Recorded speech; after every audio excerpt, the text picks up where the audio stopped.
fucking dealing with this. I'm such a boomer. Okay. I think it'll work now. Let's try again. Shit. Sorry.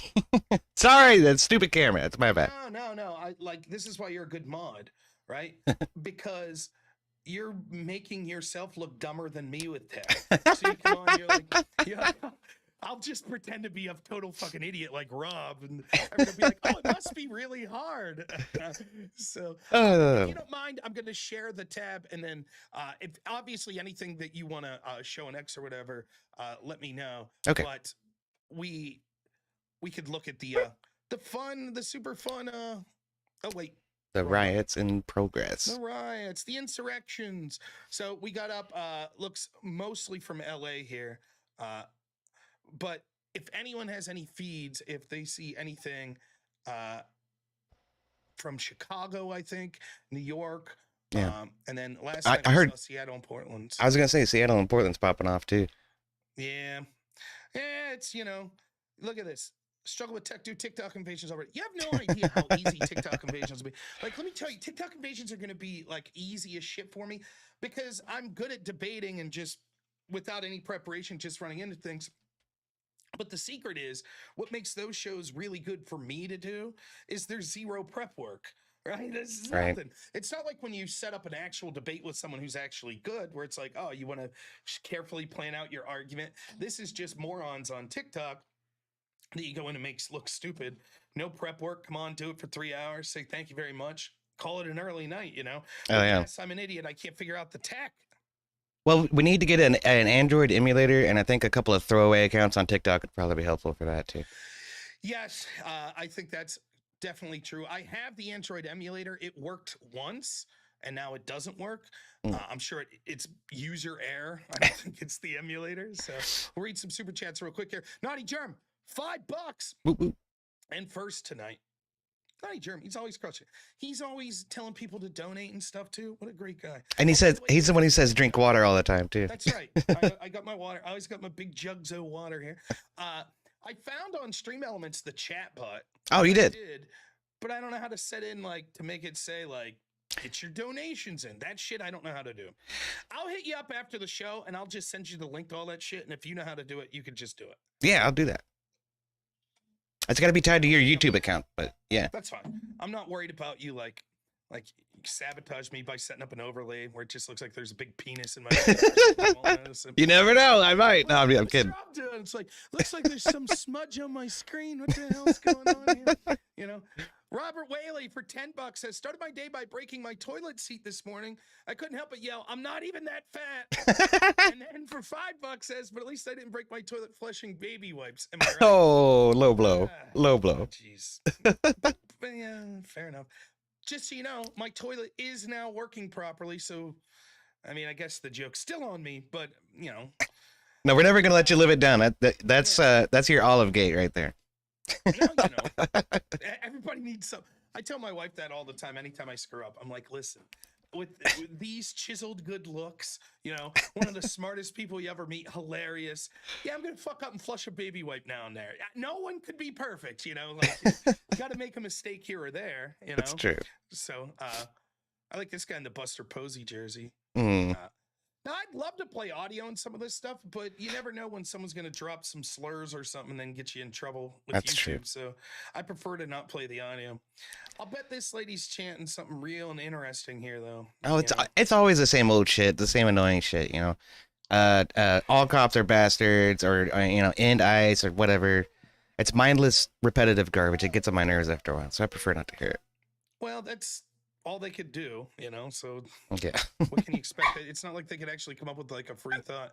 I'm going to look here and see if any news broke on X, which, by the way, I don't know about you, EOT, but I use X more for a breaking situation like this than anything else. At this point, I find fucking Google or, traditional search engines worthless when it comes to this sort of shit. They're definitely a few steps or a day or two behind for sure. X is on top of it. So. Yep. Did you see David Hogg got booted out? No. What happened there? Yeah. They voted 2-1 to remove him because he didn't meet their diversity voting standards or something. Oh yeah, he's a white guy. Yeah, you can't have that. So they officially gave him the boot today. Cool. Really good. Like, how must it feel to be like a straight white guy in the Democratic Party at this point? You know, it's like these people can't wait for you to just like, you know, be in the ground and be worm food. They can't wait. It's like, oh, well, these white men just go away already. But we need your vote. But and then you love watching these fucking idiot lefties like set up these panels. Why are white men particularly leaving the Democratic Party? I mean, it's almost I like wonder. us hating them and telling them we hate them might have had something to do with this. Just a little bit. You know, they're so dumb. Yeah, with the vote, Naughty Germ says it was 244 to 94. Good to Lord. the hog. And you remember he said something that was actually true. He's like, we need to stop blaming racism and stuff, like to reach out to young men, like they like getting laid, you know, blah blah blah, pro-choice. It's like that was the big sin. It's like, what? That guy just said have straight intercourse? Can't have that shit. No. Get him out. Get him out of here, you know? Funny shit. It's hilarious that And left eating Maximus. itself. Yes, of course. $10 says, yo. What's up? What's happening, Mad Maximus? Matt Maximus. Shit, I'm screwing it up. And Robert Whaley for another 10. Finished my day with a customer bringing me homemade whoopie pies and winning $500. Let the grift commence. Thank you. Whoopie pies. I actually know what that is. Yeah, I think we called them. What did we call them? Moon pies? It's where you got the two. No. It's like the big chocolate cookie, like the fluffy chocolate cookie with like whipped cream in the center. Ooh. And so we called them. Oh shit. Well, I'm drawing a blank, but there's a name for those. If my wife was watching, gobs. That's it. That's what we called them, gobs. This is my wife would know, but I hadn't heard of that before. That sounds delicious, though. it's very good. Yeah, I think that's yeah. See, fucking gobs. You know, that guy's Ashton's got a gob story. He's like fucking gobs. Every time in my life, you know. Something bad goes at him, and I turn around. There's a fucking gob. Oh, Those damn gobs. Oh shit. Well, I gave you another one in the DMs. This is something that's kind of on the brighter side of the events recently to come. We saw that Marines were sent from Camp Pendleton and out to LA. Apparently, they're doing PT in the streets of New York too, which is cool to me. Let's see this.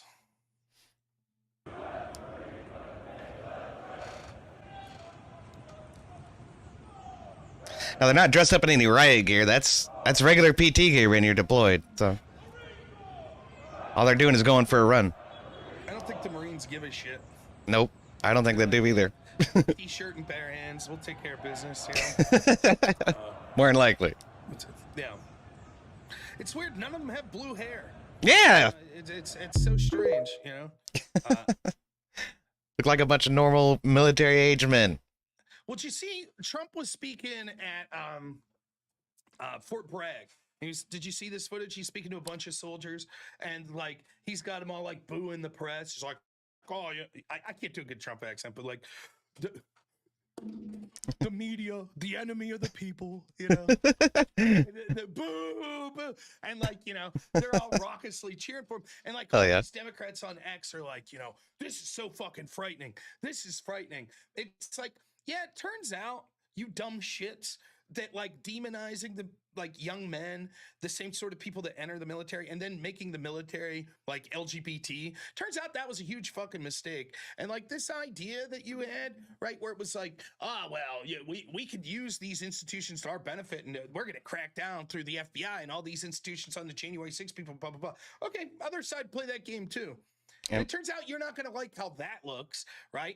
Their brown shirts, they're cool with. They're cool with their brown brown shorts.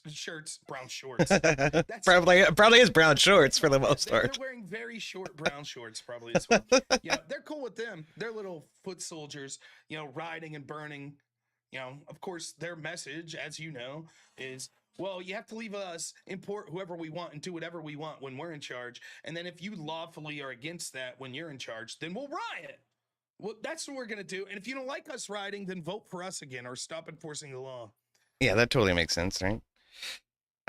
It's hilarious to me, though. There's not going to be any more trans folks in the fucking military, and I think that's a great thing. We don't need the medical burden on the taxpayer, frankly.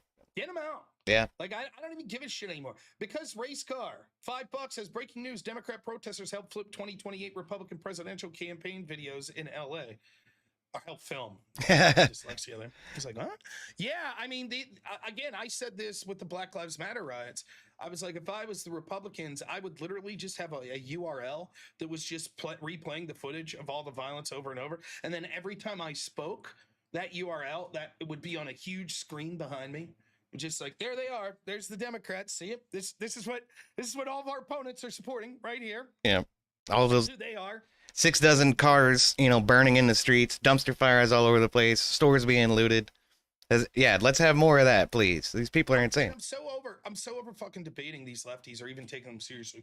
Well, it was only like 6 Mexican flags that I saw, and like when we saw the fires, there weren't immediately Mexican flags next to them with the people that were starting the fires. Maybe only like 3 or 4. So it's like, right. You mean to tell me the Black Bloc people that were like had the equipment to make fires weren't actually at the same time holding the flag? Well, then I guess nothing to see here. It's so stupid. And it's just like, I don't know. It's you want to think that the world's not like that, but yeah, I mean, they just don't give a shit.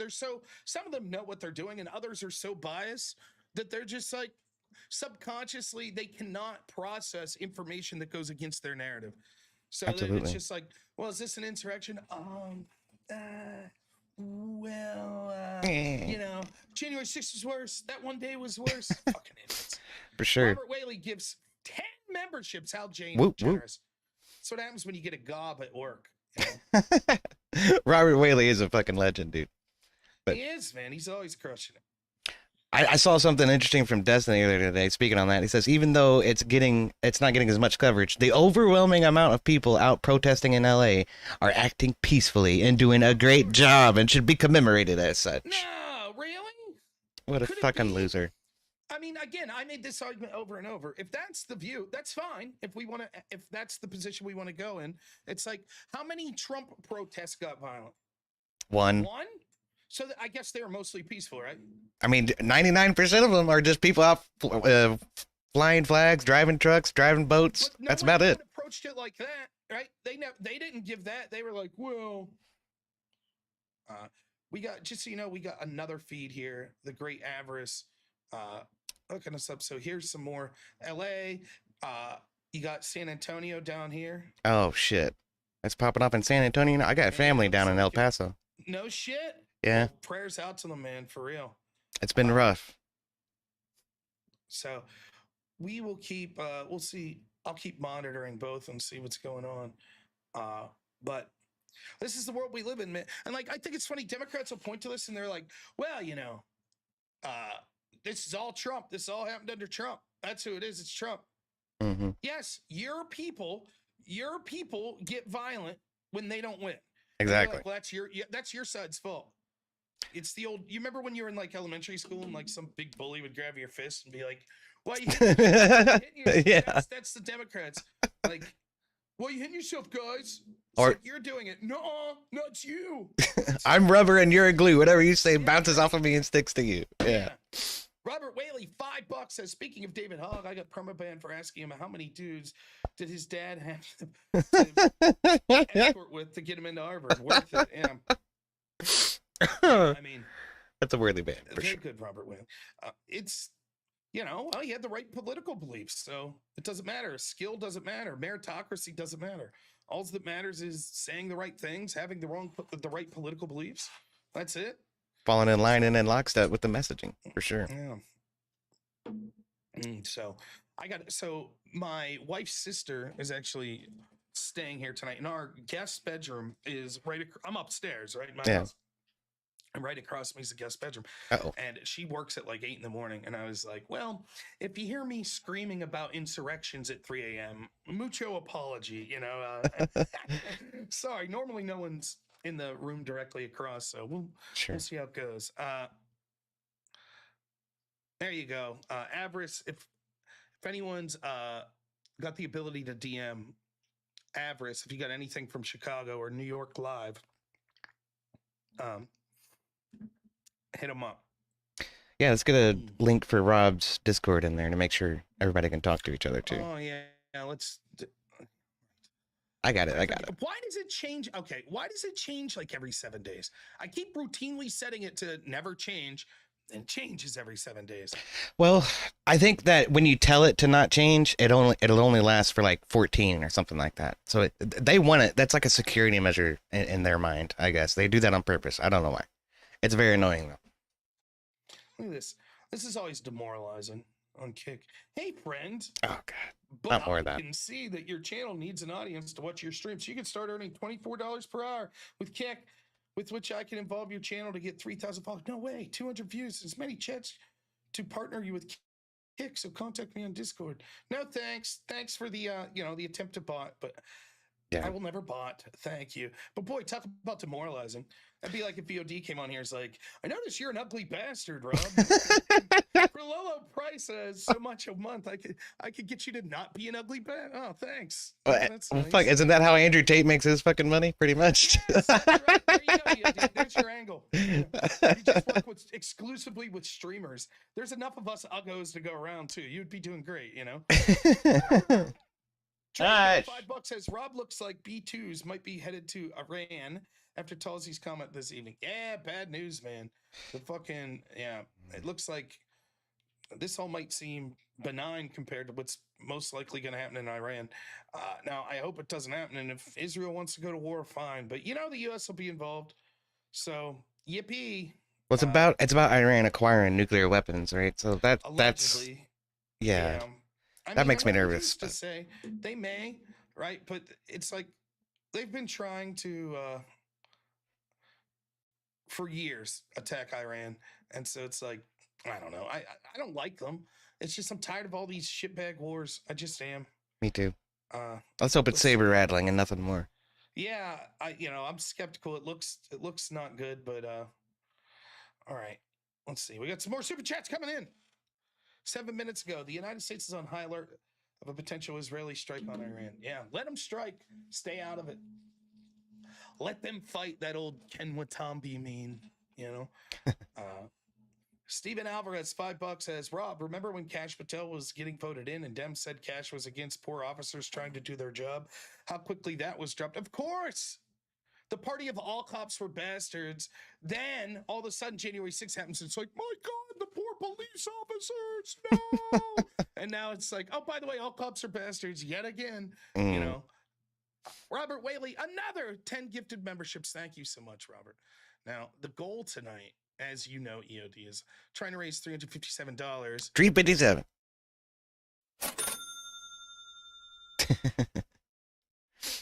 $357. That's right. $357. So that's the goal tonight. So get your super chats in. We'll read them out loud. If they're funny, we'll laugh. If they're not, we'll pretend to laugh. I thought ACAB was a band. Yeah. It sounds like it. They should be. That's like ABBA, right? Yeah, right. Exactly.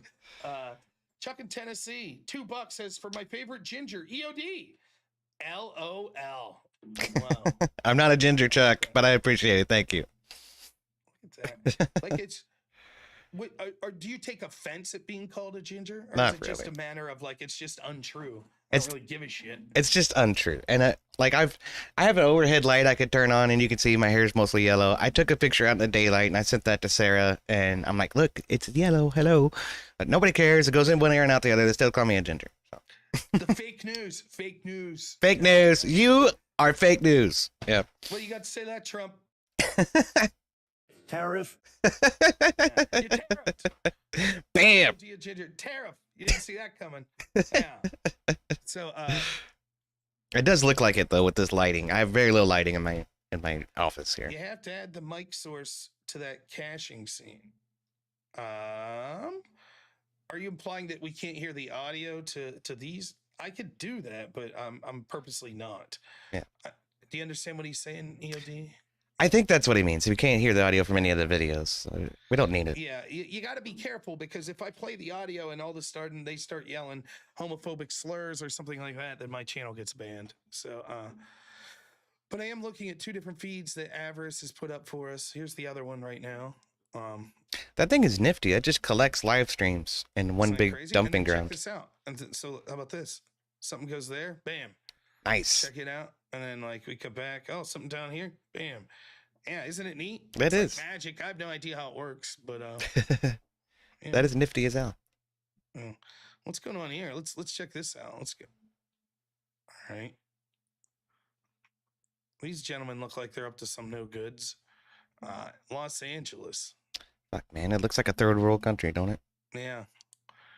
What flag are they flying there? Mexican. The one up top, I'm not sure. Looks like a guy. I don't know.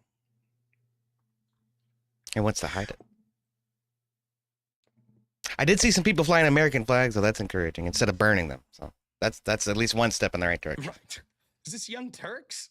It is. Look at them. What are you up, Young Turks? And everybody else. Oh, shit. $134 million. I'm going to grab a cup of coffee. I'll be right back. Los Angeles has one of the highest homeless populations, and that money alone could help ameliorate the situation. You do the math. Oh, that wasn't even live, so there we go. I love that argument from the Democrats. It's one of my favorite arguments. They do this shit all the time. Like, all of a sudden, they're fiscal hawks. Oh, my goodness. Using the law enforcement costs too much money. That's too much. These fucking people would spend money on everything. Everything. They're teaching transgender classes out in fucking Afghanistan.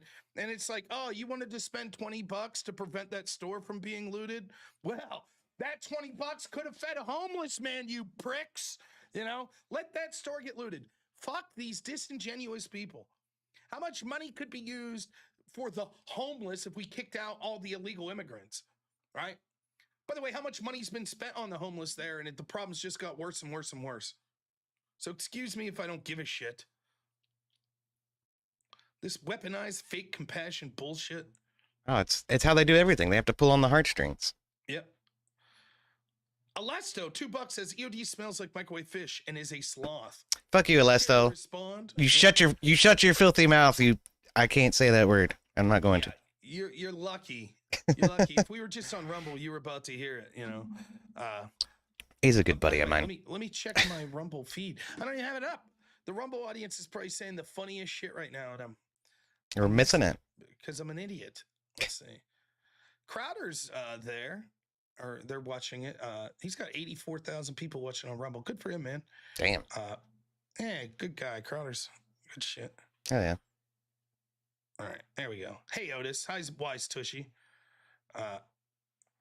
It's nice to hear you all on Rumble. I guess I'm not hearing you. That's sort of a, you know what I'm trying to say. Seeing. I thought that would. No, don't see anything there. I don't know why these keep going non-live. You know what it is? It's the ones that are on, well, maybe not. Wait, is that the president's motorcade? On the one we're watching? Yeah, in the middle, on the bottom. There was like a big Cadillac SUV just flowed through there. Nah, I think that's LA, unless I'm mistaken. Yeah, probably just some rich bastard in LA. Enhancing. Enhance. Upside down American flag. Almost there. There's someone holding one right side up. Nice. Still 4-1 Mexican flags to Americans there, though. Somebody's draped in one, too. Which you're not supposed to wear a flag, everybody. Also looks like this person's about to throw one on the ground and light it on fire. So FDT. What's that? Like some new wrestler? Fuck Donald Trump, I reckon. Oh, what? That seems rude. He's married. Come on now, Mr. Illegal Immigrant, you know. Steven Alvarez, $2 says, yes, we're bad with money and it's your fault. Of course. Look at how we frivolously spent one of the wealthiest, fucking highest revenue states, and we got homeless people everywhere. You know, it's just such shit. How much money did the fucking January 6th committee cost? How much money did... Remember when the walls were bad, but then after January 6th, they put the big fence up outside the Capitol and had national... How much did that cost? I don't remember Democrats being like, think of how many homeless people we could feed if the guard wasn't here. I missed that argument. It's so transparent. Like... And what, they'll give $5,000 a month to illegal migrants claiming asylum, right? And then a phone, a guaranteed job, a place to stay... all of this shit, and they don't lift a finger for the homeless people. In California, they'll throw them $600 a month and say good fucking luck, and that's what people are fleeing to California to participate in. So stupid. It is. they're just disingenuous sacks of shit. By the way, They audience, really we've are. been going for 31 minutes, and I don't know, what are we at here? Enhancing. 1 second. Enhancing. 20%. 20%. Enhance. Holy shit. But no, I have my sources. We're monitoring the situation. Several places on the ground. I'm also checking out X. Oh, what did I get here? Oh, nice. They're lining up. Brian Wilson passed away today Did from he? the Beach Boys. That's what that's like big news. Well, God rest his To a soul, bunch man. of people. Yeah, you know, I was never a big Beach Boys fan, but Brian Wilson was pretty intense dude. Like, if I'm remembering correct, he was the dude that was like buddies with Charles Manson. Not Really? really buddies, but like I said, yeah. Like Manson was like, he wrote a song for the Beach Boys. Charles Manson did. LA's crazy. Like, Yeah. like I knew a buddy that lived out there, and he's just like, it really is like you'll just be at a restaurant and there's just celebrities there. It's like weird. Like you'll have a dude that's a waiter. It's like, yeah, my neighbor's like Robert De Niro. It's like weird shit. And so like for me, it's like, what are the chances? Like Charles Manson's living out there and he's like pounding around with the Beach Boys, and it's like, man, pretty high that he would know someone actually, you know, like, and he's into that weird hippie like drug scene. So it's like, you know, celebrities are gonna be pseudo connected. It reminds me of that Eyes Wide Shut movie. Oh, God, that was weird. Crazy, right? There's, you know, the conspiracy theory that Kubrick had a director's cut version of that was going to go into some pretty dicey things about children. Yeah. And he was fighting the studio about it, and then he died not long after, and the footage for the director's cut's never been released. Is the conspiracy? I'm sure it's bullshit, but I've heard that. It's part of the Epstein files, man. Maybe. It's like, geez.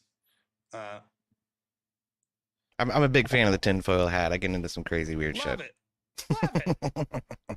You know, like Epstein was a Mossad agent and gathering up dirt on all these international figureheads and shit, and working with the CIA. Not. Like at this point, conspiracy theories are batting like 400. That's not more often than not, but they're close. Give it a couple more years, you know. So for sure. It's crazy. Everything, you're always a tinfoil hat lunatic, and then it's like, oh, it happened. Yeah, 5 years later, it comes out. Wait a minute, you guys were actually right. Let's see. Just like with the lab leak theory, they called us fucking lunatics for saying that. They called us lunatics for saying it came from China in the first place. Oh, bullshit! Like the whole step of the way. That Fauci funded it and shit. That was a crazy conspiracy theory. Remember? Yeah. And then Biden pardoned him for what? Yep. I don't see. Hold on a second.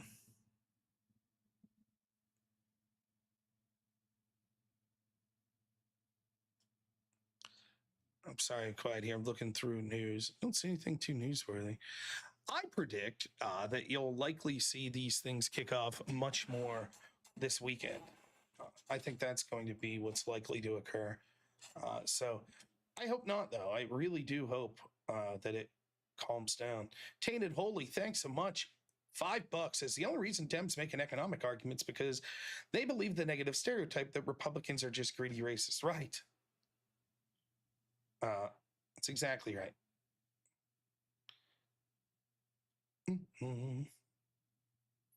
He's collecting his thoughts. Sorry, I had to get my dog put away. He keeps whining. As soon as I start talking to anybody on the internet, he suddenly thinks now is the time to demand attention. Now, what it is he's like, insurrection. No! His poor dog is fucking whining because he's worried about the insurrection. Or either that or he's like, Rob's only at 20% of his goal. That Austin Hall bastard's going to win. Blast you, Austin Hall. Yeah, the bastard. He's going to finally pull one out tonight. I didn't know what to call this video. I said, we're riot watching. It's a weird thing, right? Because normally on these shows this week, we'd be talking about other issues like the news of the day and, you know, all of this stuff. You go 2 hours, then you just stick around and, you know, but now it's like, what are you going to talk about every night? What's the news? I mean, I guess if there's a nuclear exchange between Israel and Iran, I guess we'll jump into that. Yeah. God hopes not, though. Oh, my goodness. That would be World War III. New York. Let's see if I could. If anyone has footage of the New York business, let me know. See if I can find something. I'm gonna look as well here. Well, I gave you my one New York video. That was the Marines doing PT out in the middle of the street, which I thought was awesome. But... We're gonna get our top men on it, everyone. Enhancing. Top men. You gotta type. You can't type New York riot in at YouTube and search because it's a protest, not a riot. And New York insurrection. They wouldn't even know what to think of that. So let's see. We'll be right back, says Fox 7. Well, that's not helping me, is it?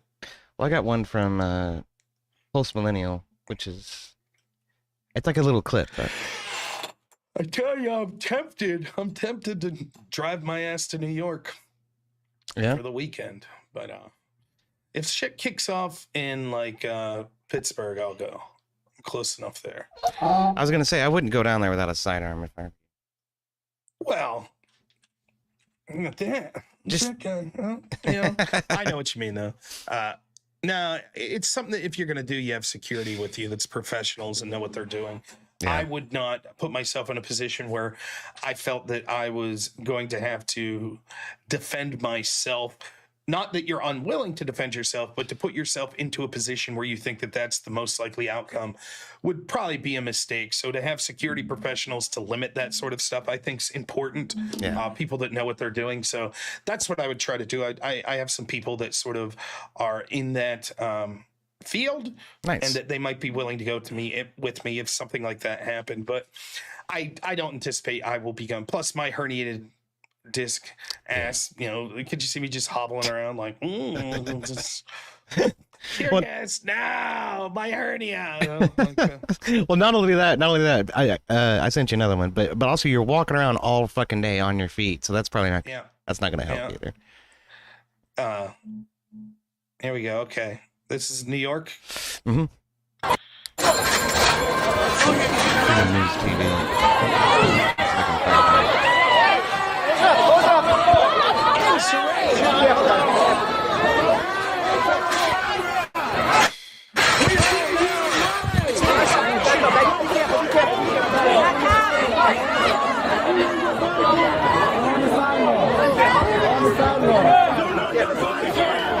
Getting rowdy.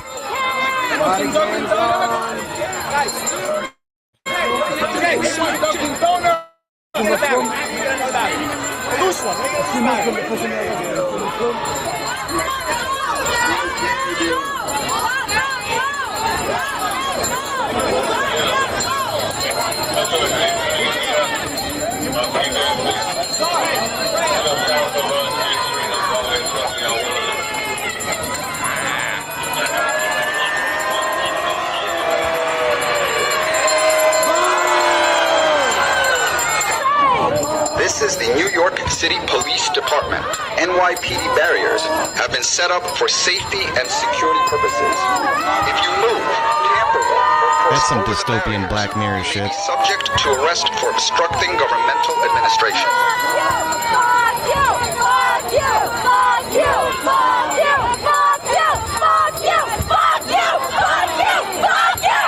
They can't even stay on rhythm. They get more and more shrill and faster as they go. Yeah. Oh man, it's similar though. That's the same chant I had at my wife when she asked me to take out the garbage today. So I feel like I should sue for copyright infringement or some shit. The bastards! I knew they had me. You can't trust these Alexas in your house. That's true. These damn things. Let's see. I think we got another. Corey Barton says, $2 WTF! Exclamation points. 2 legends in one stream. Where? Send us the link. We'll check that out. That sounds wonderful. What's up, Corey? What's up, Corey? It's great to hear from you, man. Yeah, Austin Hall song. We'll get to that later. Top of the hour, we'll grift a little. But we're just having fun watching the calm before the insurrection storm that I'm not so sure it'll get too rowdy tonight. I think that they're saving up their energies for the evening or for the weekend. That's my guess anyways. But I am watching other feeds. I don't think what's going on down here. Look at this. That lady is smoking some ganja. Nice. How about some of this? She says, yeah, take that. Yeah, all right. She's hotboxing reminds the me- protest. One of my favorite stories, like I loved. You remember it's a terrible story, but the Covington High School kids, you remember that shit? Right? Where they were at the pro-life rally and then all these people surrounded, it was a big they surrounded this Native American gentleman. His name was Nathan Phillips. And I shit you not, like so Turned out many to of the be news some kind of- articles. Oh yeah, he was a shithead, like stolen valor guy. But like so many of the articles about him, it would say like Nathan Phillips was the keeper of a sacred pipe from his tribe. And I was like, oh shit, oh snap. They fucked with the keeper of the sacred pipe. Oh shit. These kids didn't know what they were getting into. Not the keeper of the sacred pipe. It's like, oh man, You don't mess with the peyote man. Yeah, the keeper of the sacred pipe. That guy would fucking sell that thing in a heartbeat for like fucking 5 bottles of firewater. Go fuck yourself, keeper of the sacred pipe. Like, what a load of shit. And it turns out that they were just a bunch of racist fucking assholes. Not even joking. Like they were like, remember that dude beside him was yelling at the kids. High school kids. Go back to your country. It's like, I thought you weren't allowed to say that, Well, it turned out he was some kind of Democrat fucking operative. He was a provocateur hired by Democrats, and they were working with this these black Muslim Israelites, I think is what the Black Hebrew Israelites. Yeah, that's it. Yeah, it's my bad. the Yaqub crowd. I think that's Yaqub crowd. There's a good story. Well, someday we'll just come on. That'll be our Rumble only. Yeah, We'll come they're on and read the history of Yaqub. Did you know that you were created by a black scientist with a gigantic brain to create evil people, and he created white people? Big Thanks, brain. Yaqub. We appreciate it, Yaqub. You did it, buddy. Yay. Every night, me and EOD thank, right before bed, we're like, and we just want to praise Yaqub for making us so awesome. We love it. Oh my goodness sakes. Thanks so much. But no, it's funny because that story, the official narrative was, so the keeper of the sacred pipe and his crew, they're sitting there and they're like, here's a bunch of kids arguing with a bunch of adult racists. And they were like, we felt we needed to intervene on the side of the adult racist. Now, imagine that. If I saw like a group of like minority kids, right? And I saw a bunch of like Klansmen. fucking skinheads or Klansmen screaming at them. Yeah, I'd probably get involved. Not in the side of the fucking Klansmen. Nope. But not the keeper of the sacred pipe. He was like, it's time to make my voice heard, to stand up for what's right. Praise Yaqub, he says, Well, they thought they thought he was an easy target. Turns out he's the son of a lawyer, so that was a terrible fucking idea on their part. And then CNN, they paid the price on that one, didn't they? Dean Jacobs, $15 says hi, Rob, hi, EOD, hi, all. What's up, Dean? That's all of you. Look at that. $15 and says hi to everyone. I would be honest, like if I was giving a super chat, I wouldn't say hi to everyone in the chat. I'd be like, fuck them. They ain't giving super chats. I ain't saying hi to anyone that don't give a super chat. That's what I would say. But I'm a bit petty, so what do I know? But I am looking at other feeds. I don't see any. Oh, you got one on Rumble too. Oh, a chat? Look Yeah. at that. The Wise Tushy, $5. Thank you so much. Says opens doors, peeks inside, grabs a chair, grabs a beer, popcorn. Cheers, Rob. Enjoying the show. Thanks, Wise Tushy. We're trying to keep it lighthearted. You go over, you watch someone like Andrew Wilson when he's streaming. It's all serious with him. He's just like, it's a dark day. It's a dark day in this country. What we're not going to do is play humorous metal music while rioters and insurrections are getting what's coming to them. Yeah, we won't do that. Not here. We're keeping it lighthearted, That's right. That's why Rob is so much better than Crucible. You guys sub to Rob. I'll be getting a call here. What the fuck you saying? Were you opening olive jars again, you son of a bitch? Oh shit. Now, they had a good show today. Dave Smith was on. I saw with that. him. Looked like he was having a good time. I didn't see the whole thing, but I saw an ad for it. I got to check that out.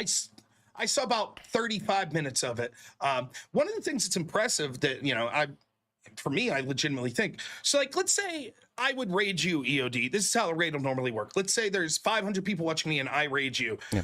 Within 10 to 15 minutes, at least half that crowd's gone. Pretty much. Right? And it's nothing to do with you. It's how many, if someone's watching, if you're watching, the show at 8 o'clock on CBS, and then the news show comes on at 9, half the audience is going to turn the channel because they were there to watch the show at 8 o'clock. Yeah. That's just what it is. So that's normally what happens with raids.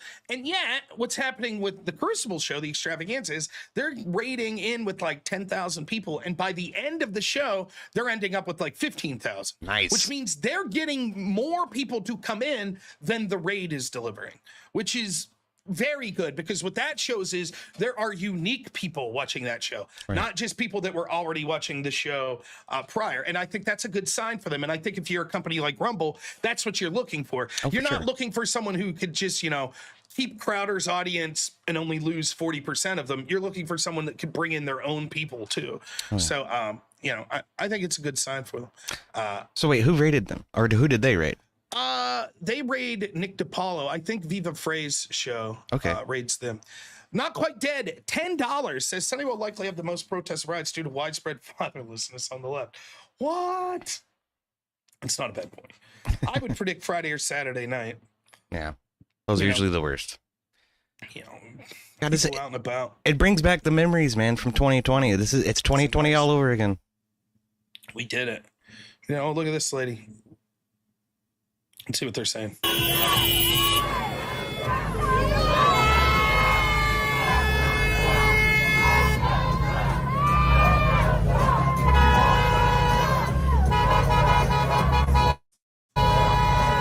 Nice. You did it, lady. You did it, man. What are you even protesting? The enforcement of the law. That's it. Yeah. Well, this guy.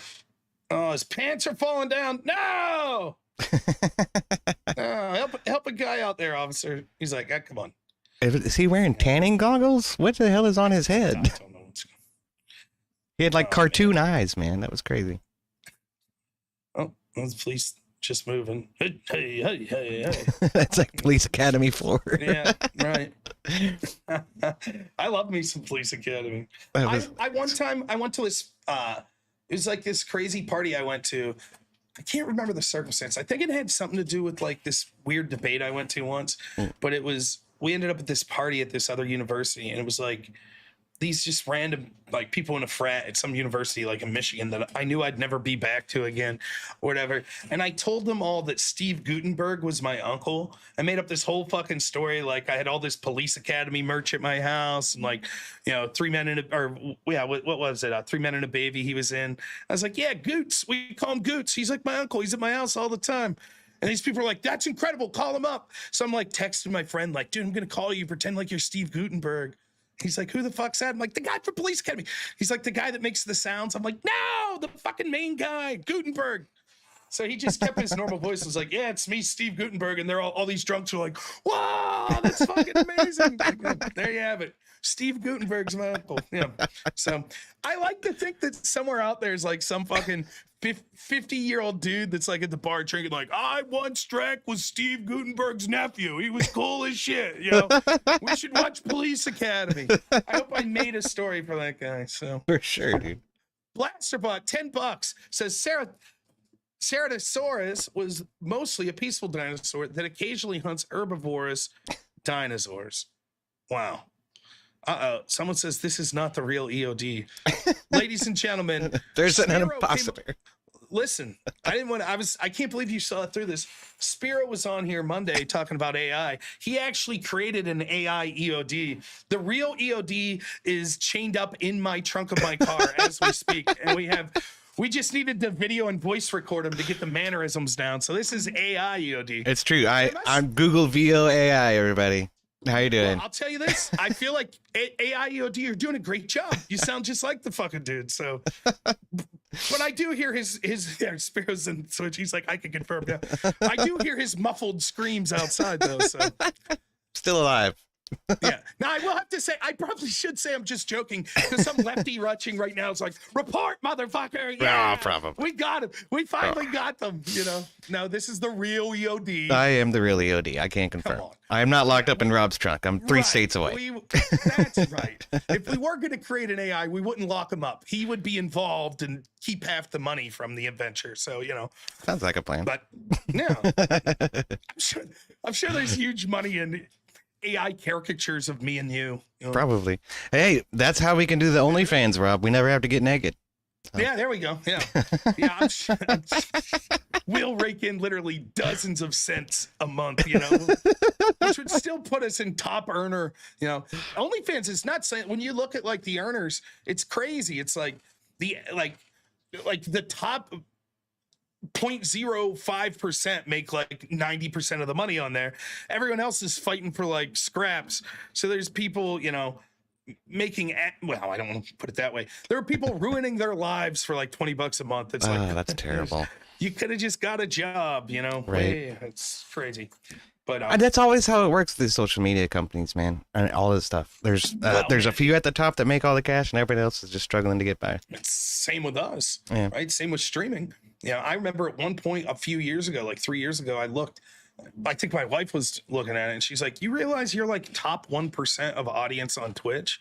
And at this point, I had like 15 people or 20 people watching. And I was like, "That can't be true." And she's like, "Yeah, because over half have 1 or 0 people watching." Right. So literally, if you just have 2 people watching, you're already in the top 50% of Twitch, because almost everyone that's streaming's got like 1 person or no one watching. Yeah. Right. So then from there, there's a bunch of, you get up to like the top 80th percentile 90, it's like 4 or 5 people watching. And then once you start to get like 20 people watching, you're top dog, baby. You're near the top, It's crazy how that works. You would never think of it that way, but, and I'm assuming it's even worse on OnlyFans, but More than likely. It's just a plurality of people, man. Yeah. Speaking of which, I'm streaming to 1 person on YouTube right now. Somebody help me out with that. Come on. Nailed it. Go get need some love. Go over to his channel. Yeah, put it in the link here.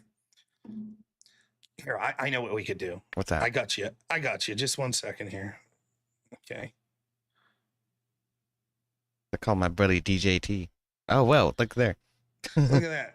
Now Streamception. How about that? Huh? How about that? Didn't see that coming, did you? Whoa. I should probably stop this. My computer's going to blow up. It does turn into like an endless mirror effect. It's kind of cool. Yeah. It's kind of neat, huh? But I just blew your mind, everyone. How about that? I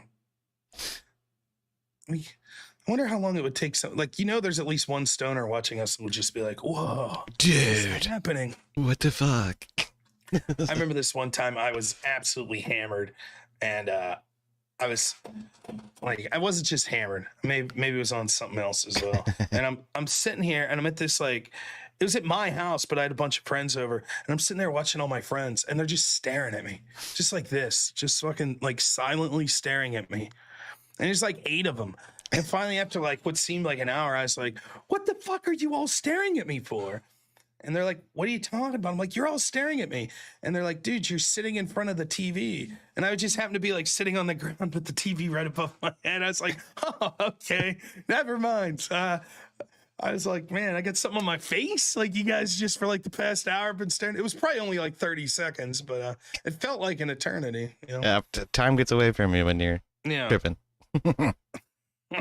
For sure. Not anymore, man. Like now I'm I don't know. That shit's for the birds. That's young people's games. Yeah. I'm lucky now. If I have like 2 beers, if we go out for dinner or something, I'm like, "Oh, I feel like crap. I need to go to bed." Yeah. Reminds me of this Kevin James joke. He's like, "I used to be able to eat like 5 Big Macs, but now I go and eat 1, and I'm like a bear in hibernation." I'm like, yeah. Hey, the Republicans won the congressional ball game. Oh, the baseball game? 13-12 or 2. 2? Yep, 13-2. That's the one that Steve Scalise and company was practicing for when they got terresticized. Bernie supporter. Yeah. That was awful. And then the left tried to claim, "Oh no, he was a Republican." Like, shut the fuck up, dude. It's always this story. Yeah. Why would a Republican? Like it matters anyways. Yeah, that's fair. I love that excuse, like for everything. James Comey couldn't have been corrupt. He was a Republican. Yeah. Adam Kissinger was a Republican, and look how bad he says that Trump is. It's like, okay. I was never a Republican. Well, to be honest, one thing I think's a fair criticism is like, what do you mean when you say rhino? Because technically, the rhinos are probably more Republican than me. I don't give a fuck about being called a Republican. You know, I ran as a Republican. I was a Republican in my county, right? But to be quite frank, the Republican Party sucked ass until Trump came along, as far as I'm concerned, right? Yeah, So I fair. guess you could say from a historical context, you know. But, You're a rhino. Rob's a rhino, everybody. I'm a rhino. I am. And it's not a weight joke, believe it or not. You know? Or like a big nose joke or anything. Yeah, I'm just a rhino. Well, I gotta. That sucks. Oh God. There's two people in the party that I'm a huge fan of. That's Thomas Massey and Rand Paul, but they're libertarians. They're not actually Republicans. Yeah. They ran on the Republican ticket, but They're getting blasted, aren't they? right now they are. Yeah. For the big beautiful bill. I mean, I don't know. I get both sides of the argument, and it's like, I guess you could say there are other priorities right now. But at the same time, actually, I'm going to be on a panel tomorrow discussing this.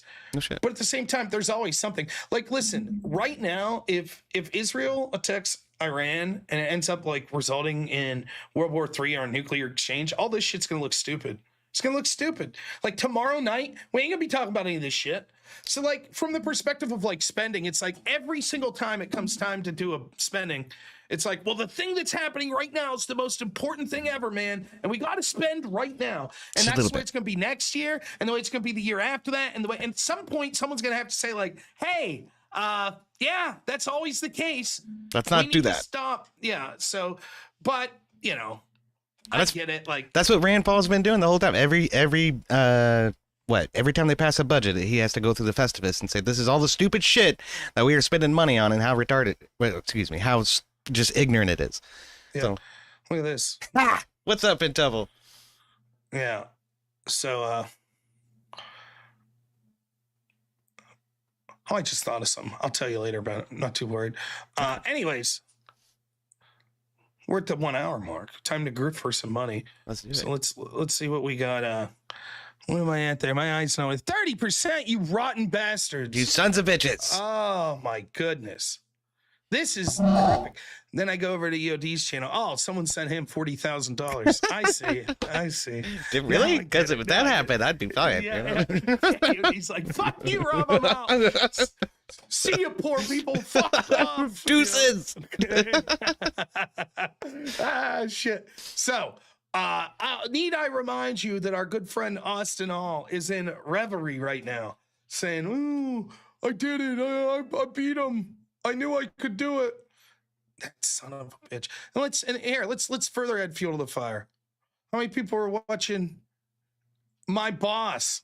So Andrew's my boss, but he's not really. He's a boss in the same sense that, like, you know, I don't know. To be fair, Andrew's he's got 4,000 watching. He's fucking killing it, man. He is, I man. gotta say, like, all joking aside, Andrew, like, man, good for him. He's built a brand there, and it's amazing. So there's a lot of Skyrocket. people watching Riot coverage right now. EOD drinks fake bourbon. Shut up, says race car. because Race car. That's not true. $2. The, the only real bourbon comes from Kentucky, damn it. Look at this guy. Infamous Luigi. This week's MVP. Thank you so much. Says, how old's that comment? I don't know. It says 2 days ago. This guy, Austin, every 2 days ago, he's making the same comment.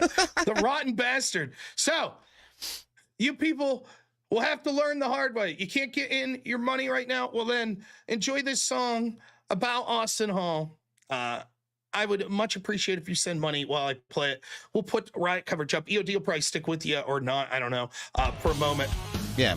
But I'm going to go fill up some water and be right back if you don't mind, EOD. Right, You sure. feel free. Chat it up if you want. I'll turn the music up a little bit. That's cool. We'll see you in a second. All right. Send money, you bastards. In the damn money. Where's the money, Lebowski? Freaking love that movie. And if you notice here on the back of Rob's wall, that is the Big Lebowski sitting there in his bathrobe on some little Oriental rug. That's a great one, man. There used to be this thing that a bowling alley would put on down here every year, once a year, was Lebowski Fest, and they would do a screening of the movie and serve White Russians all night, and bowling was super cheap. It was cool. It was a good time. It was like an outdoor festival out in the park, out in the grass lawn, you know, outside the parking lot, and then you could go in and out of the bowling alley. It was good times, man. But I don't know what happened. The organizers ran out of money or something. One time I went down there and I saw Kyle Gass live. Yes, that is the commie bastard who said fuck Trump on stage and got Tenacious D to break up, but I always think it's a shame when I find out my favorite musicians are fucking commies. But it was a fun night.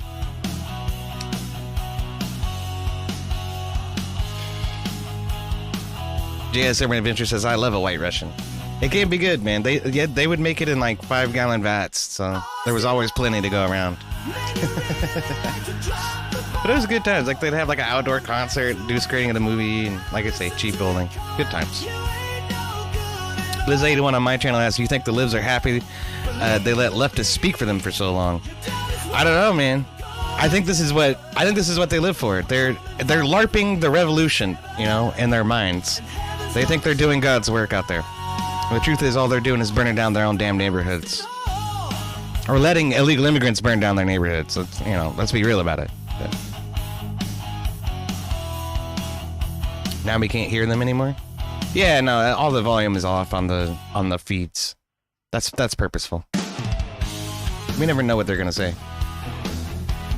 They could say some extremely tossed crap, and that would not be good for Rob's channel or for mine.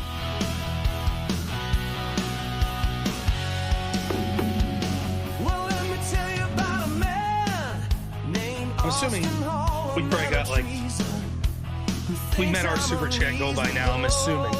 I tried, but it didn't work. I was talking about Lebowski Fest. That was probably not the right thing. We got one from Rude Cunt Crab. So. Rudy Crab. Rudy Crab. $2 says salute to Ronald Weasley. Ron Weasley. He's talking about me. I know. I have a Ron Weasley story, to be honest.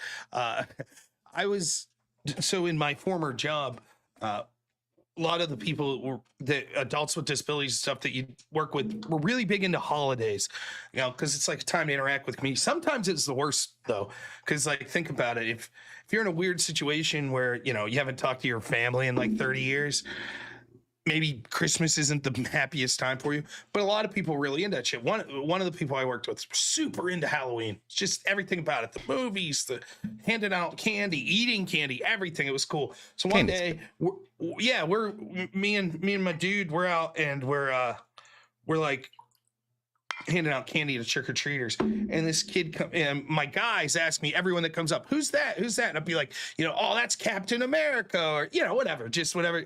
And my guy's really into it, you know, and this kid comes up and I think he's Harry Potter, and I'm like, and my buddy's like, who's this kid, or what's he dressed up? And I was like, he's Harry Potter. And the kid just looks at me with the most pissed off face I've ever seen. He goes, I'm not Harry Potter, I'm Ron Weasley. I was like, oh shit, my man, dude. Ron Weasley. He's like, you fucking muggle, what are you doing here? I was like, oh snap, I'm sorry, Ron Weasley, I didn't mean to, you know. I was like, damn, I'll remember that the rest of my life. Like, Ron Weasley was pissed, you know. But so let me check my feeds here. Monitoring. Well, we got to work out a way that I can do the production for you, man, so that you don't have to worry about this so much. But yeah, I'll have to think about that. Like, I can give you access to my StreamYard. I reckon that's what it would take, yeah. And then I could just keep myself backstage and flip all the switches and the buttons and stuff. He'd be like Mr. E. Yeah. He'd just come on every once in a while and go, fuck, like he does, you know. Like, yeah. Shut the fuck up, Chad. I'm going to start banning everybody. Yeah. Keno Flex says, do you really think the National Guard will be enough to stop the riots, or will Trump have to directly go after the people funding the rioters? Well, it's a good question. No, it won't be enough to stop the riots. It may be enough to contain them on any particular evening, but until you stop the people funding it, or until you arrest enough people night after night and they face consequences, no, they'll keep going. They'll bounce city to city. Now, it might die down because the people that are funding it realize that optically it looks bad for, you know, the Democrats. Not that the Democrats would have anything to do with the funding of this shit. Far be me from saying that. But, so it may die down organically on its own because of that. But yeah, I don't think there's a chance that, like, just the idea that, oh, the National Guard's coming is going to be enough to they'll be like, oh, never mind, we're done then. I think So. I think what we did see last night in L.A. was that at threat of the Marine Corps coming in, Carol Bass let the LAPD loose, and they actually handled the situation. I agree. I think that's exactly what happened. That's why they did the curfew. It didn't even make sense. She's saying it's peaceful, but then why institute a curfew? And it was because they knew, like, well, now there's no fucking around, you know, and so, but, you know, so it's weird because in a weird way, you could argue it's more than likely that things would have been way worse had Trump not sent in the National Guard. And yet the public narrative is the exact opposite. It only got bad because Trump sent in the Guard. No, completely opposite. You know, now that's not to say that it won't kick off again. And I don't know. It may have, the presence of the Guard may have done nothing. I can't definitively say. But I would say that there's, even if you listen to that police chief interview from like 3 nights ago, I watched it here live, and he was like, they asked him, do you think things are getting bad tonight because the National Guard came in? And he was like, I've lived through many of these riots, and usually what happens is you got night 1, and then night 2 is a little heavier, and by night 3, it's usually when it's starting to get really bad. So, you know, that was his way of saying, like, I don't know. Maybe we'd have seen it this bad with or without the Guard. So, hard to say. Yeah. Blizz81 over in my chat had a good point. He says, do you think the libs are happy they let leftists speak for them for so long? We can barely hear regular libs anymore. So. I mean, it's an interesting point. The smarter ones, the centrist ones are out there trying to push back, but this is the problem. Like, and this is why these people should be called out for what they were. They were happy when these fucking radical libs were sort of being targeted at their right-wing opposition. They were happy for that. You know, I go back to the 2016 election, and there were all sorts of incidences of Trump rallies or Republican rallies where like radical Bernie bro type people were showing up starting shit, whether it be fights or just disrupting it, whatever. And then once it became time for the DNC, Democrat Convention, remember Sarah Silverman and all them coming on stage being like, it's time to stop, Bernie lost, right? Because the Bernie bros were going crazy outside. They didn't like it. When the Bernie bros were showing up at Debbie Wasserman Schultz events, she didn't like it. All of a sudden it was like, uh-oh, what have we unleashed? Well, there you go. You know, and it's like, you know, I hate to say this because I think a lot of these Democrats didn't give a shit when it was directed at them. But now look, my governor, Josh Shapiro, he got his fucking mansion burned down with his family in it. Yeah. I mean, that's fucked up regardless of what I think of Josh Shapiro. That's fucking insane. By the way, I would think the same if it was a radical lefty like AOC that happened. That's fucking crazy. That is clearly a bridge too far. But that's what's been fostered on the left. That's the world we live in, yeah. 80% of Democrats polled said that they could justify the murder of Trump. I mean, they're fucking what lunatics. else can you say? Yeah. Yeah. You played with fire for that long, and now they're like, this looks bad optically. And it's like, told you. We told you all about it, man. And you didn't want to hear us. You know, it was mostly peaceful riots last time, remember? Exactly. Just a new year and the same exact fucking tactics, man. Yep. So it's like talking to a wall sometimes, especially you see like some of these man on the street interviews. People just, they find out that you're trying to ask them questions about Trump and they're like, nah, I don't want to talk to you. Nah. La la la la la la la la la la la la. You know, just bury their heads in the sand. Yep. They're totally true. Absolutely convinced of the propagandist narrative. So I still can't believe that. What do we got? We got 146 people watching right now. Look, we'll probably be up till 2, 3 in the morning, so I'm not going to get too uppity about the dono bar right now. But needless to say, this is pitiful, chat. Get your damn donos in. Get the super chats in. Come on. I guess EOD put our head in the wrong side of this. So EOD, call up Bernie, see if we can get in on the ground here. What do we got to do? How much do we get paid to show up and be like, down with ICE? You know, I don't know, Rob. Does that job pay well? You know, I'm looking at probably 10K probably for this lady with the peyote here. Yeah, well, let's go back to her. I didn't know they went back to her. Come on, what are you doing? Get back there. Oh, wow, there she is. Let's see if we can hear her. Start running them off, but you never know. They arrested a bunch of people in the middle of the day 2 days ago. 2 days ago, in the middle of the day, locked them in. One of my friends trying to leave, and yeah. Is that guy really short, or is the guy filming? I know, it's like he's holding the camera over his head or something. Maybe he's on a selfie stick. Yeah. I think I want to get across the bridge, just in case they They come in. No, stay with the lady. You coming this way? Did they have a bunch of here? Yeah. Yeah. Time to go. Get past the. Just in case. All right, that's something. Fucking clowns, It man. brings out the characters, right? Well, there's so many LARPers that go out for this shit too. I mean, there's definitely the people that are intending to like street level commies to do horrible shit, but then so many LARPers are like, I'm fighting the man. Let's do it. Let's get out there. Wow, we did it. You know, it's like everybody's trying to relive that civil rights movement. You know, Absolutely. They're out there with their freaking megaphone and their Mexican flag, and they're fighting the revolution, Rob. we did it, man. We did it. We stood up to tyranny. Anyways, I would like my venti latte here. You know, like, oh, you guys did it.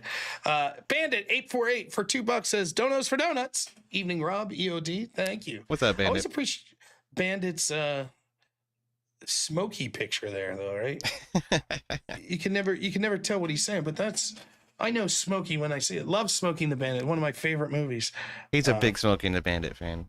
We used to do American Truck Sim, and he'd always make fucking Smoking the Bandit jokes all constantly. Oh, it's a great movie. The original one, the first one. Oh, yeah. They get progressively not as good. Smoking the Bandit 3 is wretched. it only has Burt Reynolds in it, if I remember, like as a flashback. Yeah. But not that Jerry Reed's not cool. In fact, I arguably think that the Snowman's cooler than the Bandit. Just my personal preference, because I am a huge Jerry Reed fan. His name is the Snowman, so of course he would be. Right? Of course, you're right. Yeah, he's pretty badass. Fucks up all those bikers' bikes at the club. Yeah. That was good stuff. What was that? That's a Kenworth W700, I think. It's an old one. It's an old Kenworth. Yeah. But it's a beautiful truck. I love it. Yeah, I know that we're having our fun, but yeah, we're trying to avoid using the R slur in chat, because the other day we did a show and people can't help themselves, so they jump from that to the next slur to the next to the next, and when you say, okay, that's too far, they go, but other people use those slightly less slurs, and so we should be allowed to use this slur, and then you end up, the entire show is just hey, can we all calm down and not get me banned, please? Like, I would appreciate that. And then everyone's very upset, and they're like, well, that's ridiculous, why are you censoring me? And it's like, I know. So we're trying to avoid that word, if everyone doesn't mind. It's my fault for bringing that meme up in the first place. I thought it was kind of funny, but it was funny, but it's not your fault. The streamers are one thing, the chat's a different thing, because we're not going to use worse slurs that violate TOS. So anyways, lower class $20 says Rob EOD, all the legends in chat. Get those super chats in, boyos. 300% gold tonight. hell yeah. Oh boy, that would be nice. Now listen, tomorrow night is the Griftathon, and I do need to raise some money because I did something stupid today. I spent a little money, and not even on anything neat. Well, that's not true. Here, wait. EOD, entertain for a second. I'll show you guys something. Okay. Well, okay. So over in the bottom right, we see the consummate angry communist protesters proceeding across their native land, which is the middle of the fucking street instead of being on the sidewalk. No one ever told them that the sidewalk was meant for walking. And so they default to regular stupidity and just walk right out in the middle of whatever is paved. And block traffic and wave flags that are not the American flag for some silly reason. They're great. They're great people. They're just fantastic. So I spent some money. So one of the things is my primary job at this point is working for the Crucible and being available to them pretty much 24/7 within reason. But you're not always home, right? So what happens if you got to do some debate prep or a team meeting or some shit that's like at a moment's notice? Because one of the things about Andrew and the people at the Crucible is they're getting like ridiculous offers, right? Like, Piers Morgan might call and be like, someone dropped out. Can you do this debate in 15 minutes? Yeah. That shit happens, and so I always want to be ready. And so I purchased this. I got this laptop. Look at that. I did it. It's a Lenovo. It looks shiny. A baby Lenovo. So it's not like a gaming laptop or anything. It did cost me about $800. I think, or 700. I picked it out because it was on sale, and I found a bunch of them that were like 25% off. And my friend that knows about computers was like, they probably all suck, but I would get that one. So it should also allow me to stream, which is all I'm looking for. So I'm not looking to game. Probably won't have any games on it or anything like that. Looks pretty lightweight too. Look at this. Either that or I'm really strong. Whoa. I mean, Okay, it's thin. we're going to stop that before I make an ass of myself. So anyways, it would be nice to raise some money that to recompense for that. And then I did some other stupid shit. Just not stupid, actually. Like, I've lost a little weight, and it turns out that like all of my clothes that aren't like bummy fat guy, like, you know, fucking meme shirts and gym shorts, you know, all my clothes that are like, you know, like khakis and like nice button downs and shit, they're all like a size too big now. So I actually spent about $400 in clothes shopping today, just trying to get shit that, like, because I know I got this Republican event coming up, and I'm trying not to look like a huge piece of shit when I show up. I am a huge piece of shit. I'm trying to cover that up. That's the goal. I don't want them to know. I'm lying to them. I'll probably trim my beard up and be like, I'm a respectable individual. Have you checked out my show, Normal America with Rob Noerr? We're hitting the deep issues, like, you know, calling people fuck faces and things like that, you know? Like, it's the deep issues, you know, tune in. So yeah, tomorrow for the Griftathon, we're gonna try to raise some money. Now, don't get me wrong, we'll take your money tonight too. But Robert Whaley, $20 says lower class, maybe do it. See, lower class, nailing it. He is, man. But yeah, you know, it's always one of those things where it's like, you know, and you know this, COD, streaming, especially if you're doing it as a career. It's one thing to stream as a hobby. Like, for years, I had like a little fucking $40 Logitech camera, you know, and I had this, like, I forget what it's called, like a bullet mic or something. It was just like this $20 thing that folded up and you unfolded it, put a little USB in. That was it. That was my streaming setup with my laptop. But as you're trying to up the quality and stuff, shit can advance in price real quick. Yeah, it ramps up exponentially for sure. Yeah. And so you're trying to like, you're trying to stay on top of like, oh, okay. And it could add up. Shit could add up real fast, you know? And I'm just doing sort of, I would say my equipment at this point is like one step above entry level. Like, this mic's okay, this Shure mic. I think a lot of streamers use this particular mic. That's a great one, actually. Yeah, I think it's probably $250, I think it cost. Yeah. And then my camera is probably in that range, like a $200 camera.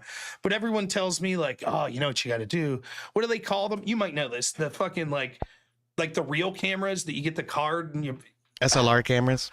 Yes, everybody's like, you got to get the SLR. And I'm like, oh, okay. So I start kind of looking into it, and like, you're talking like thousands. Yeah. With that shit, that's like no fucking joke. Yeah, so it's like 900 for the camera, and then another 100, 200 for the lens itself. Yeah. Yes. So it's like, I'll work my way up to that. And the other thing is, the equipment's only as good as the user. So if I buy $1,100 worth of camera equipment, you know, and I forget to take the fucking film off the front of it or something, I'll be like, what the fuck is wrong with this camera? You know, like, that's the type of dumb shit that I do. So it's like, you know, someone, you know, this guy Max that's helped me out behind the scenes, he's like, yeah, you got to get a compressor for your mic. I'm like, how much does that cost? He's like, yeah, man, it's free on OBS. It's like right there. Yeah. I was like, what do you mean? And sure enough, there it is, you know. That, so, and the white balance, you can manage that with OBS too. But yes, which I was green for like, oh, watch this, by the way. Like almost a month. Ready for this? Okay. You ready? Oh, now watch this. So you know what the big thing was with me being green, by the way? It wasn't even my camera or the white balance. It was that I was using soft or warm lights, like the yellow lights, and that was fucking it up. So this is the camera I had that was green. Watch this. I set it up today as my backup camera. Here we go. Watch this. You're gonna see a different angle. Do I got any of my smut put away over here in the corner? Here we go. Watch this. Oh, look at that. That's the same camera that had me green. No shit. Yeah, but here I'll it so looks. Everyone can see how. Yeah, it looks like way there. better now. Yeah, it's because it was the fucking lighting. But I spent like, I don't know how much I spent in this camera, like $90. And I was like, piece of shit, came and it was all green. It was the lighting in the background. So now I have it set up as a second camera. Hey, how you doing? Look at this. I'm over here. I'm looking at you. And now I'm not. Now I'm looking over here. But there I am. Wow. Look at that. That's amazing. It's crazy. It's magic. It's magic, you know. We're upping the production value over here, everybody. Get them super chats in. So then with the laptop, I got the two Logitech cameras that I had before. So we'll see what happens. And I bought a tripod. So when I go on vacation, we're going to a camp. Allegedly, this camp, it's like in the woods, but allegedly it has Wi-Fi. So we're going to try to stream from there. That'd be cool. We'll see. I know, like, look, this is like my I'm pissed off people aren't sending money camera. What the fuck? You people, I'm so disappointed. Hey, what's up, everyone? You guys are great. You guys are the best. I really enjoy. Pissed off about this whole thing. You sons of bitches not sending me money. Hey, what's happening, everyone? Thanks so much for being here. How about that? You got like, though it should be the opposite because I feel like I look darker here than here. This looks like nice guy, Rob. I don't know. And arguably that camera's more high def. I don't know. I like that one better. I do. I like that one better. You like this one better? Yeah, here? I'm a bigger fan of like the warmer light kind of thing. But yeah, that one's more like sure you're in the office, and you got like a fluorescent lights overhead or something. Yeah, like businessman here. Yeah. This is the camera I have on when I'm calling EOD about moderating. Like, all right, EOD, let's fucking we're gonna get this mod shit done. I think it's funny though. I'm such a fucking idiot, Bandit 848 $2 says for Wi-Fi, fancy cameras and laptops. Thank you. Hell yeah, Bandit. And like I like the people I respect the most in life are like blue collar workers and shit. And like one of the smartest dudes I've ever met when it comes to shit like that's my wife's stepdad. And like the dude's a fucking long haul truck driver, drives oversized loads now, mechanic all of his life, grew up on a pig farm. I mean, the guy just fucking like anything with shit like that. Just absolute genius. The type of dude that anything's wrong with your car, bring it up here and have it fixed like within a day. That guy can't hook up a DVD player. He can't do it. Like he'll just look at there. It's like it's like in Sanskrit or something. He's like, I'm like HDMI cord, plug it in this slot and in this slot. He's like, I don't know how you did that. I looked at this thing for 3 hours. I'm like, you just tore apart a diesel engine and put it back together. So the HDMI cord eludes him. It's like, no. So there are people out there in life that are calling me for tech advice. That's how bad shit is for some people. It's like, It's that's just in rural Pennsylvania, Rob. It's a unique situation. Yes, I assure you. Yeah.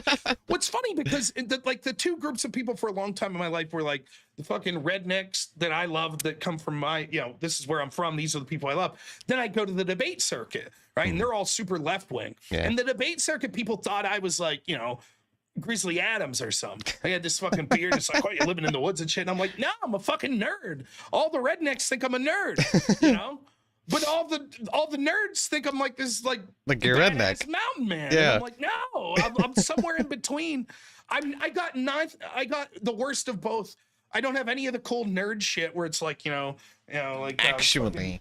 So yeah, right. I don't get any of that. None of the knowledge, and I don't get any of the cool like redneck shit. Like this is like, hey, how you going, guys? Wow, you guys. Wow, you're working on that vehicular engine there. That looks impressive. That's very interesting. It's like, just lame on all accounts. But somebody's still kicking all their asses in debates though. But I think you got to be good at something. A lot of times it just seems like a pushover for you, man. You make it seem so easy. It's amazing to me. I don't know. I honestly don't like to think I'm good at things. I know I am. It's some things like objectively, I know I'm decent at debate and I'm a decent talker and shit. But for me, it's like I always grew up thinking, I had all these friends in high school that did like shit in high school. They were just garbage. Then I had friends that were very smart. And I remember talking this one time to my friend that was smart, and he was talking shit, making fun of this other friend I had who was like stereotypical, like fucking. Just give you the two friends I have. We'll call them the smart guy. We'll call Sam, which isn't his real name, and the mechanic guy we'll call Matt. There was like a mechanic. So Matt, we would all the time on Fridays go over to Matt's place or other friends with Matt. And they'd be doing shit like putting lift kits in their truck and working on cars. And I didn't do any of that shit. I'd just sit there and drink beer while they did it. And it's like, yeah, it looks great. You guys are fucking killing it. We're listening to like Hank Williams Jr. on your fucking radio. It's great. Hell yeah. But then I was hanging out with Sam, the smart kid, and we'd be doing other shit, But Sam was cool too. And Sam starts giving Matt shit one day in high school about how dumb he was in class or something. And I told Sam, because I was friends with both of them, I was like, I'd lay off. I'd fucking lay off. And he kept pushing it. So by about like halfway through the day, Matt, the mechanic guy's like, hey, Sam, meet me on the railroad tracks after school. I'm going to beat the fuck out of you. And it would have been over in like 3 seconds. Like the mechanic kid would have fucked him up. Yeah. And Sam's like, well, fighting's stupid. Like, why would you fight? It's just stupid. And I had to explain to him, I'm like, listen, man, but you're like a academic smart guy, right? And so you're using that to your advantage to fuck with this guy. But his advantage is he could beat the fuck out of you. And so now he's going to use his advantage. And you might not like that, and you might think it's stupid, but none of that's going to matter when his fist is raining down in your fucking face. Right. So if I were you, I would intervene and try to nip this in the bud. Calm the situation down. Because he's going to do it. Because you're right. He's not that smart, and he doesn't give a shit. And you've been fucking with him all day. He's going to beat the shit out of you, man. I'm just telling you. And so my nerdy friend took my advice to heart and went and made an apology, and everything ended up okay without a fight. Well, that's but like, good. People don't understand that there's, people come from different areas of the world. Yeah. I'm not saying I'm not like a fighter or anything anymore. And my fighting record, I have a losing record, if I'm honest. Yeah, with me you. too. In Me the too. fights I've been in, I'm like, I'm batting 400 or something. I'm not like totally a bum, but I'm not that good. I'll be honest. But that's the way it is. Like, that's guy shit. It's now, and there was a sense of honor. No one was like ganging up and beating the shit out of people while they were on the ground or something. But you get your ass kicked, you talk shit like that to someone, These days, it's such a different story, man. Kids are terrified of it, and then they end up. That's exactly what happens. It's like a little mob beating down on one little kid and shit. You see that all the time on TikTok. My dad used to tell me, he was like, because he went to the same high school as me, just 20 years. He's 20 years older than me. Yeah. Right. And he used to tell me, he's like, yeah, we had a gym. Our gym teacher would just like, if you got in shit, you're fighting with someone, feuding with them, he'd make you put the boxing gloves on. Yeah. And then the kids would all bet like nickels and quarters on the fight. And that was gym class. You'd beat the fuck out of each other, and then the teacher would sit there and watch, and he'd intervene if it got too bad. And then by the time I was out of school, it was like, well, if you did that, if there was a fight, the police were getting called, and you were getting arrested, and you're getting expelled. So what happens is, We'd get it suspended. never happens. The fights don't. The fights don't happen. They don't happen, and then it builds up and up and up until someone loses their fucking mind. Yeah, You and used to then have that shows outlet, up with the you'd throw a Columbine punch and outfit. Yeah. Right. And that's just it. Another true story, when I was in 8th grade, I don't know, around there, for my birthday in July, which is on, school's out in July, I got a trench coat, a black trench coat. That's what I wanted, yay. And then those damn Columbine kids shot up the school after that. Yeah. And I was not only not allowed to wear the trench coat anywhere, I didn't want to. So there was a waste of a good fucking like $250 that coat cost my parents. Damn. So then I tried to like guilt them. I was like, well, you guys got to get me a different, birthday present. They're like, it's like fucking May. I'm like, yeah, but for last year, the old present doesn't work anymore. So that is a shame though, man. It was a shame. I mean, don't get me wrong. Well, obviously, far and away, the actual incident itself was the fucking worst. For sure. But I am saying that some 20-something years later, I could say I was a little personally pissed about the trench coat thing, It'd be like anyone, have you ever thought about, hopefully this isn't too soon.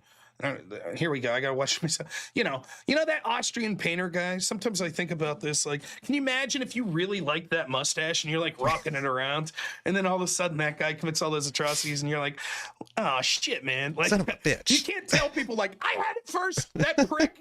I've had this mustache for 20 years. I'm not shaving it. Fuck you. And people are gonna be like, nah, dude, you gotta shave it. You can't do it. You can't fucking rock that anymore. And it's just like, Yeah, the Charlie Chaplin, exactly. You grew up liking Charlie Chaplin silent films. And you're like, what a great look, man. I want to look like that. And then all of a sudden it's like, son of a bitch. That's bad news. I heard there was some reasoning behind that it was like he was attacked with mustard gas in the trenches in World War I, and cutting your mustache that way you could seal the mask around your face better. Huh. I think. You know how they say Trump's like evil? That's what he should do. He should take some look that like fucking like Trump should like a dye his hair Pinochet. blue. Yeah. Like just dye his hair blue, and then all the fucking weirdo lefties would no longer do it. You'd be like, oh, you're wearing a Trump haircut? Cool. And then, no, I had this before Trump. No, we get it. We knew you were a closet Trump supporter. No, fuck you. No. I will. Maybe Trump, he'll just come out as trans. Like, it's trendy. I'm trans. Fuck it, That would be hilarious. That'd be the greatest troll ever.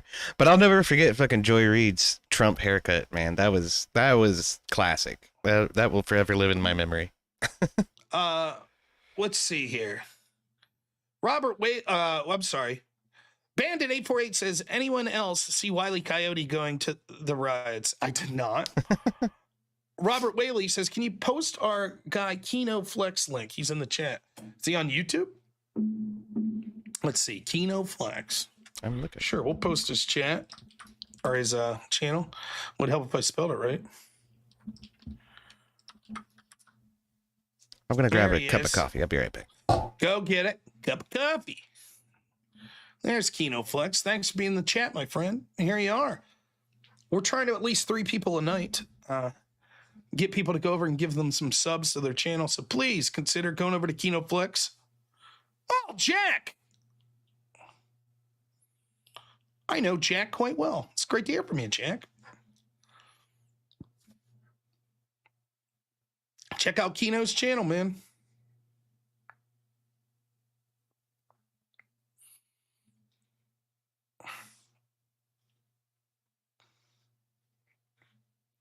Oh, I screwed up and closed a window that I shouldn't have. Does anyone see anything? Oh, not you, Jack. Other guy, Jack. Oh, thank you, Keno. Really appreciate it. But you're cool too, Jack.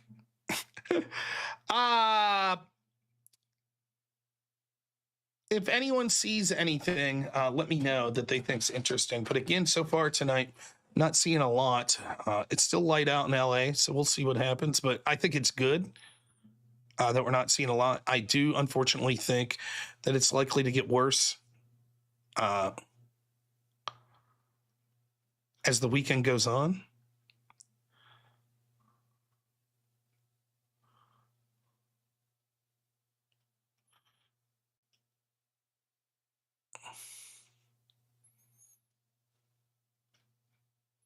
There he is. Yeah, I wonder if this this peyote lady is still trying to hotbox the Is she there? protesters. Oh, no. Oh, there she is. She's back. I thought that guy was going across the bridge. That's what he said. David. Okay, David. And what was your name? My name is Alexandra. Alexandra. Alexandra Water. Okay. Water. I have Water. another name. Okay. Water. Okay. Nice to meet you. It's so nice to meet you. We'll see you again. Right there? I think I'm gonna go down there a little bit, and then I'm gonna Uber to my car. My car's over by Tokyo. Boo. Where is Tokyo? Little Tokyo. Now, I'm no historical garment expert, but that does not look like a traditional Native American headdress. It almost looked foam. It looked like when you buy the WWE belt, but they send you the foam one, for you to wear. That's what that looked like. Like she went to like IndianHeaddresses.com or something, picked that thing up. Yeah, made in China. I don't see no beads. Where the fucking beads? Have I been sold a false bill of goods that it's all about beads? I thought so. Yeah. It definitely had something to do with beads. All right, here we go. Oh, we missed it. Andrew was jamming out. I like that. Well, we missed it, guys. Andrew was jamming out. Darn. My grift was, instead of playing music, I would sing a cappella songs. That was my grift last night. That was funny. Fucking Like bit me in the ass right out of the way. Fucking Limp Bizkit's like, boy. that was great. Come on, you did That so was good. that was about as good as it gets for like, here, shithead. How do you like this song? It's like, ooh. My wife's a huge Limp Bizkit fan. If anyone ever sees my wife, Courtney Noerr, in the chat, make sure you ask her about her deep love for Limp Bizkit and Fred Durst. She doesn't really like them at all. Sometimes I'll play some of their music just to piss her off because I know she doesn't like them. I was gonna say bass. Limp Bizkit's a cool band, but All right, But my mom, great lady. My mom's fantastic. They used to have season tickets to the Pittsburgh Pirates, right? And we went, this is like me and my wife just started dating, and we went to Matchbox 20. That was one of my wife's favorite bands. And the band that opened for them was Goo Goo Dolls, which my wife doesn't really like. I don't like either of those. So I tell my mom, you just bullshit to your parents. It's like, oh, what are you doing this weekend? Oh, we're going out to this concert. So then like 3-4 years later, my parents got tickets, Pittsburgh Pirates games. And they call me up all excited. My mom calls me up. She's like, put Courtney on the phone. She's not going to believe this. So I get on speakerphone, and Courtney's like, yeah. My mom's like, you're not going to believe this. We're giving you guys tickets to the Pirate game here, like, in 3 days. And we're like, thanks, cool. And she's like, wait for it. Guess who's playing after the show? The Goo Goo Dolls. And I know it's like your favorite band. And my wife's just like, thank you. That's amazing. And to this day, my mom thinks that my wife's a huge Goo Goo Dolls fan because she never had the heart to be like, actually, I don't really care for them. And so I know my brother's watching, but if it gets back to my mom, she's going to be devastated. But here I am running my mouth like in front of hundreds of people. Yeah, it's but don't tell Courtney, everybody. Don't tell Courtney. Yeah. No, you can tell Courtney. Don't tell my mom. Only my brother's in here. He'll hold it over my head, the rotten bastard. But yeah. That's funny. Yeah, it was. Oh, see, look, we get some Goo Goo Dolls fans in there. Yeah, she's a big Matchbox 20 fan. I actually like Matchbox 22. I enjoyed that concert. Goo Goo Dolls were fine. Yeah, but it was never like my thing. It was my roommate in college was. He's always playing. What was that song? Iris? Is that the Goo Goo Dolls like big song? Yeah. He used to have that shit on all the time. I'd be like, turn this shit off. He also liked this band called, what were they called? They were like this weird, like operatic, like cheesy metal band. Queensryche? Nightwish? No, Queensryche's great. No, Queensryche's great. That was like Nightwish, I think was the name of it. And he was always playing that too, and I'd be like, My next guess was going to be Symphony X. They're pretty cringe, but I don't know them, but and then of course Norwegian. he was like my old roommate. He was a hippie, but like none of the cool shit with like hippie, like none of the cool drugs and like fucking. So he did the like he smelled like patchouli. He was vegan. He didn't do any drugs or anything, and then he was like super into fish and the Grateful Dead and shit. And it'd be like, okay. Like, I'm all right once in a while with it, but the problem with those bands, it was like I'm 40, so for me in college it was Dave Matthews Band. Everybody was in the Dave Matthews Band, and now I go back and I listen. I'm like, actually like Dave Matthews. I've seen him a couple times in concert, fucking great, very good. But I hated him in college because all my fucking the lamest people I know were all like, Dave Matthews is the fucking songwriter of a generation. He's the greatest man that's ever been born. And I'd be like, oh, go fuck yourself. I'm listening to like Slayer. Hell yeah. Like, fuck you. Dave Matthews sucks. that's what I was going to say, man. We need to get some Slayer and some Pantera and Metallica going. Hell yeah. I'm into it. Fucking, like, I was going to like cheap metal shows that cost like $8 to get into. Hell yeah. 6 Feet Under and Cannibal Corpses and shit like that. You know, Hell that's where yeah. I was going. And then all my friends were like, Dave Matthews. I'm like, oh, You little pussies. they were onto something. Dave Matthews is pretty good, but I think Dave Matthews surrounds himself with really good musicians too. Yeah, that helps a lot. Core 4 grunge. I've never heard the term, Captain Phoenix, so maybe I'm not old enough. Very first show I ever went to, I think I was 16. I went and I saw the Dead Kennedys. So I was a big old punk fan. So Dead Kennedys, Rancid. I was a big fan of Rancid. Rancid is pretty cool. I saw them live once or twice. That's a good band. Saw Rancid at Warped Tour live once, and the lead singer fucking like nosedived off the stage. Like he tripped and fell and fucking just duffed it. It was terrible. Shit.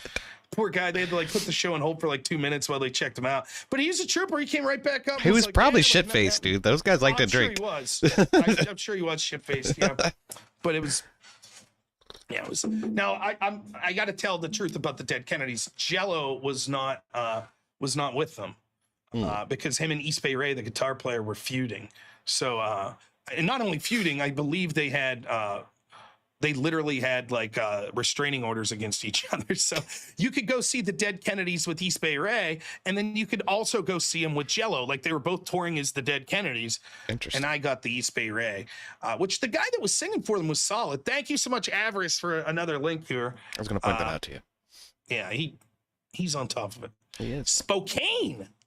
How about that? No shit. Where else we got? New York City, San Antonio, and Seattle. So we got top left corner, LA. Top center is LA. Spokane, Washington in the top right. Bottom right's New York City. And we got San Antonio in the bottom center, and bottom left, Seattle. Seattle yet again. Enjoy the insurrections. The insurrections. Yay. It's so much fun. It seems like they're pretty well prepared for him down in San Antonio. That makes me feel better. We'll see. All right, what we got here? Lower class, $10. Oh. Says the Chariot's the greatest Christian band that's ever existed. I'll debate it with any of you. I don't know the Chariot. You know what band I was into that was a Christian band when I was in high school was MXPX, which was a Christian band. But they didn't really sing anything Christian. It was just non-offensive. Yeah. You know what I mean? So it wasn't like they were singing about the Lord or anything. They would just be like, I went out with my girlfriend to the movies and it was fun. Like, that was MXPX. It was like, all right, I get by. But I enjoyed them. I thought they were good. And then real quick, I'll give you a chance here. But first, Jets Gerald, my goodness, always fucking incredibly legend. generous, gives me 50 memberships. Thanks so much for gifting those. Avarice is telling us, make sure you're paying attention to the top right here in Spokane. Let's cue it up. I know. Appears to be getting a little rowdy. Not another insurrection. Oh, my heart can't handle it. Darkest day since Pearl Harbor, right? I mean, And 9/11 combined. Yeah, What was yeah. it? Chat came up with a couple of good Christian bands. Skillet. I said Demon Slayer. Demon Slayer is a little bit more on the metal side. I I've like heard them. Demon Slayer. Yeah, they're good. Yep. But you know what we forgot was Creed. Big F for chat for not saying Creed. Yeah. Yeah. Can you take Me higher. Meanwhile, right in the guest room right next to me, my wife's sister is sleeping like, I hate you so much. Did I hear you singing Creed at 11:30? I have to be up for work in 7 hours, you prick. Yeah. I'm sorry, Courtney's friend. My bad. Aver says they just shot back in Spokane. No kidding. Yeah. Well. Uh-oh. Yeah, Spiro's pleased. I assume a huge Creed fan. I'm doing James Hetfield singing Creed. Yeah, you know. I'm not a good singer. I'm really not. Like I have like a gravelly voice. So any band, like I could do a little bit of Tom Waits and I could talk fast, so I could do a little rap shit, but that's it. But I'll make an ass of I love going to karaoke and make an ass of myself. Jars of Clay, Chevelle, both I know both of them. Yeah. I'm familiar with Chevelle. I haven't heard of Jars of Clay. Oh man, I started to sneeze as I drank a little bit of whiskey there. That was almost bad. That would have been bad news. That would have been a party foul. You'd have had to do 10 push-ups. On cam. I do 10 push-ups on cam, no problem. Actually, so like before I hurt my back, I was trying to do a lot of exercise shit that you could do without equipment, because I'd be on these long stretches at work where you're like fucking at someone's house for 5 days straight. So it's not like you could, even if you have a gym at your house or going to have a membership, what can you do? You're stuck at some dude's house. So, just trying to do little shit that you could do with no equipment whatsoever. You got 20 minutes downtime. So I was really looking into push-ups and like the technical way to do them, because it turns out I always did them kind of like a sissy, like I didn't go down the right way. And this guy I was watching was like, the most important thing's like sort of the plank aspect of it, that you want to be like, your back has to be straight. Like your back's got to be straight. You want to be tightening your abs, you like basically tightening your glutes and everything to go down. So it's like, I got decent at it. I was doing good. And then the problem is when I do that now, like my herniated disc in my back's fucking kills me when I do it. So now I feel myself when I try to do push-ups, I'm back to the old like sissy way, it's like, oh, no good. There's a lot of horse shit up here in the top left. That's what happens when you get a lot of horses in one place, man. It's going to happen. We used to have horse carriages ride people around the city just as a touristy thing. There'd be horse shit all over Main Street every day. They put a stop to that eventually. Well, I live in Amish country, so there's you see horses everywhere. It's always a tragedy. Like once every 10 years, there'll be a tragedy where it's a weird thing if you think about it, because the Amish, they're kind of not big on government shit. They're sort of the libertarian paradise. But then you run afoul of basically there's a lot of well, just let the Amish do the Amish. But then what do you do when you have Amish horse and buggies traveling in the middle of the night? There's no headlights. Right. They have to abide by that. They have to have reflectors. They have to have lights and shit like that. It's kind of a weird thing. Well, I think it was 3-4 years ago here, just up the way, maybe 5 minutes up a hill, some fucking assholes driving 90 mile an hour on the road. Night, doesn't see the little reflector lights or whatever in this Amish buggy and just rear ends it. And unfortunately ends the lives of the Amish guy that was in there. And when you go and you look at the spot, you're like, there's no justification. You had to have seen this. It wasn't giant right around a orange triangle. Yeah. Yeah. But you could maybe understand it's okay, this buggy's going 10 mile an hour and it's around a turn and you're going 45 and maybe it's too late. But no, it was The big straightaway. It's bad news. So yeah, there's horse shit oftentimes you'll see around here on the For sure. roads. And then my neighbor, right across the road, there's a farm. So they'll spread manure every once in a while. You get, Yeah. you know, do you remember that Seinfeld? George is like, manure, it's actually not that bad of a word. You got "nure," which isn't a bad word, then you put a "ma" in front of it. Well, it's always the smell when you're driving out in the country, man. You smell cow shit, you're like, now we've made it out of the city. Yeah. You want to get something real bad, man? Try fucking a paper mill. I used to live in this town, Johnsonburg. I bet that stinks Paper like mill hell. smells like shit, man. Yeah. Like terrible. Bandit, $5 at COD. I'm down in North Carolina for work in a fancy hotel. Just found the mini fridge hidden under the sink while my redneck ass filled the sink with ice for beer. That sounds like some shit I would do. Nicely done. Yes. I've been there, man.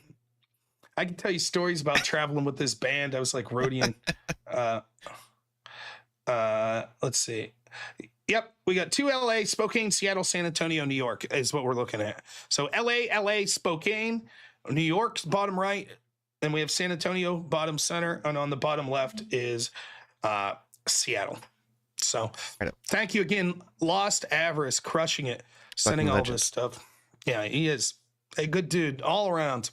Yeah. It's weird. Yeah, like I kind of feel like, I don't know how you feel, EOD. How old are you, by the way? 39. I have the same age. I get confused sometimes and say I'm 40 because I'm old and I forget. But Yeah, that's part of being old, is forgetting how. No one gives a shit. Like the last important birthday you have is 25. Pretty much. Because your car insurance goes down. That's it. After that, it's like no one gives a fuck. You know. I guess you could retire at like, well, for us, never. You know, of course we're streamers, so what's the point? But you know. What's the retirement age when you can actually collect Social Security? By the time we're in our 70s, will be like fucking 140 or some shit, you know? So it doesn't matter. At this point, you just, you know, you dig ditches until you fucking keel over on the shovel. That's basically it, you know? pretty much. My father-in-law is always saying he wants a backhoe. He desperately wants a backhoe. For years, he's been trying to save up to get one. And he's like, the only time I'll ever get a fucking backhoe is when I'm digging my own grave. That'll be it. Like right at the end as an old man. I fuck with them all the time. I'm like, you know, I can't wait for like, you know, my son Hank, when he's old enough to retire, we'll be like, oh, we gotta wait. Papa is still working until 8 o'clock, so we gotta wait until fucking he's 120. He's still fucking driving truck. You know, someone's gotta work. It ain't gonna be me. Get at it, Papa. You know? Shit fire. Truck driving it pays well though, so I'm looking into it. It does, but it's fucking, you know, people say it's easy work. It's not easy, man. And not the way he does it with the oversized loads and shit. I watched this guy in fucking blizzards pulled off the side of the road on an interstate, fucking climbing on top of a house that he's hauling, putting fucking plastic back on the house. Fucking, it's not for me, man. That shit's for the birds. But God bless all the people that do it, because it's sometimes thankless work. People think, oh, it's easy. It's easy. I mean, I'm not saying it's skilled in the same sense that, like, you know, fucking Build a house or plumbing or something. Yeah. Building a rocket ship or some shit. But it's tough fucking work, man. And then I think that, you know, just sitting and driving that many hours, it's dangerous. Yeah. I mean, driving's one of the most dangerous things you could do consistently. You know, you think about the miles that they're putting in, and it's fucking nuts. It's one of the most dangerous jobs in the country, and it gets worse and worse. There's less and less people willing to do it, so their hours get fucking crazier and crazier. Yeah. Well, to me, it seemed like a good opportunity because there's not a lot of people doing it, and they need a lot of more people. I'm like, that's cool. So there's plenty of potential. And then I want to travel the country. I never have. So that seems like a good way to do that and make some money at the same time. That's kind of what I was thinking. Yeah, I mean, consider it, man. I mean, it definitely, it's not for everyone. Yeah. But I tell people, particularly like, you know, I know a lot of people that like live in the city that I would talk to and shit. And it really, thank you, Avarice, sends us another great feed here. So here we got LA in the top left, and then the bottom left is Spokane. So that's Spokane, Washington, bottom left, top left, LA. Right. Then we'll go clockwise. LA, New York City. This one I don't know. It's like Chicago or New York. One of the two. New York, yeah. Seattle, Spokane again, and then San Antonio in the center. So If I'm rambling and you see something, EOD, and like, oh shit, what's that? Just let me know. Yeah, will But do.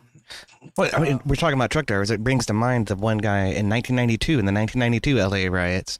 They stopped a semi truck out in the middle of West Hollywood, and yeah, right. pulled him out of the truck and beat him to death. Yeah, Reginald. Well, he didn't die, but he got fucked up bad. That was Reginald Football Denning. yeah. Was the name of the guy that beat the shit out of him, and then his family, his mom or something, later got hired. I think at Maxine Waters, like fucking someone like that. One of the congressional black people hired them for fucking their campaign. No shit. Which is, I mean, imagine that. Fucking imagine that.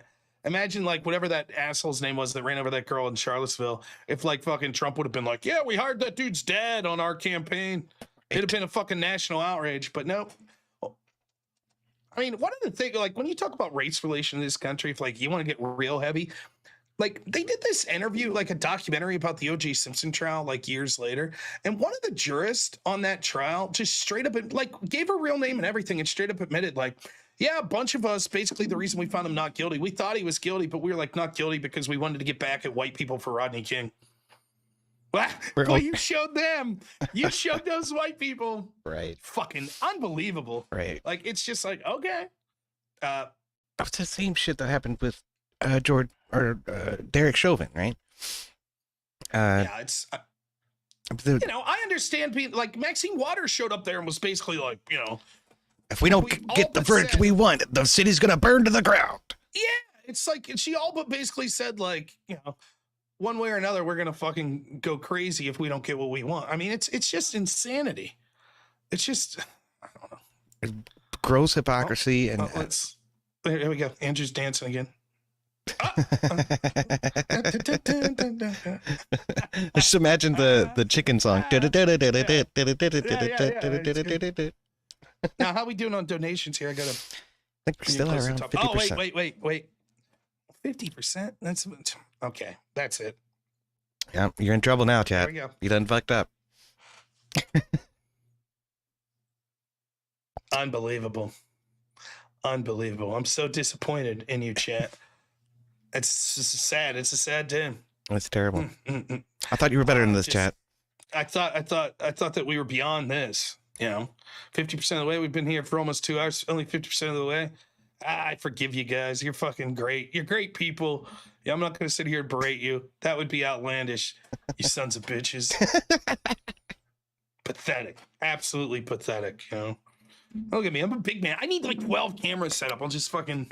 I'll be awesome. You know. Split between them. Just do 12 different characters. That'd be great. Maybe I'm schizophrenic enough to pull it off. I don't know. By the way, we're at 51%. So, wow. You know, yeah. So who is it? Zach from If You're Feeling Adventurous does a lot of interesting characters. Of course, one of them is the Nippler. He takes his shirt off and he puts on a ski mask. He's the Nippler. I will not be. Don't worry, everyone. You will not see me doing the Nippler. So apparently Spokane. Now this guy's footage is pretty grainy here, but apparently it might get out of control here. So we'll He's using the handy cam. In Spokane. It almost looks better. Not zoomed in. Enhancing. Enhance. This is also Spokane. Oh, there we go. I screwed the pooch there. This is also Spokane. Wow. Well, the police are there at least. Well, I'll say this. I was intrigued about like what you should like. Let's say you're either going to engage in a protest like this where you think there's going to be violence, or you're going to cover it, right? I was very interested in like what do you wear? Because you hear people say that. I heard someone say this last night in one of the feeds, like tear gas got shot, and this one dude walks up to another's like, man, you always gotta have goggles and shit. So like I'm sort of interested in that sort of shit. And so like when you see people that are wearing like cut off shirts and stuff, that's got to be a huge mistake, right? Like you would think that like the chemical irritants could get on your arms and like, I don't know. It just seems like a mess. I guess it's one thing if you're just some fucking random Joe Blow that's going to like, I'm just showing up. But if that woman had press, it said press. By the way, I know Antifa and a bunch of groups fake being press. Yeah. So maybe that's what's going on. But you would think you would know better if you cover shit like this. Like that, you'd be a little more prepared. This one looks. San Antonio's looking a bit rowdy there. That's one of the things you got to do in basic training is get gas. So we go into a gas chamber, for lack of a better term, and then they drop a CS tablet into water in the middle of the chamber and tell us to take off our mop gear, our gas mask, and then we have to actually inhale it and see what it's like. And it's the skin irritation part of it is the least of it. It gets into your mucous membranes and just makes everything go overload. So you're crying, your snot's flowing out of your nose, you're salivating all over the place. You can't see, you can't talk. Yeah. So. I'll be honest. First off, what branch did you serve in, man? The Air Force. No shit. Yep. How many years did you do that? 4 years. I was a medical laboratory technician. So. No shit. That's awesome, man. Spent some time at Riot. Spent some time down in Biloxi at Keesler Air Force Base. That's mainly where I was. Okay. So this is can I move this? What's like? No. I'm screwing things up. But yeah, getting gas is not fun. I'm really screwing up here. I bet not. I know my buddy was like a local press guy here, just in this small town, and he said he fancies himself a tough guy, and he was like, yeah, for local police event, I volunteered to be gassed. He's like, it was not fun. I did not enjoy myself. I was like, go figure. You thought they'd make it so much fun, I mean, and then nobody gets hurt from it, but it's enough to it capacitates the crowd for a reason, Mm-hmm.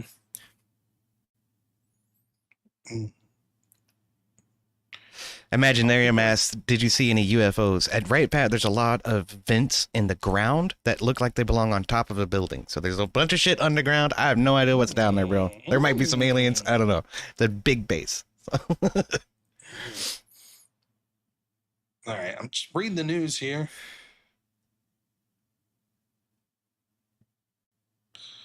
I don't know what that's about. Budgaff says the irony, EOD mentions Biloxi while watching cars burn. My car caught fire yesterday in Biloxi. No shit, dude. I'm sorry to hear that. Is it a Tesla? I hope not. There was that controversy where they kept overheating and catching on fire. Yeah, I remember that. The batteries or some shit, right? Yeah. It's blowing up. Nothing too interesting I'm seeing on the news. So, again, I think that the craziest shit's most likely to be this weekend. Mr. Ubercross, always great to hear from you. For $10, as I was talking about this the other night, you just snot and cry and spit all over while trying to talk. But the CS gas does sting on sweaty skin. It has to do with CS 4 times in various courses. He's done it 4 times. Yeah, like I said, it did irritate my skin a little bit. Mainly for me, it was the mucous membranes going crazy. That's what fucked me up. Yeah, I'm snotty enough as it is. I don't know. Right, me too. I had bad allergies. It was January in San Antonio when I went to basic, so it was not good. Will we see a resurgence of BLM riots in the future? This is BLM riots. They just changed the name. Same fucking people, same commies. They'll just change the name. Will there be riots in the name of Black Lives Matter? I don't know. Probably. That name's not going to go away. But I think they understand that there's negative connotations at this point with that name, so they'll just call it something different. You'll see Palestinian flags here. What the fuck's that have to do with anything? Same thing with BLM. You saw that same sort of shit. Yeah, they're fucking commies. They're converging all the narratives together, and all they really want to do is stand against law and order and Trump. They just want to speak out against Trump. That's all it has to do with anything. There aren't Palestinians crossing the fucking Mexican-American border. That's retarded. Excuse me. Andy No thinks shit's going to get crazy in Seattle here. He says... Antifa militants and far-left extremists have shut down the roads and are marching to a location, likely the federal building. Huh. Oh. We shall see. So we'll keep our eye on it. But, yeah, I mean, same shit. They are peaceful, sweet folks. That's a good way of putting it. Mm-hmm. See, where were we here? One of these, you can see a drone, and I thought that was interesting, why both the police and the rioters aren't using drones more. You think for like tactical purposes, it would be something that could benefit both sides? Yeah. I'm not sure why the police aren't using them, but they Maybe do. are, and we just yeah. One thing they do employ a lot of times in these situations is cell phone jammers. They would jam cell phones in the area. Yeah. That might interfere with drone activity. I could. You're right. Mr. Play. Oh, shit. Mr. Playlist Man for a $10 says, love the work, bro, and congratulations with the Crucible. When are you going on Tim's Culture War podcast? I just saw Soy Pill be disingenuous AF there. Sorry, you've already been asked before. You know, it's weird. I did Tim Pool's Culture War and then Timcast IRL, I don't know, 8 months ago. Yeah. And I kind of got chummy with a bunch of his producers and shit. Spent all day there. I was only supposed to do the Culture War. Thought the IRL thing went fine too, though it was more about Israel. I didn't have much to say on it. Everything seemed pleasant. Headed out. Never heard from him again. I don't know. That's a big show. They run a lot of people through there. So I bet if you reached out, you might be able to get back in if you wanted to. Probably. Do I know who Grambler63 is? Why do you ask? I do know who that is. How will people feel the impact of their rioting if people have gone to bed because they have work in the morning? Robert Whaley, $5 says, the No King's Day protest coincides with Donald Trump's birthday. Coincidence? Of course not. It's all about the optics of it. Right. That's the national riots that they're planning, right? Mm-hmm. Yeah. Keno, I think if there were riots in PA, what's likely to happen is that that Fetterman and Shapiro, I think Fetterman might actually be okay. I think what they would do, though, is they would probably criticize the shit out of Trump and say, but we need to crack down. Law enforcement needs to get there. Rad Dude says, because there's someone named Grambler63 that has an account on here using my name. Grambler63 was the account I created for grad school, and I had to do this stupid ass art project. And the culmination of the project was you had to put a fucking video up on YouTube, and I didn't want to put it up on my real YouTube, so I just created that account. So yeah, that's me, but it's a never used account. So I think that's the one I reported one time because it was using your same iconography and shit. I was like, you little bastard. It turns out it's you. Well, I was like, I've had people ask me that before, and I'm like, I didn't know if like something nefarious, like someone was using that name in some nefarious way. So that's why I didn't say right out of the gate, like, yeah, that's me. But yeah, it's me. Yeah, as far as Tim Pool's show, I'm sure I'll get an opportunity if I want it again. But here's the thing, right? I know this is going to sound fucking crazy, and maybe people think I'm an idiot for saying this, but I'm better than Soy Pill and Wick and those fucking people. And not so bright. Yeah. Yeah. So, I mean, if you're looking, I mean, I'd go on and debate those people. That's no problem. But at this point, they're dropping tear gas in the bottom left. Yeah. Okay, let's do it.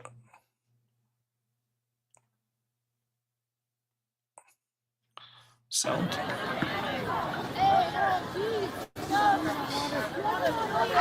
That's what I would figure. If you reach out to some of the people you're chummy with over there, they'll probably set you up, later in the year or something. The police are the ones that's dressed up for war and violence. FYI. Really? They're the ones using violence against a peaceful civilian. Oh, the police are using violence. Not violence. They're using violence. They're Fucking using propagandist. violence. It's violence. Do you see the violence? Bandit, $2 says, by the way, happy birthday, God Emperor Trump. Yes. The 45th, 47th, and 48th president. My God. Yeah. Now, as far as Timcast goes, I would go back on. But here's the thing. A lot of those producers, when I was there, are no longer working with him. Oh. And so I think that he's trying to do some more debate type shit. And, as busy as I was before I transitioned, I didn't really make much of an effort to reach out to them. So maybe I will again. And there'll be some interesting debate that I could have on there. But that would be cool. I mean, to see you and Pisco go up there, that'd be great. You and Destiny, that'd be great.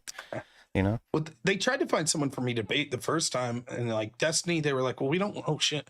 They're like, Destiny, we don't want because we just had him on not long ago. That's what they told me, and I was like, oh, okay. And then the Krasenstein brothers, they were in talks with, and yeah, I would have loved that. Where is? I know there's another Spokane. No, is it over? No, we're still here. Let's see. You know, what would be fantastic is if you could get like Jasmine Crockett or something. You know. Yeah, that was well. Yeah. No, I'll go on. I'm not trying to big time anyone, but like it's people say that all the time. Why don't you call in the so and so's show? And it's like, wow, how about we set up a debate? Like I'm at the point where it's like I'll do the TikTok invasion shit, but like to call in on so and so's show so they could like control the topic and the mute and all that shit. Fuck that. Yeah. But I think Sarah, the Raging Tomato, does a pretty good job with that. But yeah, she's a rare exception. Yeah. Well, she's fine. I'll do the panels and stuff with people I trust. But that's different than calling in to Dean Withers' show. Yeah. Like, it's like, how about I set up a debate with Dean Withers? That's fine. Like, but to call in his show, it's, Bandit, $2 says that's not a smoke grenade, something. It's hot box. It's that peyote chick from earlier. She's really getting down now.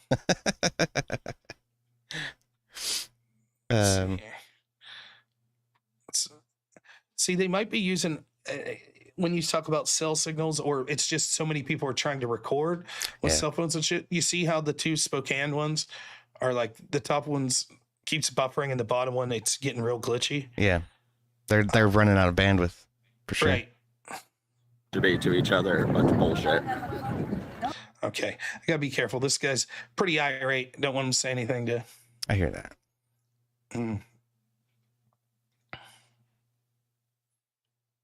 Oh, come on! I'm like the meme poking him with the stick. Do the charge the police. I want to see some more tear gas. You could do it. You could do it.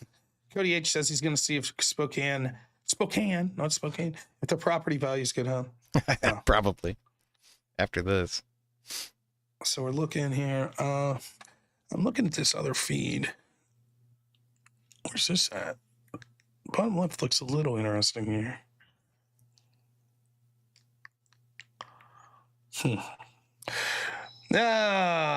Riots, insurrections. Yay. Well, I got an interesting clip from yesterday if you want to take a look at it. There's a demonstration in Chicago, and a car drives through. He doesn't hit anybody, but it just goes to show you that people are getting fed up with this shit. They don't have any tolerance for it anymore. Let me see. There's the red car that's coming in, and you'll see people trying to see get the out sign of the and way, everything. others standing in front, and others beating. People the car, are chasing him down, trying to destroy his property. The officer right there as it passed. There, we'll show you here. Yeah. There's the people are getting fed up with it though. Yeah. Well, that's the whole thing. I was talking about this yesterday. People, they're so fed up with what they saw last time, and no one was held accountable. And now it's like, same old shit. No one's going to be held accountable again. Yeah. And so that's people are like, we're tired of it. So we hope the feds do something. That's how people are. And so the Democrats think this is going to be some winning. Oh, Trump's an authoritarian, which was always their playbook. Mm-hmm. And people are just like, no, we don't give a shit. Send them in. I'm not saying that it can't go too far, and there won't be a point that, that Trump deserves criticism, but these people get what they deserve. This is what they wanted, and now they're getting it. And they're like, uh-oh. It's like Matthew Iglesias, that shitbag journalist. I see every once in a while, like someone will post his message out, and it's just amazing. Remember when he posted out? He was like, on X, he said,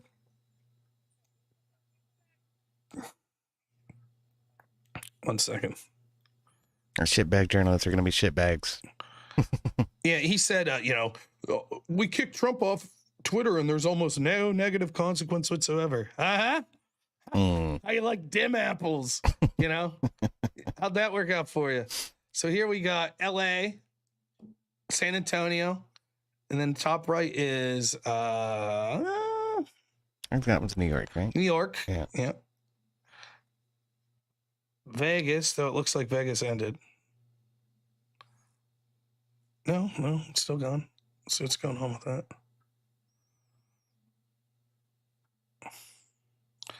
Let's try.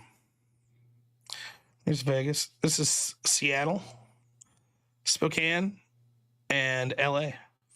Nice. What's going on with this guy? Looks like he's preaching. Maybe. Oh, there we go. We're up and about. Yeah. Multiple views. Checking out here. It's mostly peaceful, right? That's the way we're supposed to say it, right?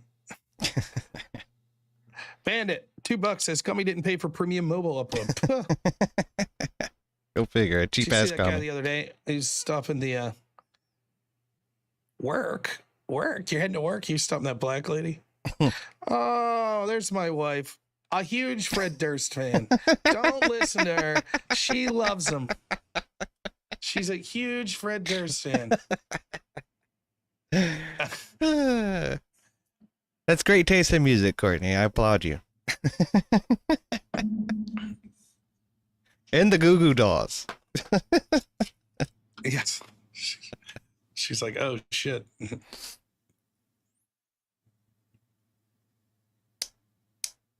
I'm still looking at this other feed, too. Let's go back here. What a mess. Well, and I love that the Democrats be like, see what Donald Trump did? See? If he wins, then we all riot, you see? Yeah. Oh, my goodness. Avarice says, huge shout out to Mantid. Mantid, amazing guy. Like, Mantid's a man of many talents as well. What a cool guy. It's been great to get to know him here the past couple weeks, but shout out to Mantid for really helping finding all these footage, helping Avarice there. Those two guys putting all this shit together for us is amazing. Oh, yeah. And I assume, because I know the caliber of people there, they're probably helping Andrew out as well over there. Yeah. That's a lot of work, man.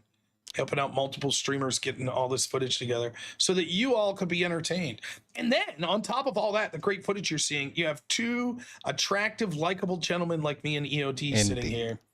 You know, what more could you ask for? It's amazing. By the way, we got some new emojis thanks to Are We Not Men? Those are looking really cool, by the way. Are We Not Men? Good shit. Oh, American Nacho also stepping up. Holy shit. I've known American Nacho for like 3-4 years. We used to do these panels together way back in the day. Yeah. Like, there was only like 3 or 4 of us right wingers that were worth a shit. It's really amazing. But reminder, tomorrow I'll be doing, I think, let me check the time on this. I'm going to be on Gibbs's channel. I don't know when. I'll have to check it at some point. But I don't know. It's kind of one of the things. It's 7:30, so 8:30. I'll be on Gibbs's channel tomorrow at 8:30, and we're going to be talking about the Trump-Elon spat. Now, this is. Let me give a little criticism. This isn't to Gibbs, and it's not. It's no one's fault. But when you set shows up like that with the topic, right? And it's like, hey, in 8 days we're going to talk about this topic. You know it's bound to happen. Something else. Crazy shit's going to happen, and it's like. No one gives a shit. No one's going to give a shit about Trump Elon by tomorrow. It's like, huh? What? They basically made up today. Yeah. So it's like, I knew it wasn't going to last. Bandit 848 $5 says, as long as she isn't a fan of Offspring's pretty fly for a white guy. And Bandit says, I'm really important. I have bad news for you. My wife is quite the Offspring fan. I don't know that that's, there she says, I do love Offspring. We did go see them a couple years ago. They have much better songs than that one. Look at that, Mr. Green's Fred Durst. I'll be damned. He was probably about to donate. I always heard that Fred Durst was like really good with his money. So Mr. Green was about to send he's like, oh, they're talking favorably of Limp Bizkit. I'm about to send in like $50,000. Then my wife's like, I don't like Fred Durst, and he's like, well, fuck this channel. I'm not sending $1. It's all your fault, Courtney. Yeah, thanks a lot, Courtney. Now I'll toil in obscurity the rest of my life. I hope you're happy. Had my big chance with Fred Durst there. Bastard. He did sing a Fred Durst song yesterday, though. Fred Durst. I did. Yeah, Fred Durst. You'd be pleased with my Fred Durst song. Yeah. Oh, shit. Sorry. So, also, Courtney, earlier tonight, I was singing a little bit of Creed, and then I remembered that we have a guest in the guest room that's probably not too impressed that I'm at midnight singing Creed. So we'll raise some money at like the wee hours of the morning and see if we can get an angry knock at the door. Like, with you berating the chat. Send your damn donos in, you fuckers. Fucking losers. You're going to leave Austin Hall win, you pieces of shit. He hasn't won yet once, has he? Chad has been killing it. Yeah, not once he's won. How much would it cost for me to sponsor Limp Bizkit? You mean like to do an ad for Limp Bizkit? Not much. That's something I could get behind. Be like, all right. You know, I have to believe in a product before I would advertise it. And I believe in Fred Durst. So, you know, it wouldn't cost a lot. Oh, okay. Our house guest loves Creed. There you go. It's okay then. It's my wife's sister. It's all right. Sister. Like, I bet. I'm sure they've done worse to each other than singing Creed at 2 a.m. So Probably. Now, Mr. Ubercruz, I know, is telling people to give a like to the stream, but I like to think he's literally like, shut the fuck up and like this. Like, not the thumbs up, but literally, you must enjoy this content. What is wrong with you people? Like, people are DMing him like, this sucks. He's like, no, you must like it. It's almost been oh yeah, with arms wide open. Yeah, that's the one we'll sing next. With arms wide open. You think that's like, we're gonna start doing some duets? Like me and EOD got some Simon and Garfunkel lined up for like 2 a.m. You know, into a little Bridge Over Troubled Water or some shit. Yeah. You know, I'm down. I don't know, who else can we do? I'm trying to think of famous male duets. Notes. Yeah. Oh well. What about Montgomery Gentry? Right. That's a good country band. Okay, that's more of that's more our speed, pro. Yeah. Yeah. And then Captain Phoenix, give me shit because I sound more like James Hetfield. It's Ebony and Ivory, yeah. Little Paul McCartney and Stevie Wonder. I get to be Paul though. EOD's got to do Stevie Wonder. So. I got the piano. I could do it. There you go. I just got to pretend to be blind. Yeah, look at that. Avarice does make a point. He's like, come on up and bust my ass. So send money to Rob. Right. See, deep down, I'm a true socialist. Other people do the work and pay me. That's the, you know, it's just Avarice stream with me talking. I wish we could get Mr. E in here just to yell fuck. And I'll have to record Mr. E's voice just yelling fuck. Random insults, just hit the button with just Mr. E. Like, oh, thanks so much, Mr. E. Fuck, you fucking loser. You stupid shithead. Thank you, Mr. E. Nailed it. I'm not that mean. I can't be that mean. No, Mr. E's got a talent for that shit. I tell him all the time, like, I could watch him narrate anything. Like I'm not a big fan of like the show Friends. I could watch Mr. E narrate Friends. Stupidest fucking shit I've ever seen. But, damn. Thank you, Mr. E. Yeah. Man, sometimes they are watching the strangest shit in the Crucible's fucking comfy chat. It's been big NHL playoffs lately. Yeah. Oh, well, that one's fine. That makes sense. But you know, it's like I was paying attention to your stream one night, and I go in there to see what they're doing because I thought they might be restreaming it. I just hang out with them, and they're watching like little girls bouncing around on fucking broomstick horses. I'm like, what in the fuck? What did I just walk into? They're weird senses of humor over there, yeah, for sure. They're funny guys. It's good times. They are. There's usually like 25 or 30 people in that fucking chat. It's really cool to go in there and hang out. No, they go. This again. I think Spokane's looking rowdy. So who would have thought? I mean, it's Washington, so you know. Right. Seattle's just around the corner. I'm pretty sure. Yeah. Oh. McAllister. I don't know if I know that jersey. I know Deuce McAllister, but he wasn't number 10, I don't think. Or was he? I don't know. My sports knowledge is not what it used to be. The old sports ball. Yeah, I'm not a fan of the sports ball anymore myself. I watch NASCAR. That's my thing these days. Oh, okay. You know, it was funny. I was prepping a debate about the Confederate flag versus flying the Mexican flag at these riots because that's like one of the arguments people were trying to make. Oh, you're mad about people burning shit down and flying the Mexican flag. What about the Confederate flag? And it's like, well, yeah. If they were burning shit down. Right, then we would say that's bad as well. But it's like, okay, if that's the argument, we're going to treat those flags the same. You know, there's sporting events like NASCAR where you're not allowed to fly a Confederate flag. Mm-hmm. Not anymore. And that Mexican flag at there's a lot of universities. It's the same. Yeah. So, right? Like, let's keep that energy going. Avarice, who's doing all the work and also donates. Look at that. Imagine this system that I've set up where I have someone giving me free labor, but it's not even free. He's paying me. Son of a bitch. I mean, what a system. Holy shit. You've I worked should it have out. quit my real job fucking years ago. This is the way to do it. Hey, everyone else, does anyone else want to help me? I need someone to mow my yard. You can pay me like $50. I'll let you come mow my yard. Fucking great. We got laundry to get done, you know? Yeah, that'd be awesome. I need some of that. Bailey, $5 says Jody Sweeten. Stephanie Tanner from Full House was protesting in LA. How rude. Yeah.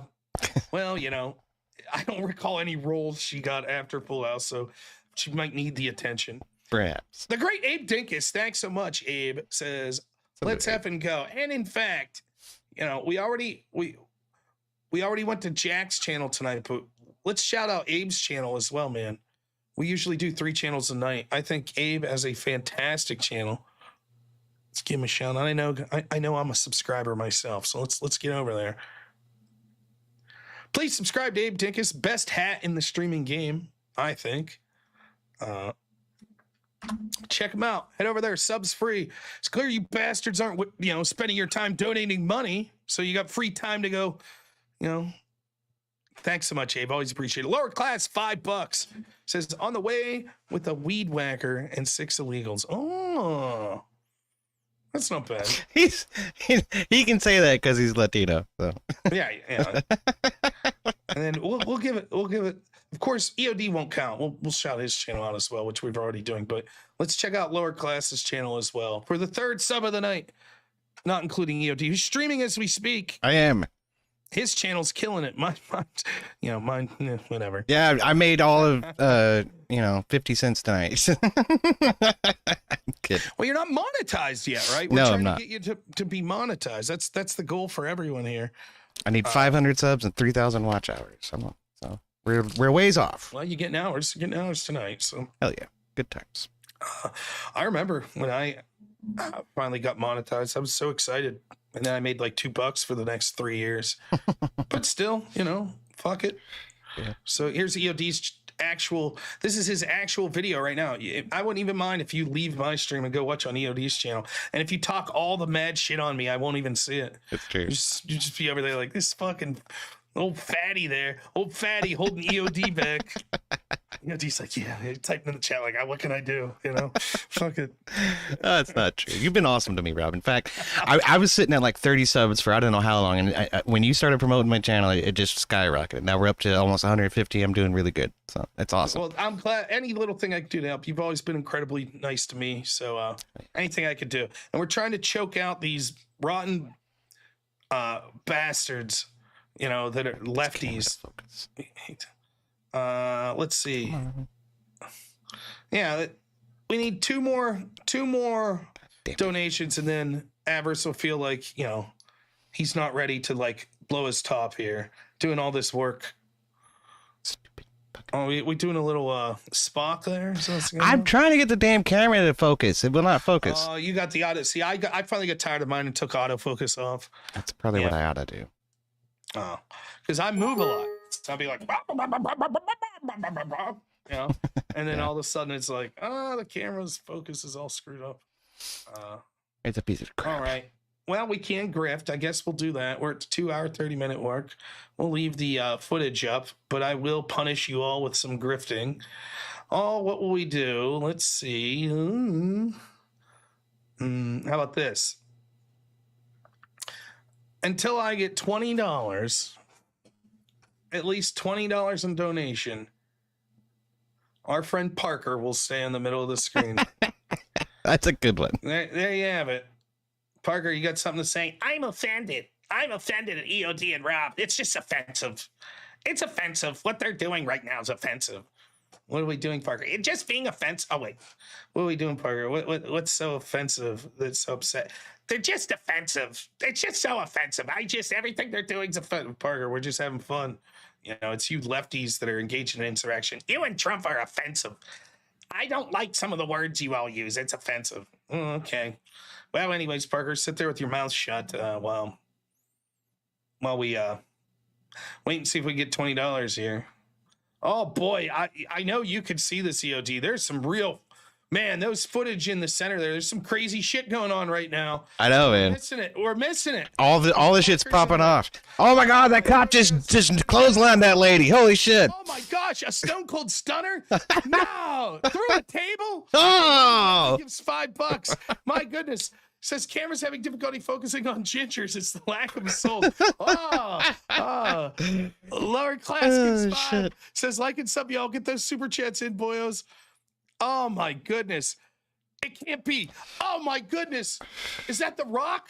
Dwayne Johnson, he's out there. Oh my goodness. People's elbow. The final boss is here. And oh man. Is he gonna join the Riders? And Blasterbot saves the day. Oh, whew. What you know, all the wrestlers just left. Right as that came in. Blasterbot, thank you for the $20. Says Parker's offended by the name Allosaurus, which means different lizard. Such bigotry. Now, Allosaurus, I know, and my son is an familiar. Allosaurus fan. Yeah, it's like a little T-Rex, not super little, but smaller. Right. Woo. That was. Oh yeah, my son Hank. His favorite move's the butt bomb. That's a move he could wrap his head around. So I was showing him. It's just where he just basically jumps and lands on his butt. So there was a wrestler back in the day. His name was Yokozuna. He was like a sumo wrestler, and he's a big fat dude. So his finishing move was just. It's called the bonsai drop. It was just a butt bomb. And so now he's like my son's favorite. He's like the only wrestler my son knows. He'll ask me to put clips on of the butt bomb guy. And so Yokozuna, the gentleman that played the character Yokozuna who's passed away, like there is a kid out there. There's a 4-year-old kid whose absolute favorite wrestler in the world is this bad guy from like the early 90s. And it's funny because my son assumes he's a good guy because I didn't have the heart to tell him. So I'm like, yeah, he's a good guy. Sure. Avarice gets a new hollow in here. Look at this. I always liked the Undertaker. I think he was supposed to be a bad guy. Well, it depended on when you caught him. Yeah. Sometimes good, sometimes bad. But the Undertaker actually used to have a camp up right by my house, like 15 minutes where I live in a town called Brookville, Pennsylvania. And so there was rumors, and like all those wrestlers are fucking huge, like most of them. So I'm sure the Undertaker's like 6'7" or something. So he's massive. When you're watching on television, they're all big. So then it's like, it doesn't stand out as much. But if it's just some dude that walks into your restaurant, you're like, holy shit, this guy's like a giant, Yeah. And so I remember I had friends that were like, told me one day, like, the fucking Undertaker, he's just like a dude. He walked in and was like drinking whiskey, like saying hi to everyone. And, like on the show, he's like, you will finally rest in peace. And then when you see him, he's like, hey, how you doing? Like, he's just like a normal dude, Sure. What's up, Max? Good to hear from you. What is it? Avarice again coming through with the links. Oh, do I have the right one? Yeah, with the great. Yeah, this is good. I know it's all a freaking show, man. It's like a soap opera for men, right? But it's good times.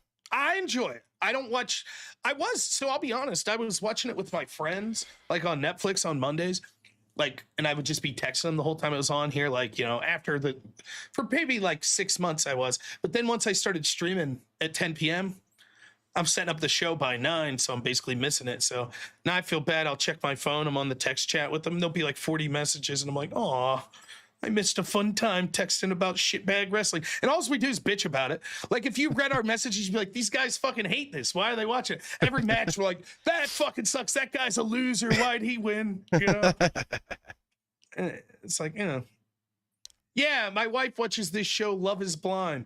And it's the same thing. She's texting her friends all the time, like, this is fucking stupid. But they're all watching it, and they're all texting, It's funny. Look at this. Ashton says, my boss at work was thrown through a wall by the Big Show for a promo for WWE. He's an amateur pro wrestler. Pretty cool. Nice. Oh, look at this. Yeah. Avarice says, Rob, we could be playing Rust in real life. Don't worry, Svet's got you protected. Yeah, I would be down with that. Oh, yeah, man. Avarice, I've not played Rust yet, but I'm looking forward to jump in. So I think it'll be a lot of fun. But I read you loud and clear, Avarice. We'll see, man. I know we'll be talking behind the scenes to get shit ready for that. So, the taxi driver promo. I'm not going to pull it up tonight, but I will look it up. WWE don't fuck around. Like they'll have my shit flagged like in 10 seconds. Oh yeah, for sure. They're crazy, man. Oh, what's going on here? Uh-oh. Wait. Uh-oh. We got a soapbox preacher down on the bottom right. Yeah. And then over here we had What's the bottom right? That's Seattle. Yeah, just two different Seattle feeds. That's the same. Okay, yeah. That's a little behind on the other.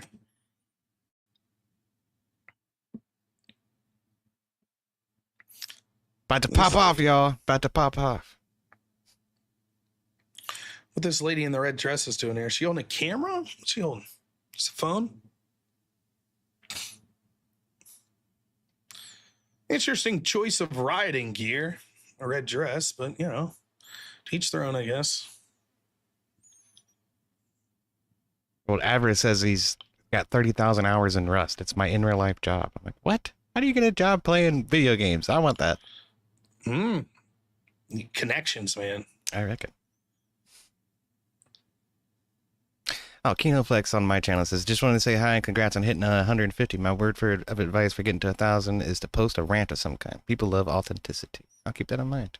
Rants, yeah. Rob is my senpai when it comes to rants. That's for damn sure. I'll make a rant for you, and you could just try to emulate my voice, and it won't make sense at all. Like, you know, tired of going to these restaurants where the chairs are too tight and my fat ass can't fit in them. People are gonna be like, "What's this fucking guy talking about? You don't look that big." I'm getting there. Yeah, you know. I got a beer belly. I've actually been losing weight. That's why I had to buy new clothes today, because if I do some in real life events, the shit I have all look like this shit. It's like super baggy. Though I love this shirt. My wife made it for me. Operation Shutdown. And dig it. It's Pittsburgh Pirates lore, you know. So. Oh, I thought it was about the government. Shut down the fucking Department of Education. There we go. USAID. Yes, it's a double entendre there. Yeah. Operation Shutdown was this pirate, Derek Bell. He was like a veteran, played for them, and they were shit, and he was terrible. And then the next year, they brought in this rookie to compete for his job. So he holds a press conference in like spring training. He's like, "Let me tell you right now, I've never competed for a job in my life. If they think I'm going to compete this year, it's going to be Operation Shutdown." And he just stopped. Like, he's just like, "Nope, not going to practice, not going to do spring training games. I'm not going to play."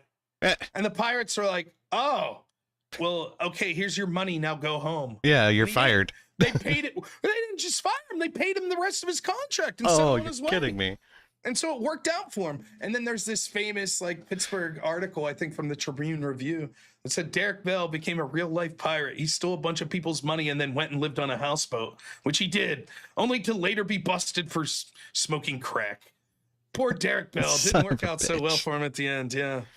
Yes. But that's the Pirates. There's so much. As a Pirates fan, man, we are the shittiest team in history. We're so bad. My entire life, they've been so fucking bad. They had 2 decent years, like in 2014 and 15, I think was the 2 years, and they've just been absolute dog shit. But they're my Pirates. You know? I was gonna say it's one of those for love of the game kind of passions, right? Yeah, I don't watch them anymore. You know, and I don't really go to games or anything, but yeah, I mean it. Oh, look, the bandwidth's so bad down here that these excited folks. Let's go to Seattle. She's breaking the camera. Let's hear what she says. United! Oh my goodness. That is the end of the program. We advise people, please, first go home in groups if you need to go home. Otherwise, please take care of each other, and we will be out on the streets again. We will see you soon. I mean, they couldn't get a better public speaker. I'd be a fantastic riling people up public speaker. Why don't these commies hire me? You know? That's because you tell them that their worldview is inherently flawed and that they should all become conservatives. You should just be sarcastic, you know? That would be the way to do it. Like, we have limited tampons here. Please, no women use the tampons. Save them for the biological trans males. Please, you know? It is the right thing to do. Tim Wallace would fucking throw a fit. Like, this guy's brilliant. This guy's fucking brilliant. He's doing it, man. He's standing up for the little man. He did it. Yeah, he's doing it. Let's not forget it's Pride Month. What about the trans illegal immigrants? My gosh, why aren't there? Where are their voices? Silence everywhere. We only want the trans illegals speaking right now. I saw it was like LA Football Club put out a post, like their soccer team. They put out a post that was like, you know, no one's illegal, blah, blah, blah, blah, blah, blah, blah. And then, you know, of course, the the comments that were the most frequent was like, cool, so we don't need tickets to come to your games anymore. Like, we'll just waltz in, right? That's the key. But the one I saw that was the best was like, absolutely correct. You should host a legal immigrant day. Make sure you advertise it very well. Like, yeah. Just get them all bottlenecked in the fucking stadium, and Ice will just sit outside the exits like, oh boy, got him. Yeah, don't tell Tom Homan. Oh, man. Avarice, a better grifter than me. Donald Bar's 3/4 the way full. Let's go. Listen. We're almost there, chat. Yeah. Now listen. We are 3/4 the way to our goal. Look at this shit. Andrew Wilson's only 51% of the way to his goal. That's right. What a loser. Lehu Fucking Zaher. loser. Oh, man. Are you kidding me? Hold on, I got something. Hold on. Crazy. What a loser. Jeez Louise. We could beat Andrew tonight. We're going to beat him. We can do this thing. Get those chats in there. We're going to do this. We're going to get to 100%. Shame everyone. They said we couldn't do it. Here we are. All right. I think we're all up live on all of these. Who the hell's still filming vertical? Come on. I got it. Look, watch this. Watch. See this? See this? Wait. Ta-da! Oh, snap. Oh, man. We could do this thing. And I don't want to hear any, yeah, but Andrew's raised thousands of dollars. The amount doesn't matter. Per capita, damn it. Only the percentage matters. It's true. That's all that matters. Trust me. Relative numbers, you guys. It's relative numbers. When I pay my mortgage this month, I'm going to be like, listen, my buddy he raised like he raised like $4,000 one night, but that was only 80% of his goal. And I actually raised 100% before him. So please just take the $357 and leave me alone. That's 100% of the money you need, correct? And they're going to be like, yes, we're kicking you out of your house, you fucking idiot. But I'll make that argument. I will. I'll try to give him. I feel like I just pissed my audience off, and someone's going over to Andrew's chat to donate $2,500 so he gets to 100% before me, just so they could laugh at me. Like, God damn it, that backfired. That's okay, Rob. We can still open pickle jars better. So that's right. But don't get me fired again here. Holy shit, My bad. I have to repeat again. I never got fired. It was a bit. You'd be surprised how many people don't get when you're joking around, man. Well, the way you do it so dry and just flat out delivery. Like for a minute, you had me going. I was like, "Whoa, really?" It's funny. I have fun with it. I gotta spread my acting chops somewhere. Might as well be on stream. That's like some Andy Kaufman shit, man. That was good. Yeah. Oh shit! Andrew's up to 54%. Oh man! Come on, chat. Come on. Oh yeah, I gotta tell you this. There's a random chatter in my chat over here. That's her name is Courtney Noerr, and wait, where did it go? I've heard. You've heard of her? She says that Rob guy is the worst. Ditch him, EOD. Get rid of the dead weight. Yeah, that sounds like something my wife would say. She's been saying that shit for years. He says that, but she hasn't got rid of me. So, Mm-hmm. Yeah. Mr. E's been fired thousands of times. Yeah. For just cause, too. This ain't no right to work bullshit. Right. Perform or get fired. Mm-hmm. What are we at here, though? We're at 76%. All right. Yeah. As long as this Austin guy doesn't win, that's the important part. Come on, chat. Austin Hall can't win. Boo, boo, Austin Hall. Blast you, How Austin about this?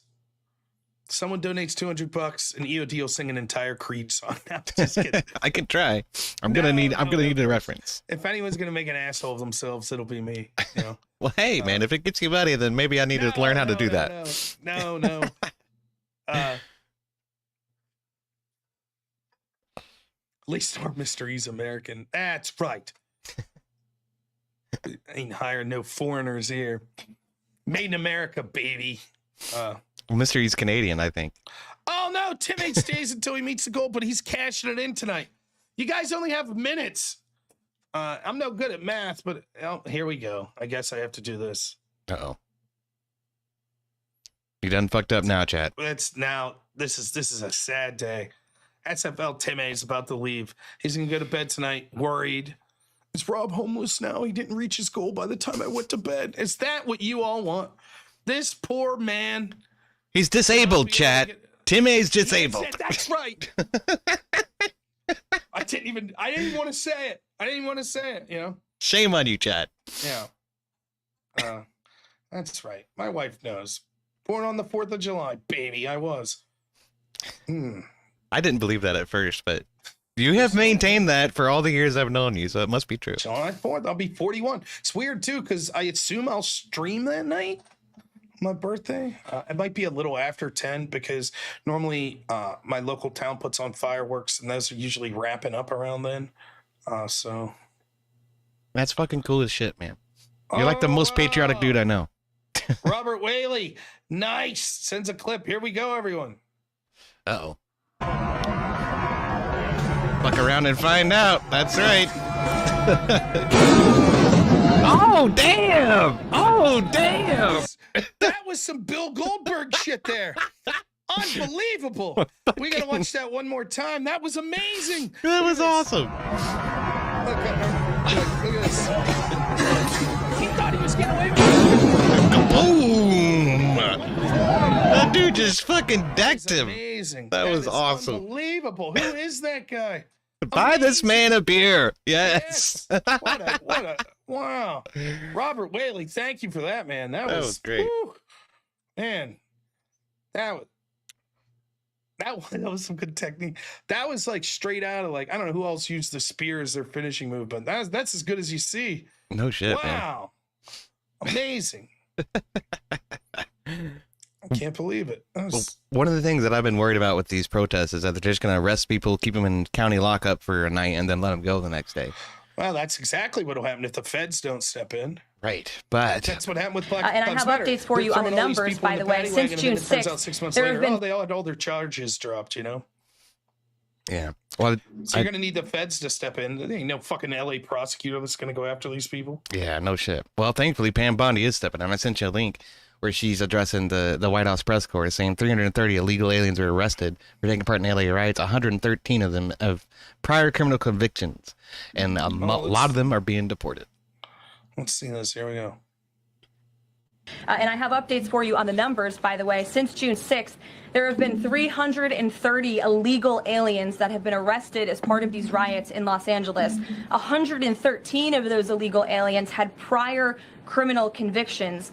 And overall, and this includes arrests of American citizens, there's been 157 people arrested for assault and obstruction-related charges, including the attempted murder of a police officer with a Molotov cocktail. So who is funding these illegal aliens who are coming in with this very professional riot gear? It's a question everyone in this room who cares about truth should be asking. And we encourage your help in trying to get to the bottom of that question.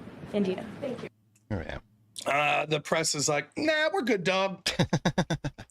we're all right on that. Thanks for the offer, but I think instead what we'll do is blame Trump for everything. That's what they're fucking doing, too. How's that sound, you know? That damn media. Well, K2 has a super chat for you. Oh, look at that. K2, keep on trucking, says, can you do a ginger wave to EOD for me, please? He wants you to flick me off. Is it just middle finger? Is that it? This guy looks like a ginger in his chat.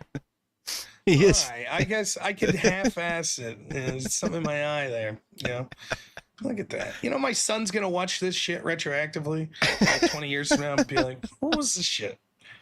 Like these guys singing Creed and flipping each other off. It's fucking K2. That's for K2. I'm flipping K2 off. Fuck you, K2. And then he'll be like, "How'd that EOD guy outlive my dad? He's chain smoking like a fucking maniac." There. I probably won't. He'll be like, you know. Wow, my dad streamed with President EOD back in the day. Wow, pretty badass. You know, if I'm ever elected president, this country's in trouble, dude. I'm gonna tell you what. You can't do any worse than everyone else. Just do the funniest thing. That's the most important thing. Whatever's funniest, always do that. You know? Send in clowns to taunt the rioters into a trap. Clowns. Yeah. That's what we need, man. We just need somebody out there in a clown suit just mocking them. I think that would be hilarious.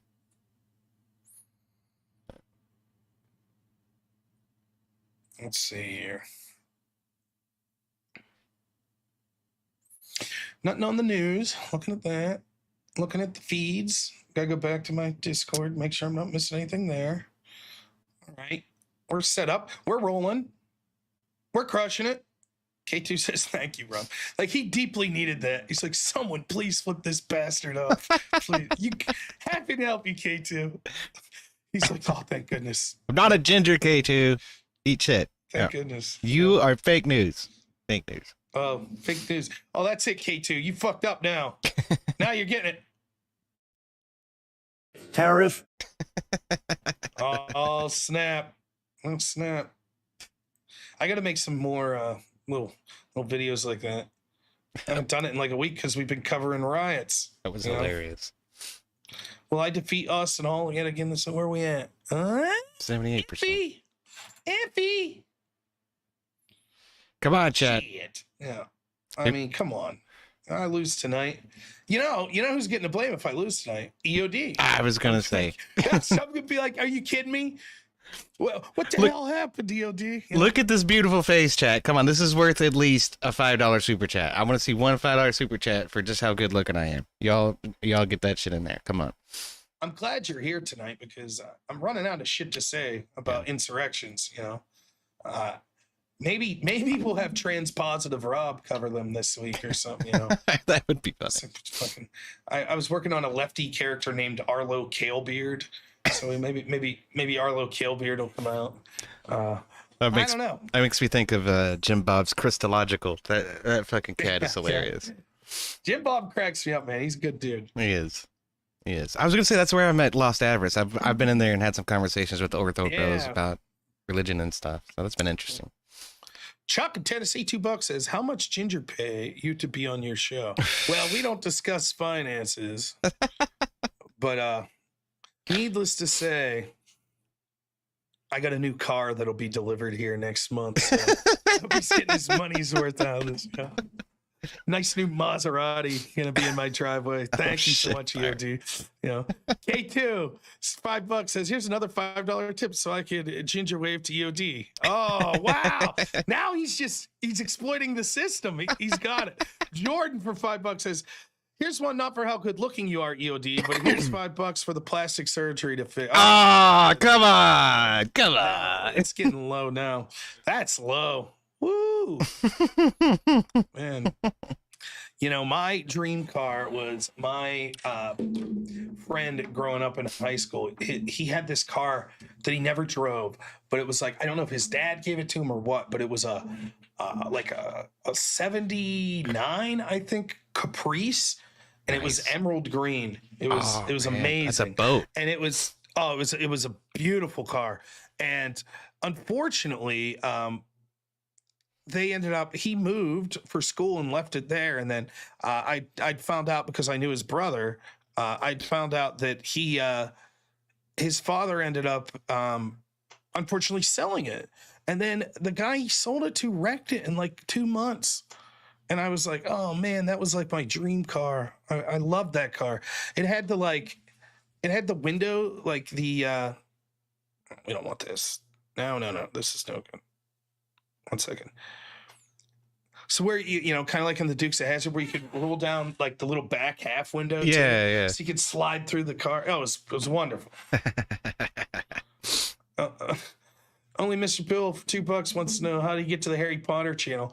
We got Haggard and Ron Weasley here. It's fucking lower class for $5 says for 2 things.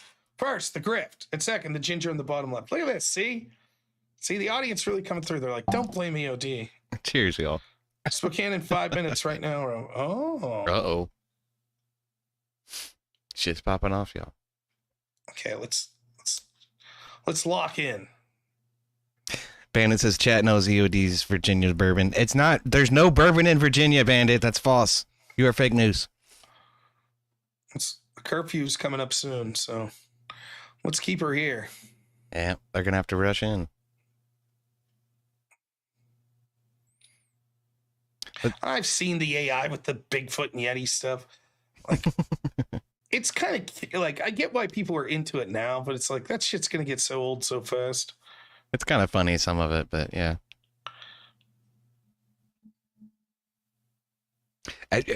VO AI is fucking astounding. It really is. Some of the stuff that just alarms me is the shit that it just generates, and it sounds sentient, man. That's crazy to me. It's like, make a prompt that we actually like. I'm like, what the fuck? The ghost in the shell's trying to break free, dude.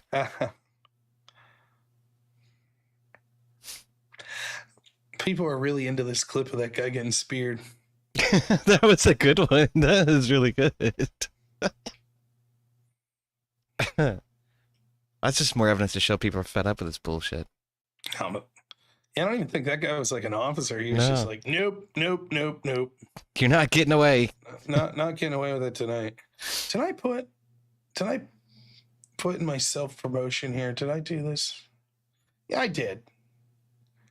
Oh, and then I liked my own post in the Crucible Discord there. Gaming the system. There you go. Yes. Just How like about Pisco that? on Twitter, reposting and liking his own They damn love doing Twitter. that shit, don't they? It's so fucking funny. Losers. Watch them squirm this week. It's great. You know. By the way, listen, where are we at here percentage wise? Let's give you an update. We are at, I can't read that, 84%. $299. I'm telling you, man, we got to get to 100% before Andrew. Andrew's at 56%. We're crushing him. Absolute crushing him. That's the difference between Andrew and this channel right here is we know how to open pickle jars. We meet our goals. That's here. right. That's right. That's right. $58 left. Look at that. Are We Not Men being good at math? Ooh, that's why me and EOD brought Are We Not Men in. We're like, we ain't dealing with fucking math. We just need a dude that sits there. We need someone to make emojis and do the math. That's it. That's what we're looking for. Are We Not Men? Nailed it. He's crushing it. I just picture he's like some Asian guy with a calculator, like going to work. Thank you, Are We Not Men? For sure. You did miss one from Bandit a second ago. He dropped $2. Oh shit. Yeah. Bandit. Said not $5. $2. Yeah. Thank you. Says not $5. But Virginia makes the best bourbon. Oh, but okay. Yeah. I was like, oh, we're getting really blue here. You never know where it's going with that word. So But yeah, Virginia does not make bourbon. That's fake news. Only bourbon comes from Kentucky. End of story. Yeah, I thought that's like champagne, right? Like champagne only comes from the champagne. Yeah. Oh, Naughty Germ, $5 says still finishing my work shift, but doing my part to help you reach the goal. Drink water. I am drinking water. Thank you. And Lower Class, another $5 says don't know budget ends here, man. The rest of you get those super chats in, folks. And he said that angrily. See, now you got to.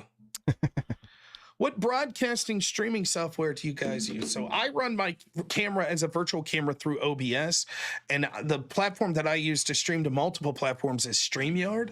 Now I'm paying for the second tier level of StreamYard, so I think it's maybe $40 a month that I'm paying, but it allows me to do things like this. Bam! And I can do this. It is really cool. And I could do this.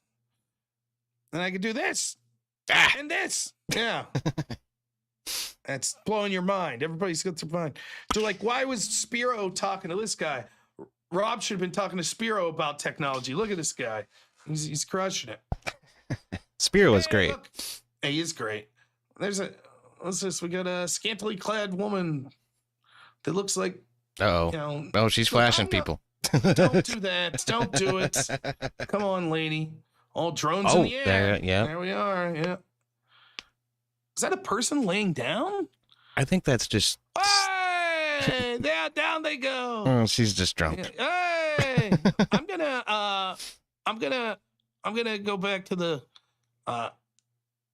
We're gonna do this. Oh. Just to make sure that. Yeah, we don't want to see any titties. Yeah, we're not trying that. Oh, there's a boy, dumpster what's fire. happening here in Dumpster Seattle? fire. Ah, the dumpster fire. Ah, Seattle, you're doing it. Yay. Insurrection. Yay. Yeah, we did it. Insurrection. Whee! More insurrection. I will say this. I've been seeing a lot of people making that equivocation that this is an insurrection by the leftist fucking definition all over Twitter. Make them choke on it. Make them choke on their own stupid bullshit. Oh, yeah. Like I'm so tired. And the people that annoy me the most are like last night. There was like Mida guy that I debated. The guy that said I was running from him.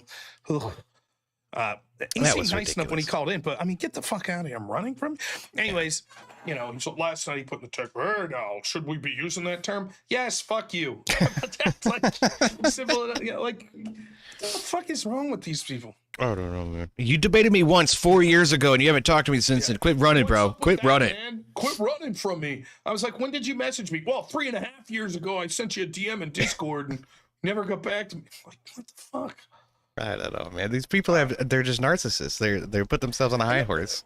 The funny part is, like, people say that to me all the time, like, oh, Vosh is running from you and Destiny's running from you. Destiny's different because he rage quit and then blacklisted me. But like with Vosh and even Destiny before he ever did that, I was like, yeah, those guys are big streamers that got better shit to do. Like, I'm not, you know, I never thought that like Destiny or Vosh would be like, I know I'll lose a debate with Rob. The way I think they looked at it was, it'll be a tough debate. And what's the sense of it? I might lose or I might win, but Rob's not bringing a big audience in. Whereas if they debated someone like Tim Pool or Steven Crowder, that's a big audience of eyeballs that are on them, right? Yeah. Who's Rob Noerr? Some guy with 30 people watching him. So why the fuck would we talk to him? And I never took it personally. It's like, fair enough. Even that I'm really important guy that's like, you know, I want to stay in my bubble. It's like, it's fair enough. You know, I guess. But the amount of people that like feel like people, you know, well, you're running from me. You know, it's like, who are you? I don't know you to run from you. Like, what the hell are you talking about? Right. Jay for $10 says, all I want to know is how many riots equal 1 January 6th. Also, rest in peace to Above Top Secret. Cheers, but oh my goodness, ATS. Yeah. The good times. I loved Above Top Secret. It was this blog, like sort of website I was on. It's supposed to be for conspiracy theories, but it became largely political. And it was a great time. I enjoyed it thoroughly. That's what got me the impetus to start streaming was I argued with people on there about politics and it was like, well, we'll make a show out of it. Yeah. We do it online. We'll do it live. Fuck it. We'll do it live. Fuck it. We'll do it live. That was hilarious. He was young back then. Bill O'Reilly was young. He was. That was funny. Real Ron Burgundy moment. Yeah, it was great, man. Burgundy had to be heavily inspired by him. Probably. Like, he had to, right? Like, he had to. It was good stuff. I've never seen the second Anchorman movie. I haven't either. I enjoyed the first one, but... it was good. Yeah. But comedies like that are kind of throwaway, you know. I'm not invested in it for a series, but... Oh, we were just talking to him when we summoned him. He says... Seattle protests, they're blocking the entrances to the federal buildings with makeshift barricades made of stuff zip tied together. They were trying that shit last night, too, and the fear is that then they'll light it on fire, and then you have people trapped in a building. And they've done that kind of shit before. Again. Yes, they're really nice, wholesome people. You know, these insurrectionists, you know, you gotta love them. All right, give me a second. We're setting her up. Uh-oh. We're in action. All right. Sharing the old screen, the holodecks. There we go. Thank you again, Avarice, who is probably livid right now that we haven't reached our super chat goal. We're close. We're real close. Almost, chat. Austin Hall is still winning. He's Austin Hall right now, heading to bed. That Timmy guy already went to bed sad. Austin Hall's probably gone to bed happy. Shame on you, Chad. It's a sad day. You know,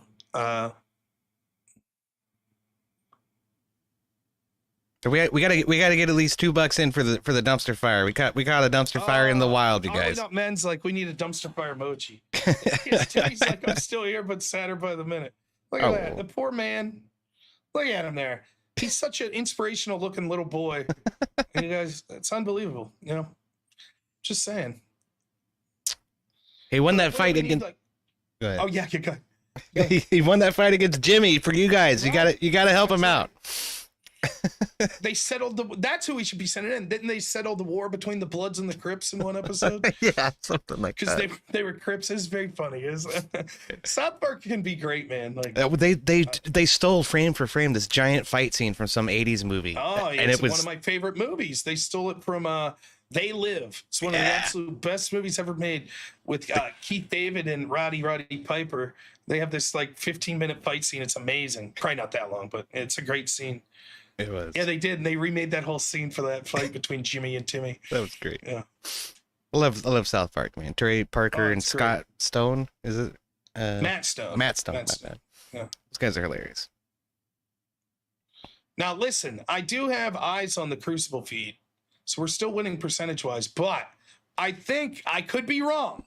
I believe that Andrew Wilson is out smoking EOD tonight. I was going to say, that's what it is. I'm not smoking enough. Yeah, he is really. I think, EOD, you got a lot of work to catch up. Like,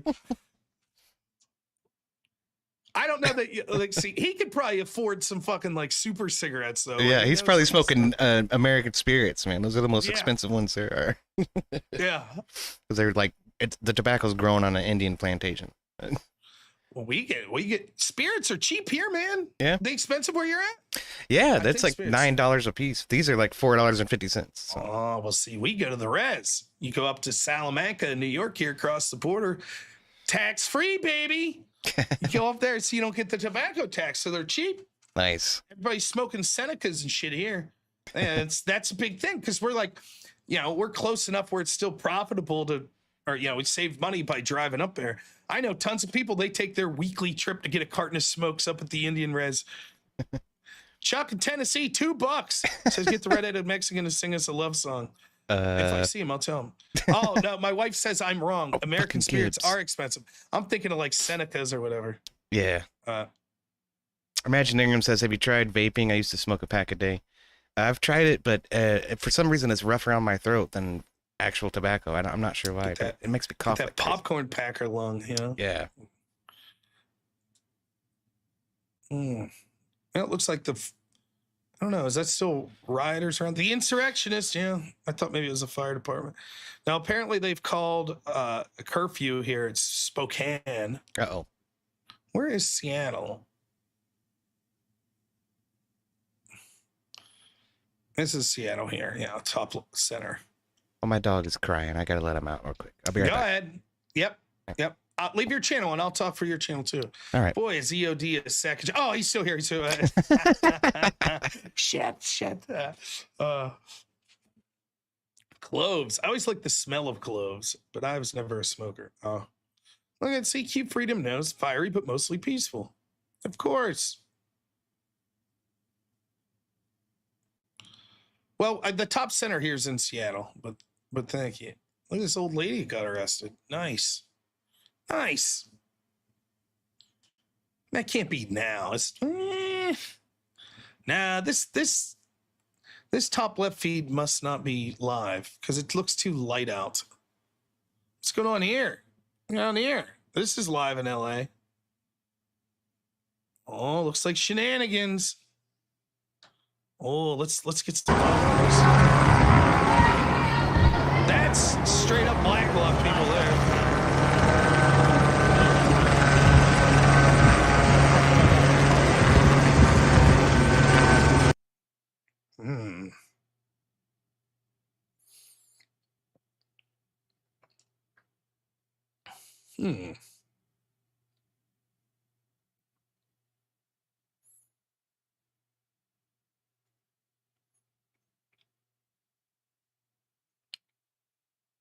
This guy's just can't hear anything. I'll go back here. This lady's pleased though. Good for her. I think this is an old feed, so we're gonna get rid of this one so we can see more. We are waiting to hear what she has to say. No word yet if that's going to be outside, if it's going to be inside, where this is all taking place. But we are here. We're ready to hear what she has to say. It's now 15 minutes after that curfew. We, from our perspective at City Hall, can see those helicopters that Connor mentioned earlier this evening. They are still circling around. It is calm here. On my way through downtown, I even asked Roger on my way through downtown, how does Riverfront Park look? It's pretty clear right now. I saw maybe a handful of people waving. Okay, let's go here. I know it's really grainy. It's hard to make out, but what you're seeing here is another Democrat-led insurrection. Yay! Banned at 848 for $2. Thank you so much. Says Philip Morris, headquartered in RVA. Marlboros are cheap. There you go.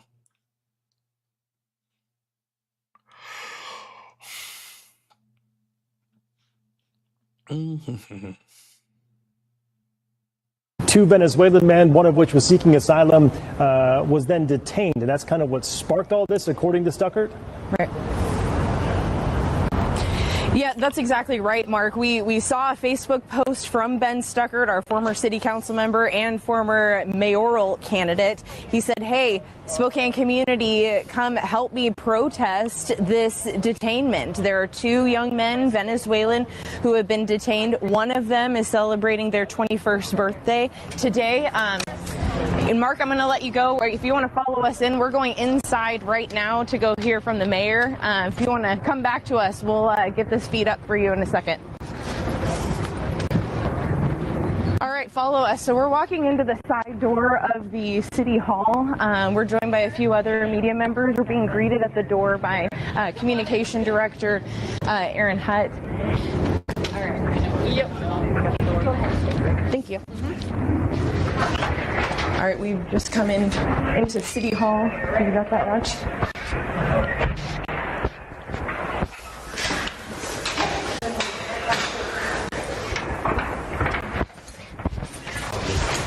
Aaron, are we headed to the chambers? We will not be in the chambers, so we'll be near there. Okay, we're going to be just outside the chambers. We're following with a group of folks to hear from the mayor. This is cool. We're in the art gallery, just above the art gallery, above the City Hall chambers here. We have a podium set up and waiting to hear from the mayor here shortly.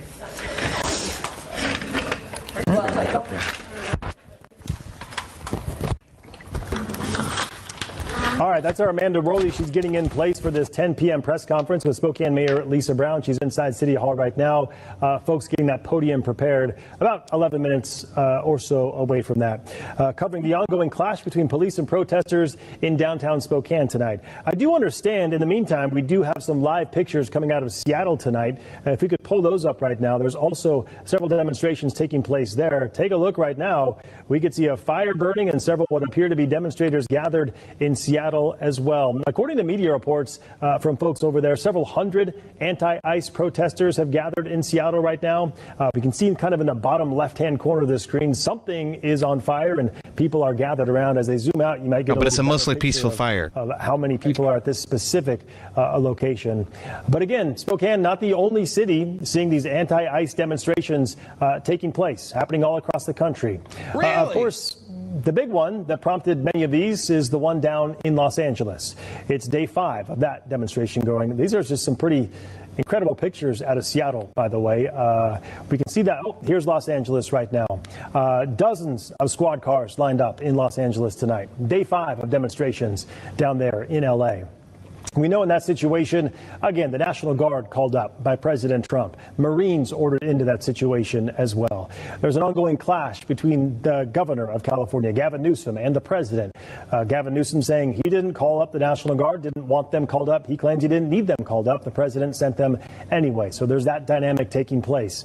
And then we have several ICE demonstrations taking place in other cities across the country, to include Spokane today. We want to get back down to our Connor McAvoy. He's been kind of in the thick of it at the front line there of the demonstration for several hours tonight.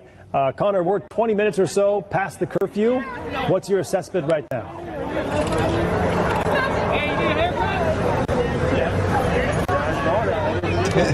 He didn't hear. They're having a boomer moment.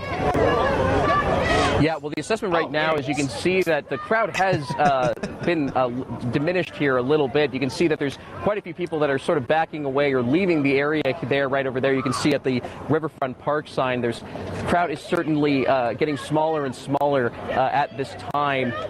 Meanwhile, police are still out here, the same amount of units as we've been talking about here. Like you were saying, several up here on Washington Street. We're standing at the intersection of North River Drive and Washington Street. You can see several out here. There's still a handful of people still yelling at officers on scene right now. But at this time, there's quite a few that are leaving the area. You might be able to hear on my mic, there's a helicopter. You might get a quick shot of that. We don't know if who that is or what their involvement is in this, but you can see and hear a helicopter flying over. All right. We get it. Good job, Connor. You got that report in. So, yes, Tom, thanks for shouting to me. Yeah, there's a bunch of dirty fucking insurrectionists here. We're waiting for the feds to smack them up and take them all and put them in detention, deport all these fucking terrible, terrible illegals. Back to you, John. Thank you. He's lucky he's not getting the shit knocked out of him or bear maced or rocks thrown at him. Yeah. Oh, Seattle seems to be the craziest right now so far. Yeah, that's what Smoking Spaceman is telling me over on my chat too. Yeah, but I'm looking here. LA's got some folks out. Vegas got some folks out. Seattle, San Antonio. Right now is what we're looking at. What happened to those tough guys in New York? There we go. My wife nails it. Why don't me and EOG just lift the dogs, finish the stream? Yeah, more people would watch. Yeah. Oh, if I could get Frodo to sit still. Don't listen to the haters. We're doing a fine job, EOD. That's right. That's right. Now listen, we haven't met our goal yet in the super chat, but I will say this: you guys have given 59 individual donations, which is absolutely incredible. Yeah. It really is. Like, I mean that from the bottom of my heart. It's one thing if you get someone to come in and like donate $1,000 and it's like, yeah, that was awesome. But it's another thing when you see a lot of individual people, really is nice. So, but when that press conference comes, maybe we'll go to that. I'm more interested down here in Seattle right now. I don't know what's going on here. Let's go down to Seattle. It gets really grainy when you.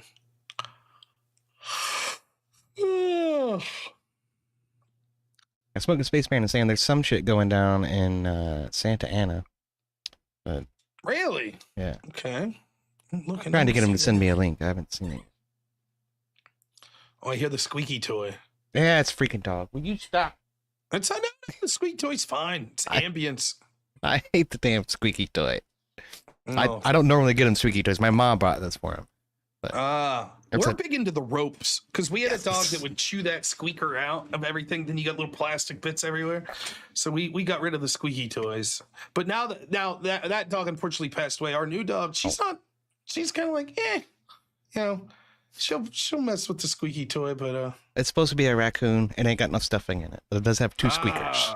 All right, there you go. Oh, it's mine. You can't. Oh, look at this. Wife. Yeah, right. That shit don't listen. I know I'm supposed to be fuck it, lady, get me a drink. I get it. That's what the Chris wants. That shit don't fly in my house. I'm just saying. I have a really fucking awesome wife. I really do. She's the best.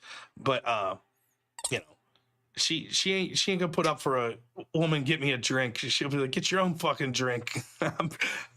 So just saying. It sounds like what my girlfriend would normally tell me. Yeah, it's like, all right.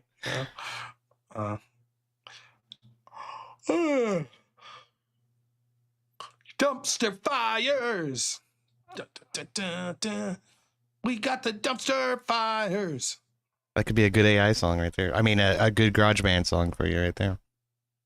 Because as we all know, all the music that's featured on Rob's channel is original composition by his garage band. Mm-hmm. And you do all the vocals yourself.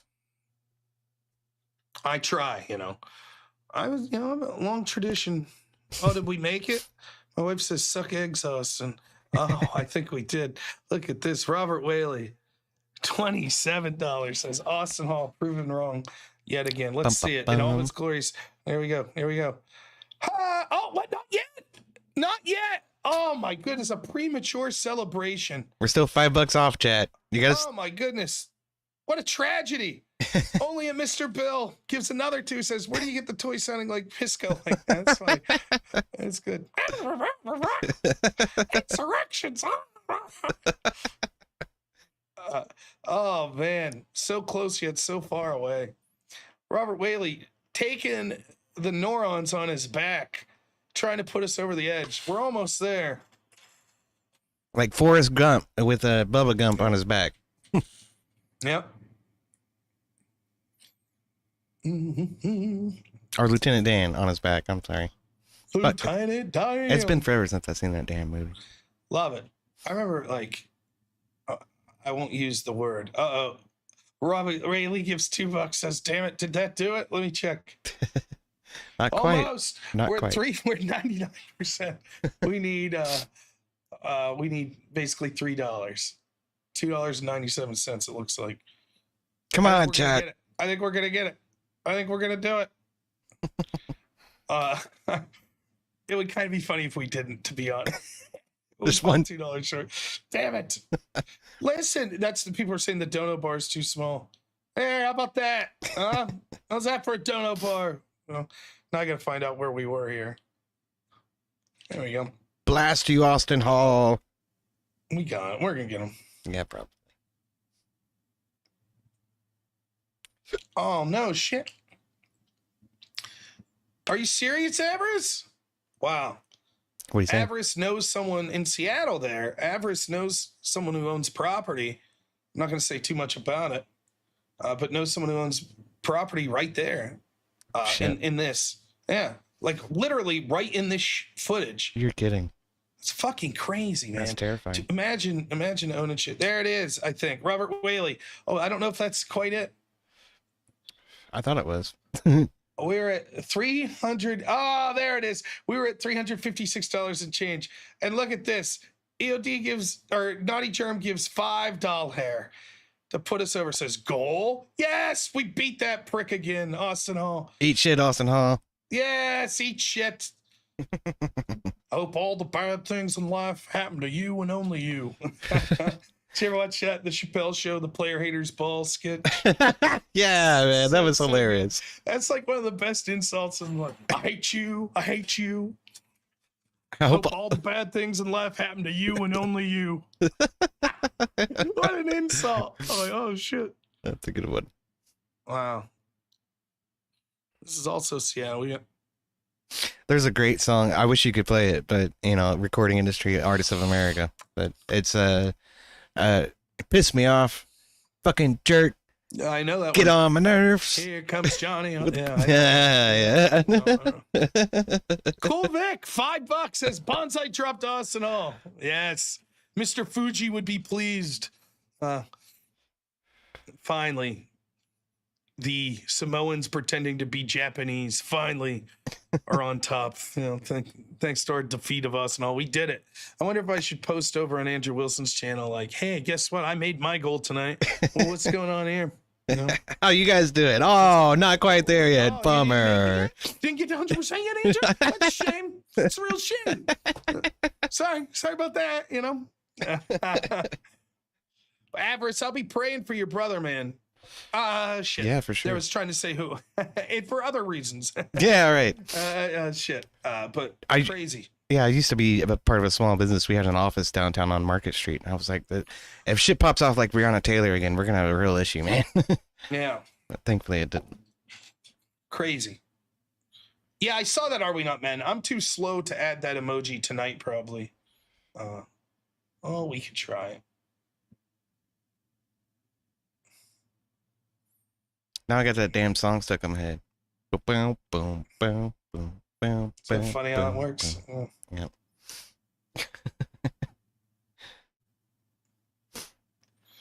Okay. Improvise explosive devices. Half off. They're improvise explosive devices. Yeah, shit's going down on bottom left right here. Oh, shit. I'm missing it? Yeah. Let's see if we can hear. Do nothing bad but the stairs! We stand in strength. You bunch of commies. Yes.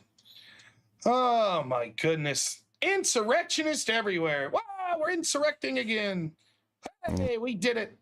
Remember when insurrections were really important? Remember that? I remember the important insurrections, but not now. Not now. You know, they're neither good nor bad. You know, it's just a thing. And, you know, what a load of shit. I mean, only when their president wins, Rob. That's the only time it matters. Insurrections, what? You know, I can never remember how to get to this. All right. Maybe community? No. Customization? No. You really, there we go. I was gonna say, are we not men? You're really getting me here tonight. Ask me to do things. We're gonna make you an expert streamer by the end of it, Rob. You're gonna be teaching classes on this shit. We're trying, yeah. All right, here we go. Add another emoji. I'm running out of space though. I was gonna say there's a limit, isn't there? Yeah. Instead of putting dumpster, I put dumper fire. That's a completely different thing. I'm not trying to have any dumper fires here. Let's see. There it is. All right. There you go. See if that worked for y'all. There seems to be an issue. Oh. Uh-oh. Too long. The name was too long. And we'll just try dumpster. There you go. Thank you, Are We Not Men? Another new emoji just for tonight. The old dumper fire. So enjoy. Now, the dumper fire. Can we get a dumper fire emoji now? We want a turd that's on fire. I'm not quite. Yeah, man. Yeah, Are We Not Men's killing it with those emojis. Those look really good. Oh, this guy came out of the woodwork. He's a Picasso here with emojis. You know? What's up, Toke? Good evening to you. We're just enjoying some more insurrections. Yep. You know them. You know the insurrections. The good ones. When the left does it, then they're good. They're good insurrections. You know? And let's see what this lady's up to. Arrested. I made it clear in my public statement, as well as to Mr. Stuckert, that Spokane Police Department would remain in compliance with the Keep Washington Working Act, that they would endeavor to keep the peace, and that they would enforce Spokane laws. The city of Spokane has a commitment to upholding First Amendment rights. We believe in the right of peaceful protest. And the safety of our community members is always of the utmost importance. As we were discussing with the team, law enforcement, other members of the cabinet, trying to get a clear picture of what was occurring and discussing the best way to de-escalate the situation, we learned that vandalism was occurring. Oh, you don't say. An incident with respect to the ICE vehicle, other vehicles parked near the property. An incident. Yeah, they probably torched it to the ground. Property, that the crowd was growing and that tensions were escalating. I made the decision that the safest course of action was for Spokane Police, not ICE, to try to safely disperse the crowd, try to convince the protesters to leave. That's all anybody ever wanted, was for you assholes to enforce the fucking law. With arrests of any violation of Spokane Municipal Code. I'll leave it to Chief Hall to discuss what happened on the ground, but as the evening progressed, as the crowd grew, as the crowd resisted several orders to disperse, I issued the curfew with ample time to let people leave the area. We also wanted to make sure that people could leave the stadium safely, the soccer game, and make sure there was plenty of time for media notifications to go out so people would understand what was occurring. I'm relieved to share that so far our reports are positive in that no serious injuries have been reported. I know there is tremendous fear amongst our local immigrant and refugee Except for that one guy that got community. speared. He got fucking hurt pretty bad. My heart goes out to That's not too families who are separated or are fearful of what might happen to them in their workplace,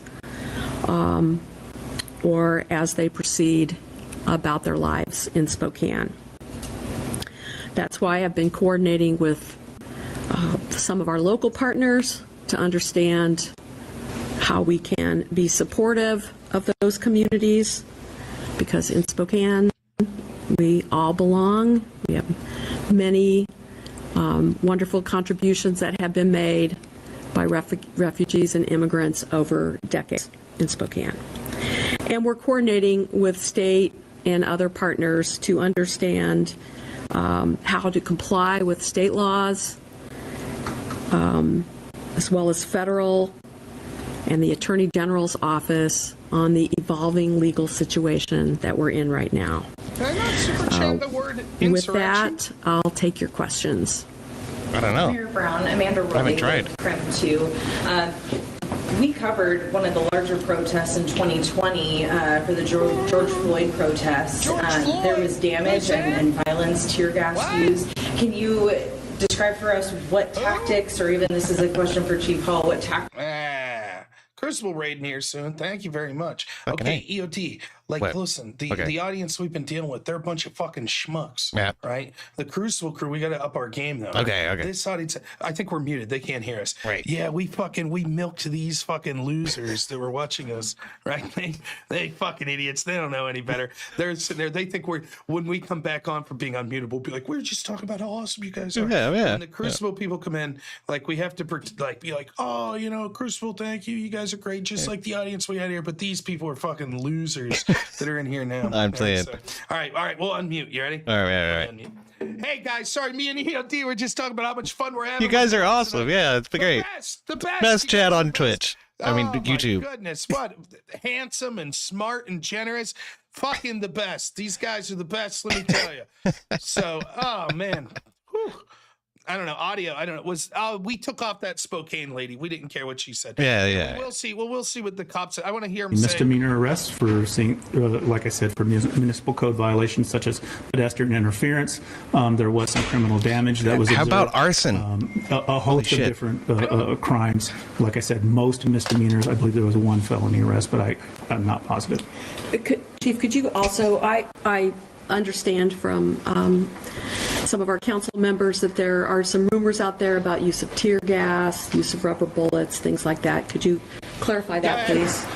There was no tear gas was administered. What you saw out there, if you were out there, was smoke, inert smoke. Inert smoke, huh? Tell me that this mayor lady doesn't look like she shouldn't be selling fucking chocolate cookies at the school bake sale.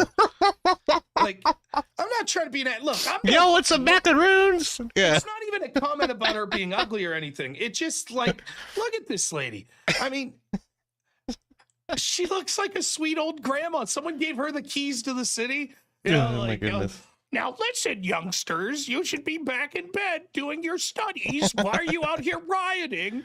What's with all these insurrections, right? Like, holy shit.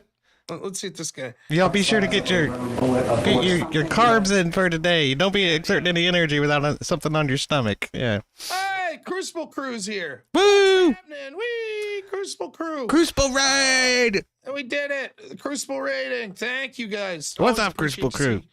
to see some of the great Crucible people. Uh-oh. This one's done. Oh, here we go. They come right in and I'm doing tech stuff. I just blew all your minds. It's like magic, right? Whoa, how did we make those feeds come up? Well, because awesome people behind the scenes at the Crucible, like our friend Avarice and Manted and American Nacho and yeah, look at that. You got it. Now, Avarice has to be impressed because he keeps DMing me shit, and I'm like doing what he's telling me to DM like 3 seconds before I read the DM. He's got to be like, damn, oh, look at this Spiro coming in. My goodness, the great Spiro comes in. Oh, first we got Toke, $2 as have work. Socialist cosplaying the revolution. Of course, Christopher Scott, thanks for the $5. Boop. And Spiro, 10 bones, says, also chat effing sucks. What? Not my chat. What? Our chat, this chat's handsome and amazing. Yeah, we love this chat. Yeah. This chat's the best. Holy shit. I've never seen a chat of such handsome people. We can't even see them. You can just feel the handsomeness, I assure you. The chat energy is off the charts. It's just unbelievable. It's unbelievable. By the way, thank you, Rumblers, for rating. Really appreciate it. Oh, shit. I forgot to figure out how to rate on Rumble. Well, anyways, thank you everyone on Rumble and every other platform. What we're trying to do tonight is stay safe from the dangerous insurrectionist. There she is. There's Mrs. Fields. Let's see what she has to say in Spokane. Oh, I'm losing the audio here. What? Oh, it's buffering. We can translate. Everybody be sure to shower before bed and brush your teeth. My grandson, Jimmy, we had the hardest time for him brushing his teeth. He just wouldn't do it. And I said, it's okay to have a cookie, but only after you eat your vegetables. You must. Oh, no, she's froze up. Look, she's staring. Oh. Did you eat your vegetables? And she's giving the death stare. She's looking at Jimmy right now. Make sure you wash behind your ears, Jimmy. You better eat your vegetables. Look at this. Mo Sislak from The Simpsons in the chat. Mo was radicalized by Nick Fuentes. My goodness.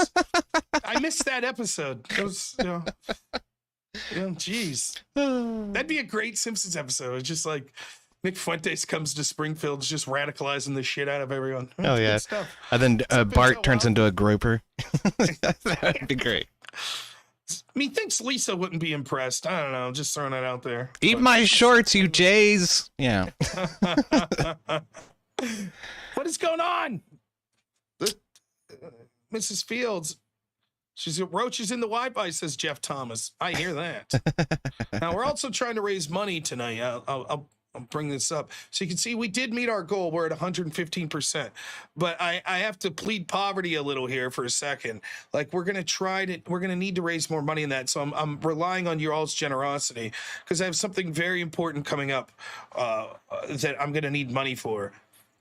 And that's sitting on my ass. I would like to comfortably sit on my ass. That's it. So get those dollars in so that my ass sitting could be more comfortable. Devin Grimms, thank you so much. On Rumble, $5 says you can't have your pudding if you don't eat your meat. Pink Floyd BYB reference. Love it. $1 says, gosh, y'all stop. I'm blushing over here. Oh, the Rumblers. Thank you so much. I love those Rumblers. Switch this back and forth again. Hold on. By the way, I'm here. I'm Rob Noerr. You're watching Perspectives. I'm here with my guest, EOD. How's it going? Moderator. Yeah. You guys should head over to EOD's channel and give a sub if you haven't. You can watch us over there, too. Oh, That's yeah. okay. I won't mind. I won't mind at all. But EOD's trying to get to 500 1,000 subs. subs to get monetized. So let's do it. Do it. We can do it. Do it. Do it. Yeah. So get over there. Tomorrow night I'm supposed to be doing some panel with like libertarians or whatever about Trump Elon. I'm gonna try to make it about riots. But that'll be fun. I think that starts at 8:30 Eastern. And then we'll be doing riot business again. Woo! All right. Yeah. Got some new emojis for y'all there too. Why is this lady what's with the freeze here? Oh. They ran out of bandwidth, I guess. I don't know. Something's up. Or maybe they cut their feed. She wasn't saying the right thing. She's not following the narrative. The communists cut her off. Just like, actually chocolate chip cookies weren't made in the United States. So I cut that fucking feed. Yeah, it's American chocolate here. That's right. We only like milk chocolate, not that dark chocolate shit. Yeah. Oh boy, now Evers is giving me the business. I'm screwing something up. All right, the box thing. You broke it, Rob. Well, I think everything's fine, basically. If you haven't watched my show before, the fun is you tune in to watch how technologically inept I am. It's amazing. Jordan Lofgren, $5 says, so we're against illegal immigration, but we welcome these undocumented raiders from the Crucible with open arms. The hypocrisy. I've been reliably informed that every single person that raided in from the Crucible has their passport and real ID. So it's all legal. It's all above board here, Jordan, I assure you. Nate for $5 says, good to see you both. It's great to see you, Nate. Doug Stuffer, thank you as always for $20. Says to get the crew grift growing. Hell yeah. I said growing instead of going, but that's okay. That works too. Jeff Thomas, thank you again. $2 says she has roaches in her Wi-Fi. I caught that one. Yeah. Spiro, $2 says, hey chat, you there, chat? I got something to tell you. Spiro's our resident tech expert. He could probably tell us what's going on with Mrs. Fields' fucking Wi-Fi there. Intel Wild, $5 says, here in LA, a reporter said 3 days ago, it was mostly friendly people partying and watching cars burn. That's the liberal news. Nancy Pelosi said it was exuberance of the moment. That's how she put it. And then she said it's either exuberance of the moment or the anti-fascist or anarchist coming in. But wait a minute. Christopher Wray, the FBI, told me that's a bullshit lie.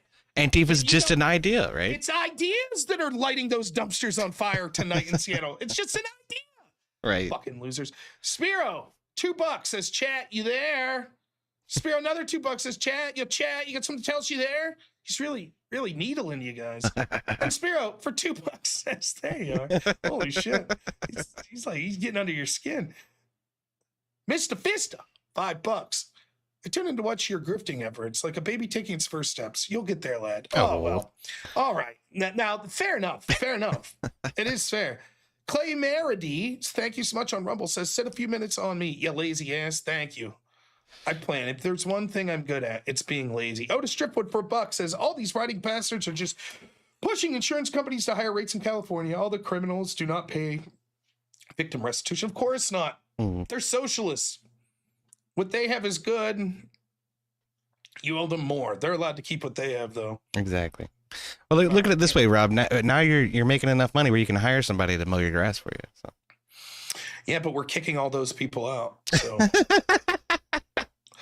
Old School, $5 says, I rated in for playing video games. Can I still help blow the top off your donation goal? Sure. I think we're trying to raise $50,000 tonight. So yeah, you're on your way.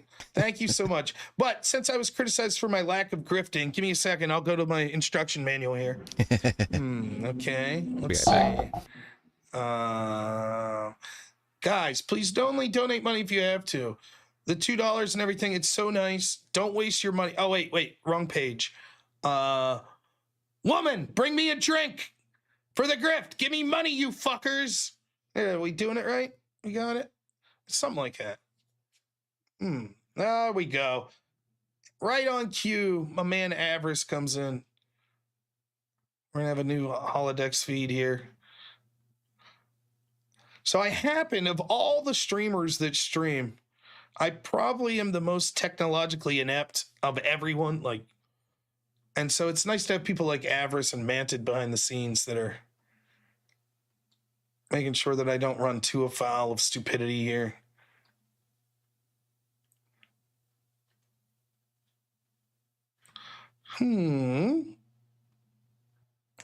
Mostly peaceful insurrections.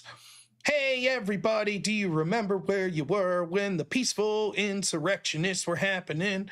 Oh, I don't mean every time the Democrats are pissed like in 2020, talking about 2025. That's a little song I just made up right there. Yay, insurrections again. Insurrections are good again. They're unimportant again as we see them every night.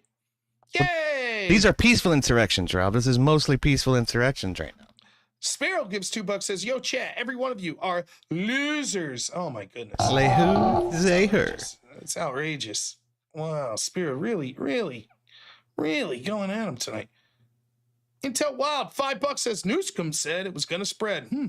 That rhymed too, Intel Wild. Very good. Says, guess he's psychic, just like they planned. Of course it was going to spread. Selvar, $5 says, Andrew forgot tariff. Oh, man. Yeah. What did we say to Gavin Newsom? Mr. President? Tariff. Bam, you tariffed. Yeah, you're tariffed, Newscomb. Yeah. You tariffed. Are we watching the start of a civil war? It's like a soft one at this point. Well, it's the left's gambit, right? You let us do whatever the fuck we want when we're in charge. And if you try to reverse it when you're in charge, even legally, then we'll use violence. And if you want the violence to stop, well, $5, trucking dude, thank you, says Rob. We've been trying to teach you about your car's warranty. Ah, thank you. If you guys send enough money, I'll buy a new car. I think the sway bar or something went out in mine. You know? That sucks. Yeah, that's important for turning. Yeah, you know, it's I sure you as the automobile buff myself, they might as well tell me like the Johnson rod broke. It's like, oh no. My car's dick is broken. No. Not the Johnson rod. No. You know, it's gonna cost you like $600. Okay. You know, probably the oil pan, says Darth Maul. Yeah, you know. Well, Johnson rod. if race car or grid one are in the chat, they'd know a lot more about it. But I think the sway bar stops the car from like flipping over. Yeah. Yes. I had a bad incident here not long ago with it. Doing a little donut in the interstate. Something's off with it. Yeah, it's not good. So that was you out there doing donuts in front of the rioters yesterday. I bet. In that minivan, I was just like, my shirt off. Motherfuckers. Now listen, I'm gonna get a visit from the feds. It's like, it wasn't me. I was streaming at the time. I was very lucky January 6th as well. I was also streaming. Indeed. I had a lot of people be like, where the fuck were you? I was like, motherfucker, yeah, watch this video. Mom's house streaming. That's where I was. And she loved every minute of it. But I wasn't like, there was no intercourse. I was just making her a delicious dinner. That was all. But still, she was very polite.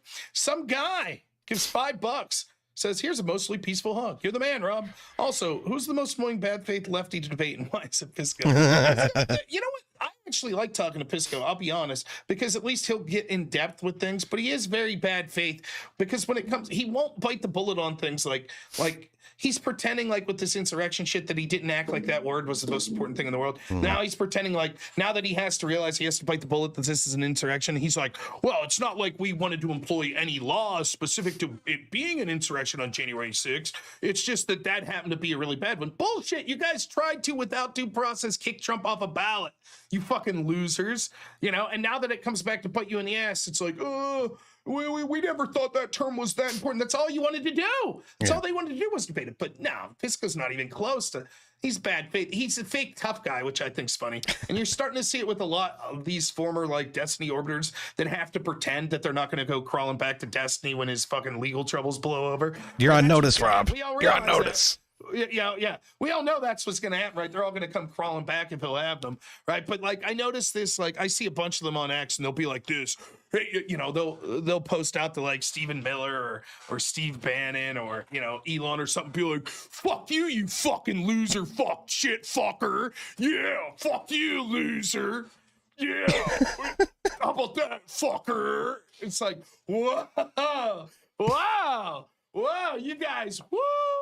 You're really intimidating some people there with your, oh my goodness. We're big tough guys on the other end of a keyboard for sure. Whoa, yeah, fuckers, we got you. Oh, okay, you know. Avers coming back in. Oh. Yeah, this guy, Avers, Manted, and Nacho, like hardest working guys in the biz. Now, you guys that came in from the Crucible, so I'm going to see, because I am working with the Crucible now, and I assume that our audience, it was fixed. Oh, what's going on with this guy? Well, he's smooth, but his source feed is frozen. Yeah. I think that guy's okay, but he's a lefty. This guy that's streaming? Yeah. Agenda free TV. He's all right. Yeah, I'll get it. But no, so for the Crucible people, I know you know the Crucible's fantastic producer, Mr. E. I'm going to try to get some sound bites because Mr. E's fucking busy as shit working for the Crucible. He does great work. He really does. Yeah. But I love Mr. E commentary. So I'm going to try to get some just sound bites of him being like, fuck you. And then I could just soundboard it up, just Mr. E clips. So it sounds like he's here with us, you know. Because, you know, he's great. It's great listening to Mr. E just swear at people. That's the best. You worthless pieces of shit. Get your damn dono chats in. What the fuck is wrong with you people? What the fuck is this moron talking about? What the fuck? Yeah. I've never seen somebody who's so fucking stupid in all my life. Yeah. Spiro gives $10, says, Rob, I have some secret footage of Andrew that'll shatter chat's view of him. Set on the Musk clip. Oh, no. Uh-oh. Jordan Lofgren. The worst bad faith debaters are all other leftists. T-Dump, not so erudite. I actually, when I debated Erudite, she, to be fair to her, in this one incident, she basically acknowledged that I beat her in the debate and was like, "Hey, I gotta get better." But yeah, is what it is. All right, let's check the old X feed. Let's see what's going on. Well, when they're walking away and their asshole is so torn open that they can't even walk straight anymore, it becomes painfully obvious that they lost. So, all right, here we go. I don't know what this says, but I've been informed that this is some shocking footage of Andrew Wilson here. Let's see what we got. Oh, like or shouldn't look like. Thank you. Thank you. Very kind of you there. All right, thanks. I appreciate it. Little Unbelievable. Did I just see? What did I just see? Did I just see Andrew be thankful to his wife? Oh my goodness. You thought the olive jar shit was a scandal? Oh my goodness. I can't wait to see the OnlyFans chicks, bring this up in the next debate that he has with them. Remember that time you were polite to your wife? No. He's losing it, man. What happened to Andrew? Oh my God. This is a scandal. Spiro says $5. This guy, thankful, patriarchy, what the hell? Oh my goodness. What the hell? It's all going to pot now. My goodness. Now, I remind you, I know what most of you are saying right now. Well, I would like to donate thousands of dollars to Rob, but I'm not comfortable with donating it on YouTube for various reasons. Well, did you know you could donate to me on PayPal at Robert Noerr or through buymeacoffee.com/Rob Noerr, spelled Noerr, or you can take your business to Cash App at $ Rob Noerr. I'll spend all of your money just the same. Thank you so much. Now let's make sure I didn't miss anyone. Some guy, $5 says, thank you for reading my super chat. Now sing My Way by Limp Bizkit again while holding an olive jar. Dance Monkey Dance. Someone donates $200 again, and I'll give you one verse of acapella My Way by Limp Bizkit. $200 is what it'll cost you. Pony up. And a one-time $200 donation. Missed a fist of $2. Andrew's a feminist confirmed. Oh, man. I knew it. I knew it. They're going to eat him alive. Devin Grimm's $5 over on Rumble. Thank you. Says, oh no, Rob, not the Johnson rod. Now it can't merge with the Virginia coupling. That's good pun. Nice. Oh man, what a crew we have here. It's real shame that we have to sit here and watch these moron lefty insurrectionists every night, and they can't even do it well. They're not even good insurrectionists, so it sort of gets boring by this time at night. Don't worry, it'll pick up later in the week. I just want to thank Spiro for sending me that scandalous. We got to break the news on here. Andrew complimenting his wife. Who would have ever thought? There's like Norm Macdonald did this one year, like when Bill Clinton was president. He was the comedian they hired at the White House press correspondence dinner. And one of the jokes he told, he's handed it out. He's like, ladies and gentlemen, I've just been handed something shocking and scandalous. It turns out that last night, one of the senior producers at ABC News had sex with his wife. Yeah. He's like, this is scandalous. This is shocking. Yeah. Oh shit. Hey, look at this. Tired of watching morons? Join the Neurons. That's right. Yes. Join the Neurons. Announce that you're a neuron and then watch the lefties go, neuron, more like moron. And they're going to be like, oh, we did it. Except they'll be like, more like fucking neuron, you fucking bastard, fucking dipshit, shithead, fucking neuron. They're like, ooh, you guys did it. You did it. What they don't get is that we are the biggest brain chat on fucking YouTube, you guys. Yes, we're 3 steps ahead. It's true. Also, I think a neuron's like something to do with like, I don't know, germs or some shit. I'm really smart, so I know, like the neuron and the electron and the germs or something. I don't know, something like that, Kind of. Yeah, I think I'm on that, If anyone sees any crazy clips that they want us to bring up, just let us know. I am monitoring several feeds as we speak. Yeah, you can DM me or Rob on X or on Discord. Yes, yes, we will. But what's it now? EOD, don't feel obligated to sit here with me all night. If you got better shit to do, Not really. Oh. But I'm probably not going to stream after this, so we're going to have to find somebody to raid. We'll find some. There'll be someone. Someone will take up the torch, right? For sure. For the 5 a.m. to 8 a.m. shift of watching the insurrectionists. Right. We got to be like hawks, us insurrection hunters. They're out there. Start the committees. Get them. Get these fuckers, right? That's right. That's how they treated us. Put them in jail for 10 years and without trial. TC $10 says, can we vibe out to the crack amigo Dave Portnoy real quick? I don't know what you're talking about, what Dave did today, but I assume he's crashing out again because someone made a joke about people of a certain country, which we can't even say explicitly, or you run afoul. You got him. Fucking hypocrisy, man. Let's see. Now I do have to go to the restroom. It's not that I don't trust EOD, but let's grift a song. What are we gonna do?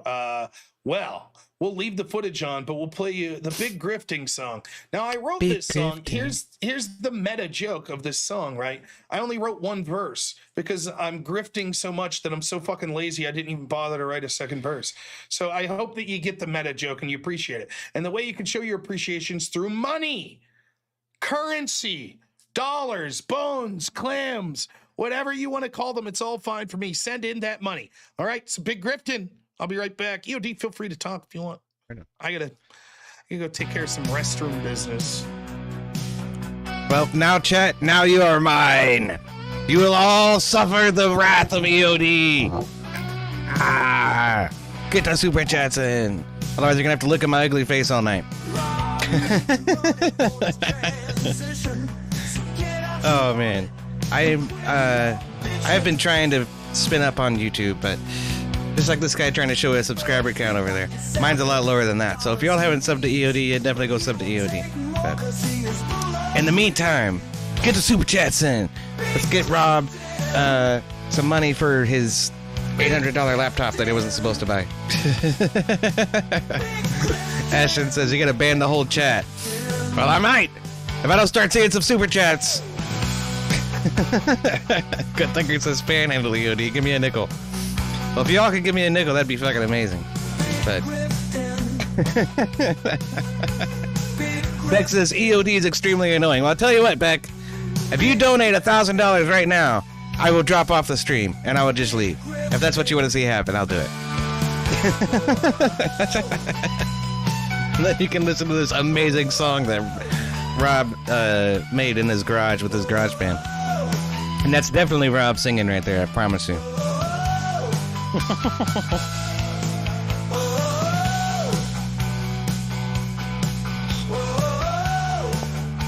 But yeah, I mean, some of the stuff that Rob's been putting together with the music has been freaking amazing, man. We got the Cory Booker salute song. We got the Big Grifton song. We got the Austin Hill song.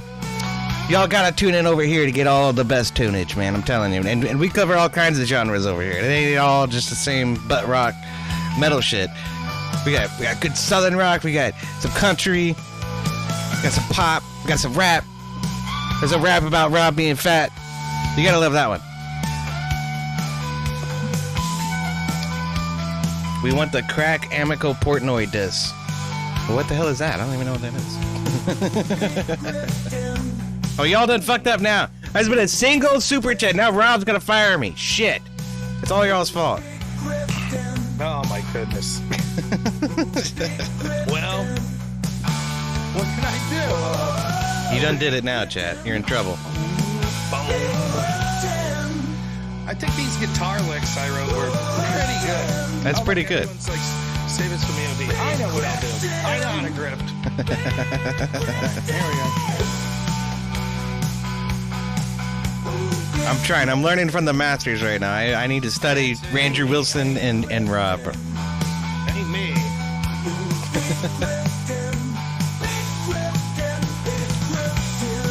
Hey, thanks, Avarice Manted and Company. American Nacho, a new feed. There we go. $2. Play that banger by Yee. I heard it's good. Is it something like N-word hallelujah? I think I've heard that one. Yeah, with Big Grifton song over. Thank you so much, everyone. The 2 donations that came in, appreciate you. Everyone else, yeah, you guys are still all right. Silvar Ogre, $5 says, EOD, look at me. I am the Grifton now. Yeah, it's very good. All right. Here we go. What are we at here? Let's see this. We're at 138% of our goal.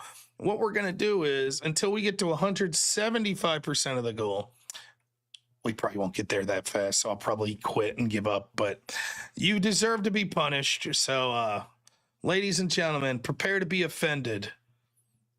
You're about to be offended. I give you Parker. Oh, no. He's not offended. Parker. Not I'm Parker. offended. No. Oh, my goodness. The language in here. This insurrection, the coverage of the insurrection offends me. I'm offended. Oh, my goodness. We're so offended. That word was offensive. I myself am offended. My friends are all offended. Wow. Parker's very offended, guys. You got to get the hand on the forehead.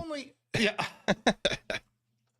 Sorry, Oh, no. I'm just so offended. I'm so offended. It's too much. I'm so offended. Now, for all you guys know, there's some crazy shit going on in those screens behind Parker, but you're not going to know until you donate. We need I don't know, a certain amount of money that's indeterminate right now that I'll chicken out and fucking, move forward. $500. That's the part of the grip that I'm not very good at. I could make the joke and then I'm like, okay, let's get back to streaming. But this time I'm holding strong. Someone send money, damn it. Everyone. You know what? I've see what you made me do. I've seen a large lack of pink super chats tonight. Let's get one pink one, you guys. $50 or more. For Parker. I'm sure he loves pink. Never mind. We're not going to go down that road. Maybe not, maybe brown. Is there a brown super chat? Maybe that's what Parker said. I don't know. Probably. But yeah. Oh, that lady just got stone cold started. Oh my God. Right into a dumpster fire. She's on fire now. Guy says, you're trying too hard to be like Andrew. Andrew who? I'm sorry. Also, I think you misspelled too. You did. One of those should have 2 O's. All right, you rotten bastards. We made an effort. There you go. Hope you're happy. You should have seen it in the bottom center. There was a lady got stone cold stunnered right into a dumpster fire. Oh, look, we had a little Gaza message down there. Yeah, Gaza. All those people being deported to Gaza by ICE. Well, if there's any. Yes, I see you all on Rumble. Some of you are saying words that can't be repeated on places like YouTube. So we won't, but I see you all. Hi, Rumble. That was pretty cool. Yeah, I swear, Gaza has nothing to do with this shit. These people are supposed to be out here, protesting ICE. It all goes together though, because they're it's all about like Marxism, cultural Marxism, oppressor versus oppressed. Yep. That's all it is. Victimhood is their highest currency, and so every single issue is there's the oppressor and there's the oppressed. So Israel's oppressor, Palestine's oppressed, right? Yep. Trump's administration, the ICE officers oppressor, the illegals are the oppressed. That's it. And when you're oppressed, you have the highest currency, which is victimhood, which means that the ends always justify the means. Oh, what's going on at this gas station? This looks Oh. No. I saw people jogging, but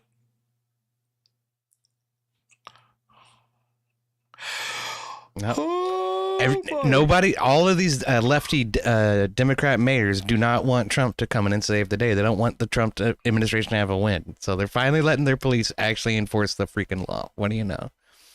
Mm-hmm. It's like I was saying before. That's all anybody ever wanted you to freaking do is enforce the law. Mm.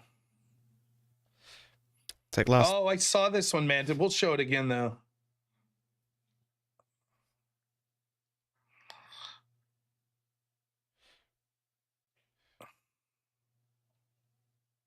Yeah, Everest apparently sent you another one, too.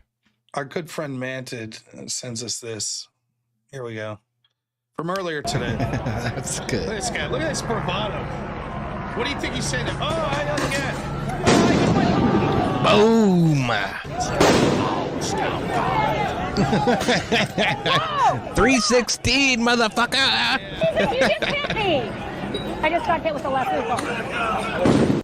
Looked like some Bill Goldberg shit there. That was awesome. Good stuff. Epic. Buy that man a beer. Yeah.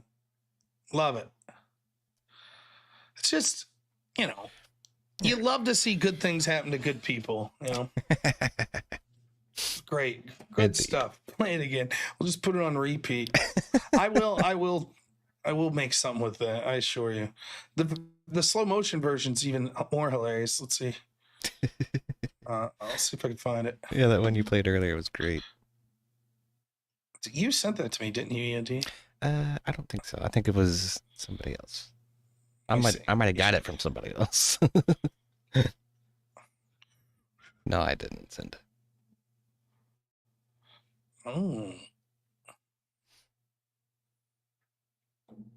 I do got one for you though.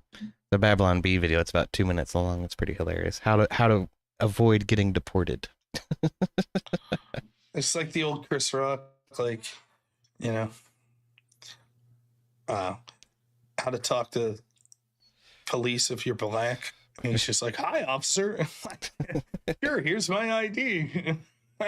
That shit was controversial back in like 2003. Yeah, well, one of his skits was the blind Klansman who happened to be black. I was like, dude. Well, that was Chappelle. Yeah. Yeah. Oh, that's how. Well, who the hell were you talking? Chris Rock was. My bad. Chris Rock was the. He got a lot of shit for that. Like a lot of people in the black community, not too happy. People get their feet. Streams, that's true. You know. See, this Twitch guy knows to do landscape mode. Excellent. So, just so you know, top left, Los Angeles. Top center, Seattle. Seattle, top right. I think... Where's this one? This I don't know. Oh, doesn't matter. Avers is hooking us up again. What? Stupid dog. Is your dog giving you the business again? He is. There we go. He's absolutely top left, insisting. LA, Seattle, top center. I can't tell where that one. These ones outside this gas station. I don't know where that's at. But these are the same two feeds here, just from different. One of these guys is ripping the other. That's just Spokane. Spokane. Spokane. We're not from Washington. I don't. Yeah, listen. we don't give a shit about your. I had a friend once. There was some from Pennsylvania, and he was from around the Gettysburg area. You know, there was once a famous battle there. Anywho, he would get so pissed at me. He'd be like, "It's not Gettysburg, it's Gettysburg," and I was like, "Yeah, I don't give a shit. I just don't care." Here we got some more. Or Worcestershireville. Yeah. So here's Andy No puts up for half an hour ago. This is more footage of Seattle.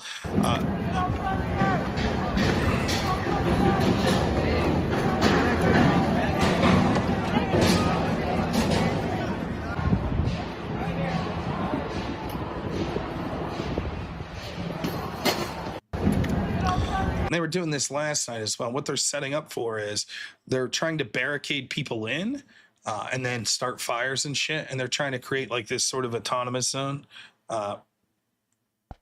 Same shit they did with Chaz and Chop back in the day, right? Yeah. Oh, my goodness gracious, you folks. There's one of those guys who was leading a bunch of protests on campus and then ended up barricading a bunch of people into the library or something, and they set the barricade on fire, and those people were going to burn to death, you know? They don't give a shit. They don't thinking about it, yeah. For the cause. It's all the cause. It's all good. Yes. Avarice. Continuing. Just staying on top of it. Now, this is the ones I like. I like the aerial views. Let's see if this chopper gets there, because you really see the maneuvering. Is this just someone breathing at me? What's some sort of smoke device here?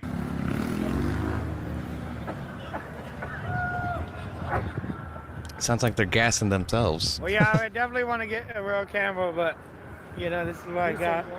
Oh, you need to upgrade mine. All right. We don't need that guy's commentary. DMs. Gotcha. Where at? DMs where? Where?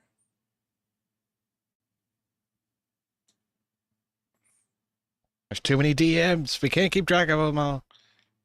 I'm looking at all my DMs on Discord and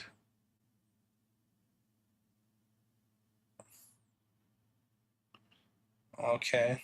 This one different?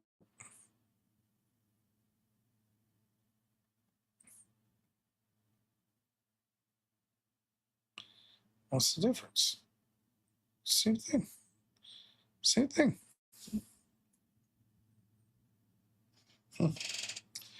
Oh boy. Susan Griffith, $2 says, Rob, I'm new here. Are you on the West Coast? I am not. I'm on the East Coast. I'm rural Pennsylvania, about an hour and 45 minutes northeast of Pittsburgh, Pennsylvania. I'm glad yins are here.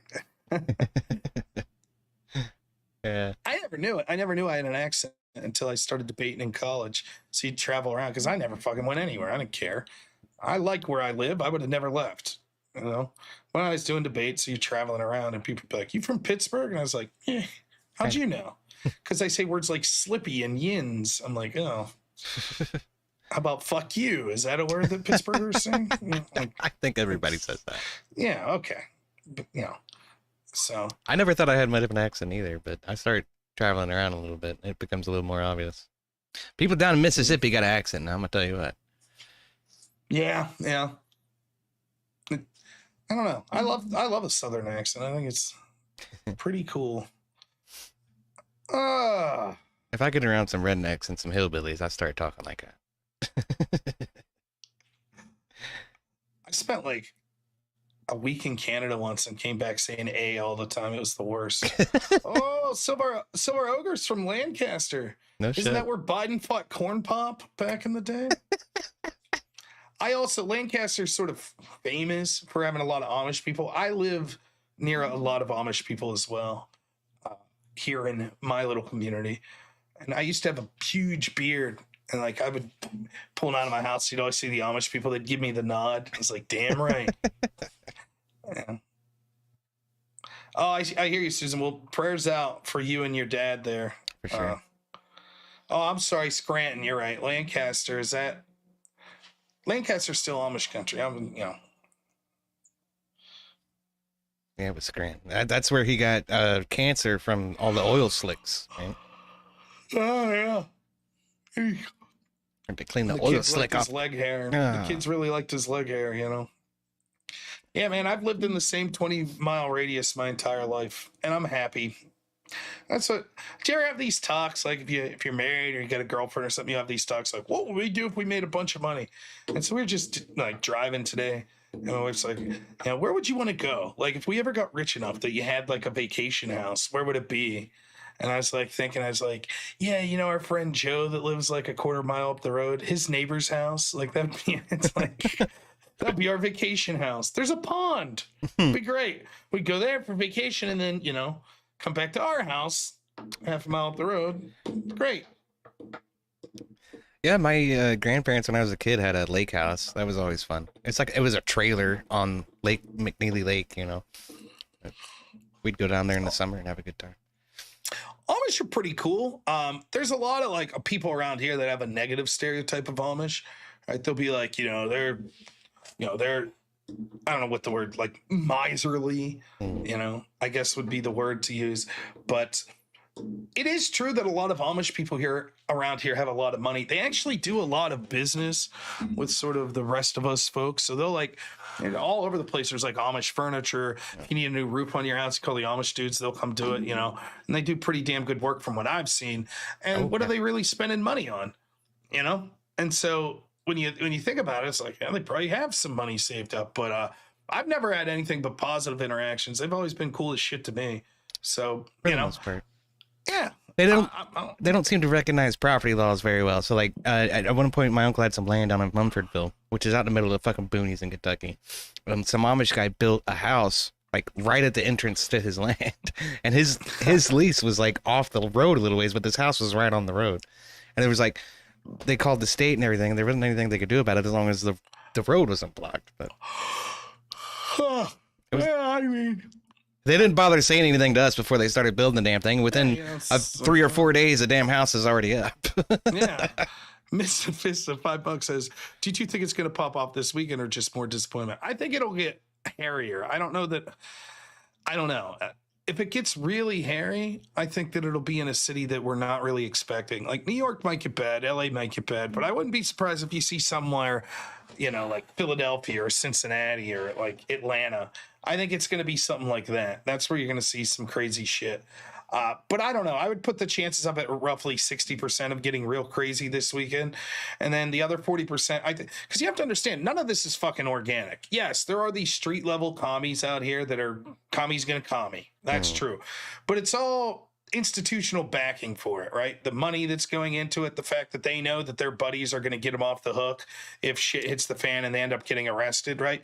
And the problem right now is the Democrats and sort of the type of people that might be interested in financing this, I think they're going to realize optically how bad this is, right? It ain't like the George Floyd shit where the people, were like, well, we're willing to stomach this. People have had it. They had it with 2020. They had it with the gaslighting. They had it with the fucking lying. They had it with the left never getting or when they don't get their way, fucking having tantrums and using violence. They're fucking tired of it. And we got gaslit telling us that a 3-hour riot on January 6th was the biggest story in the world. And now we're right back to where we were in 2020. So people are fucking fed up. And so I think that might be a reason that you don't see it kick off as much as you may think, because the people that are actually interested in this stuff occurring and funding it might say, whoa, we need an inciting incident before we could go that far. Now, the inciting incident may be that they're hoping that if they kick it off, that something happens and a law enforcement, treats them like they wanted Ashley Babbitt treated. And then all of a sudden they got their catalyst. But, yeah, I mean, all this shit that's going on now in the middle of the week is probably trying to instigate that, trying to egg that on, just so that they can get more rowdy on the weekend. And it always pops off on the weekend real hard. Yeah, if it's going to happen, it'll be the weekend, Friday or Saturday. I'm just interested to see all of this, IRL streaming economy come back to life, just like somebody flipped a switch or something, Get out there, Tim Pool. Get him. Well, that's how that's where I first heard of Tim, was Occupy Wall Street. Yeah. Being the guy on the street type dude. Down in the thick of it, for sure. Yeah. The next Tim Pool could be being made right here by one of these lefties. They need their own Joe Rogan. It'll be one of these guys. I was there at the heart of the LA protest years ago. I was there. And so, to the old, my wife's boyfriend is very... Alex Stein's always doing that shit. Always cracks me up. Yeah, he's got that black guy that travels with him all the time. He's like, "This is my wife's boyfriend. Help!" And he's homeless. Help him get back on his feet. Funny. I remember talking to him like right after the first time I saw him say that. And I was like, "Dude, that wife's boyfriend." He's like, "Yeah, I just sort of came up with that like randomly in one of the times I was talking, and people think it's hilarious. So I'm glad to see he's still running with it. It is funny, it's good shit." Alex Stein's one in a million for sure. Insurrections. Yes. Yeah, my goodness. I forgot to tell. They're all insurrections. My goodness. The most serious. Worst days since Pearl Harbor. Every day. Every day is the worst day since Pearl Harbor. My goodness. Who would have thought? That's what we were told, right? That's how you treat these things. By the way, you're making a huge mistake if you haven't given me a like here and a sub. You could be doing those things. That'd be all right. That's free, everybody. We won't tell. It's true. We won't tell anyone. We'll be like, no, that guy's cool. He didn't like me. He didn't give a sub. He's cool. Trust me. We won't tell on you. Don't worry. You could also go over to EOD's channel and give him a thumbs up and a subscription, please. Yes, that'd be great. I'm sorry. I was like a mealy mouth there. Here is his video. You can check it out. Let's get to 1,000 subs. Let's do it. There's more than 1,000 people in here right now. If all of you went over to EOD's real quick and click sub, he would have 1,000 subs. And then finally, I could join the grift. We can take over. We're not going to take over the country or the world or something, but maybe some small area. Like a cul-de-sac. We could take over a cul-de-sac. Block party. We could manage that. Oh yeah. With the right energy. If I wasn't so lazy, I feel like I could inspire people to take over one cul-de-sac.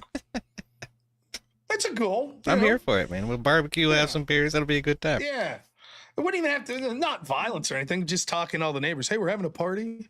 Like, we're calling it the cul-de-sac takeover. We're going to have hot sausages and some beers. Yeah. All right. I have an interesting situation where I live. There's a bunch of straight streets, and there's this one little section is my block, and there's only about 6 or 8 houses on this little stretch of the street between 2 different intersections. We could totally block that off. We should block that off and just have a block party. We used to do that all the time in the 90s. People don't do that shit anymore. It turns into shit like this. Yeah, I know. So there was like the little town I went to college in. They used to have, it's called the Autumn Leaf Festival. It was a big drinking day. The whole week was like a big party at this university. And it was like everybody was just out partying in their yard. So they just melded together. So you'd be like, there might be 12 apartments, but everybody's sort of doing, Now it's like, and as an older man, I drive through, it's like, oh shit, Autumn Leaf, it's going to be crazy. College kids are going to be out. And it's like, no. They're like on their porch reading books and shit. It's like, God. Everybody's stuck on their phones. They're not even talking to each other anymore. Yeah. Well, they're all doing like, fucking weed vapes and shit. Yeah. And drinking like real men like I used to, Mr. Bill, $2 says EOD will color his hair brown if he gets 500 subs. That ain't on me. That ain't on me. So. That's not true. Don't make promises you can't keep, Mr. Bill. If I get 500 subs, I'll do something. I'll put on a brown wig. How about that? I'll find a brown wig and we'll make that happen. I'm not dyeing my hair. I need to cut it. It's way too fucking long. It's getting too hot for this shit. I need this guy's haircut in the Sarbonis jersey right here. That'll work. I did see this video that's like on X that was going around, and it's this like old man that was like knocking on people's doors and was leaving like party invitations. It was like, we're going to have a party this weekend from like 4:00 until the cops show. It's just like this cool old guy. I think his wife had passed or something. He's probably lonely as shit. So he's like, fuck it, I'll just have a big block party. So like everybody showed up. It looked cool as shit. Like, yeah, a cool old guy. Just like. That's, I've had that premonition in my mind quite a few times during the Breonna Taylor riots down in Jefferson Square Park in Louisville. I was like, I'll just go down there with like my charcoal grill and I'll cook hot dogs for people and just talk to them about, what he's doing. But they burn it. They use your charcoal as fuel. That's what they would do. Probably. Pseudomaster Chef, $5 says, do they make a robot yet that can fold laundry? I need one. Mine's downstairs. I was going to say, yeah, it's called a wife. It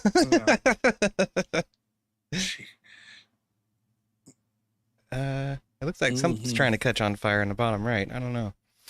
I think that was just somebody's car backfiring or something. Enhance. Oh, that's the enhance. Enhance. Oh yeah, that's clear. Whoa. I'm getting I'm telling you, slackjaw just from watching this. Yeah, we can't do that. That's a fat guy. You can always tell the fat guys. You can tell them waddling there with their camera. I bet he's breathing heavy. Listen. Yeah.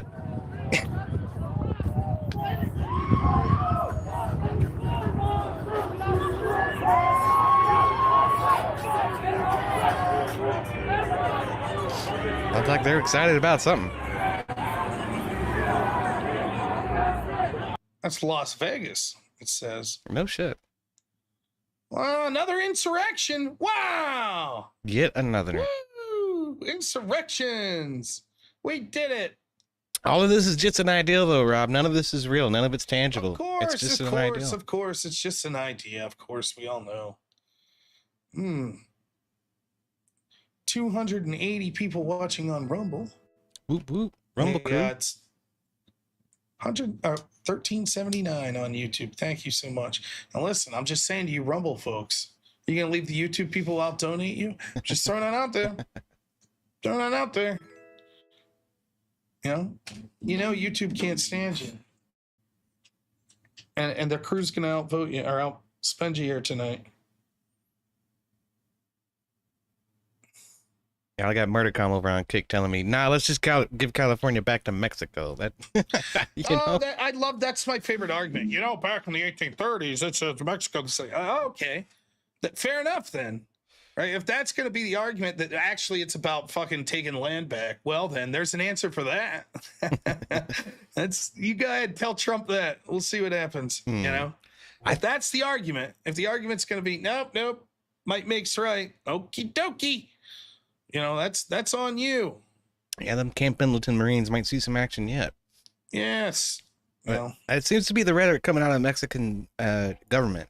They're threatening playing with fire, man. They're playing with fire. They're threatening to mobilize their own military in an effort to fucking help these protesters, I guess. Now, I could be wrong, but I think back in the day, I remember seeing a movie about Santa Ana. And I think maybe it was an Alamo movie and shit. And Santa Ana was played by the amazing Raul Julian,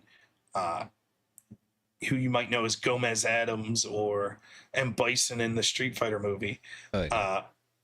But I felt bad because he's such a cool actor, and he's playing this Mexican dude getting his ass whipped. Putting up with that shit at the Alamo. What are you doing?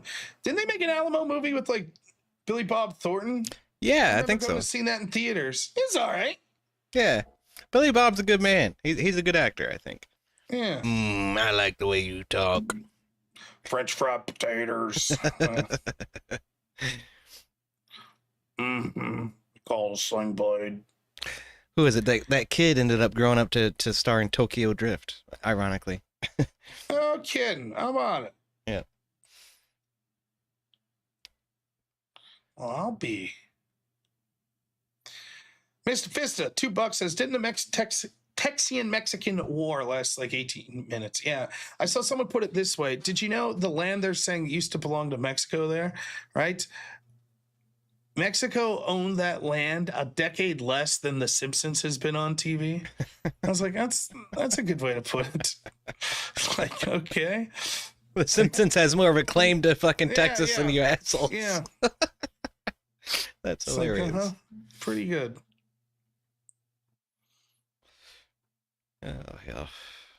Have the Rumble people have conceded defeat. They're not even trying to donate. They're like, yep, YouTube people win. There's nothing we could do. Wah, wah. Big L for Rumble. Though I will say, although they're losing the financial battle, they have some pretty colorful language about the YouTubers over there. So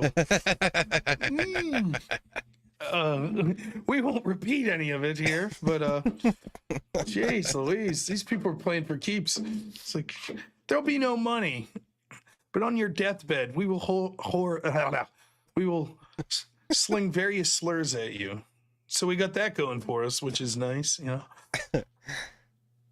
And Lost Avarice, special call out to you and Manton again. Absolutely crushing it with all of these feeds. And you never know, we're sticking around. You never know, you see something crazy. Now, what's going on this top feed? Pursuit of suspect one. Wanted for assault and police officer. Let's over here now. I saw it, but that was crazy content that we got for real. Yeah, that was crazy content, honestly. See, I just was trying to. Hawthorne, California. Now, I wonder if this is connected to the riots or I don't know. Interesting, though. I'll back to the full view. I hear EOD typing fucking. Sorry. No, like Hugh Jackman in the movie Swordfish. I love that scene. That is so hilarious. I'm sure, I don't know if you talked to Spiro about that or not, but I'm sure Spiro would get a kick out of that too. That's nothing like what actual programming is like. And I loved it, the setup's holy shit, 6 monitors. Yeah. Oh shit. Still like that movie. And for me, who knows jack shit about computers, it's but it looks good to me. 6 monitors. These people are up to some shit, 6 monitors. Holy shit. Yeah, you could normally get away with 2, but. Plus, it's topless Halle Berry smooths a lot of shit over, I guess. It's get away with a lot of dumb shit with that. Yeah, what is it? They're saying the Rumble chat sucks. That the Rumble app sucks. The mobile app sucks and all this other stuff. I'm like, I stream to Rumble too. Just nobody ever watches me over there. But I got 266 watching on Rumble right now, and they're fantastic people, and they're about to shut everyone up by donating like $500. Let's go Rumble. Crazy. It's gonna be crazy. Someone over there is gonna be like, bam. Earlier tonight, we had Fred Durst was actually in the chat earlier tonight, and we had Mo Sizlak from The Simpsons, who's apparently a Groiper now. I mean, holy shit! Talk about breaking news. You know, where else are you gonna hear that? Simpsons characters now joining the Groiper Brigade. Wow. Oh, I'm telling you, but I would pay to see that episode. Eat my shorts, the Jays. You know, that would be funny. Oh, Mo. I think we got some. Probably my favorite Simpsons character, to be honest. I'm a big Mo stan. Thanks, Avarice, again. New links. These look like some characters in the upper left here. No shirt. Yeah, look right. Fucking shorts on. Short. Oh, okay. Let's enhancing. They're walking around in their fucking boxers. Oh no, just booty. Enhancing. Oh boy. Wait a minute, Mr. Green. You mean you're not Fred Durst? Mr. Green is not Fred Durst, apparently. I don't believe it. He misled us. He misled us. No. This whole show I was doing just to please Fred Durst. I feel misled. I feel hurt. My goodness.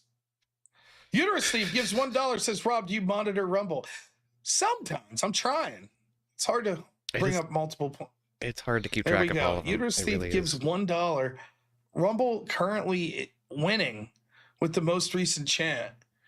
That's how we'll have to decide which side wins tonight. When I'm done, whoever has the most recent chat, when I'm done streaming tonight, that group wins. And right now it's Rumble. And y'all ought to be ashamed on YouTube. By the way, I'm at 99 individual donations on YouTube tonight. One more, chat. Come on, we One can more do will it. get us to 100. Look at this. Mr. Green says he's a liar. I am Fred Durst. Wow. They called me a narc. I wasn't supposed to tell you, apparently. Yeah. What are you doing, EOD? Come on now. Crazy. Fucking it up, man. I'm sorry. I'm still new to this grift game. I can't believe it. $200 though last night to sing. You know what's terrible? The dude that paid me the $200 to sing one verse of a Limp Bizkit song, he didn't even, until I saw, he didn't even comment afterwards. Which leads me to believe I was so bad, he just like threw up his hands and was like, oh, this is awful. That's fucking. This is the worst shit I've ever heard. Fuck you. Gone. I just pissed away $200 watching this fat guy sing Limp Bizkit. I thought you did a very commendable job. It's pretty close. Thank you. I appreciate it. I recognize the song. That's better than I can say from Los Acapella shit. From an amateur, you know. Yeah. Oh, here we go. We're on the run now. Dun, dun, dun. Bad boys, bad boys. What you gonna do? What you gonna do when they come for you? I thought you were about to bust out some Limp Bizkit there. Oh, Chuck in Tennessee gives $1. Whoa! Super sticker. We'll take it. YouTube winning. All right. YouTube for the win. Oh, man. That Smoking Spaceman says that car was doing 120 miles an hour a second ago. Holy shit. Oh, there we go. Enhancing. Oh, they do. They have the little speedometer. I like this. That's nifty. Here we go. Let's do it. This is like every night in California, though. It's like, the fuck's wrong over there? Telling you, man. It's Mad Max is in their future. They keep going the way they're fucking going. Look at this guy. What? You know what would have been an awesome movie for them to make a video game out of? Would have been Escape from LA. How come we never got that video game? Yeah, you know, that's crazy. You'd figure they'd go back. Everybody's into IPs now, like old franchises. Like, there, do it. Look at that. OG Diamond-Handed Ape says, get a real crypto wallet. Thank you. $5, Rumble winning. Now, listen, I got a crypto wallet, but I don't know if it's real. I don't know shit all about it. Crypto's My not editor, real. Black Elk, set it up for me, and I'm here. Watch this. I'll put a little code in the top corner. Apparently, it works like magic. You point your phone at this, then you send me 1 Bitcoin, and I'm rich, and I could like go to bed. Something like that. I don't know. It's a. Oh my goodness. It's hard to describe, but the phone, the camera will look at that and recognize it as a QR code, and then there's a URL embedded in there. I don't understand the wallet thing though. Yeah, I hear that. I mean, I know what a wallet is. I just don't understand Bitcoin. Yeah, I don't either. It's a mystery to me. Oh, we're on the move. Okay, EOD, you make chopper noises, and I'll be like the. Yeah, go ahead. Go.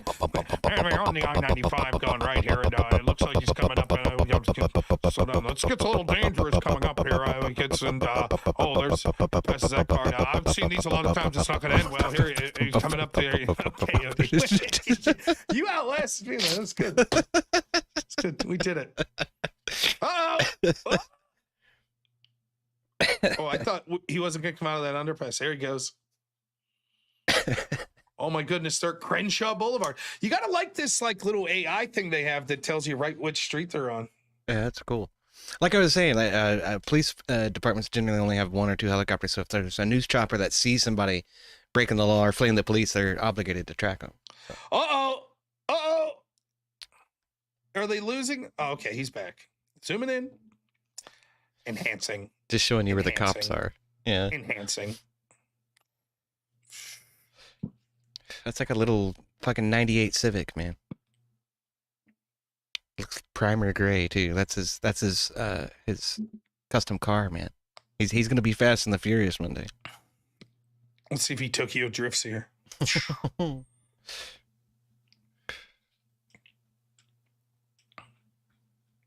Oh snap! Mr. Fista back in the lead for YouTube. Says you can eat Bitcoin. No, it's not real currency. Huh? You can't eat it. Yeah.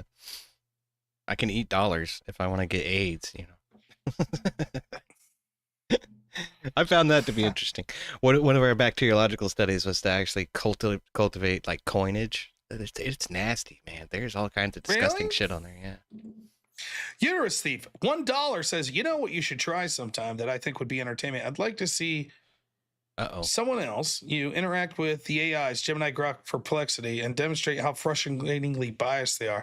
Well, I'll do another show with my friend Spiro, who's actually knows about AIs, and I'm sure we'll do a live stream. That's a great idea. Oh, yeah. By the way, Rumble, that was $1. Rumble back in the lead. But no, Susan Griffith, $5 says, some in the Bay Area, my town's really nice, but the town over is wild. I've heard shit yesterday. Vallejo. If you know, you know.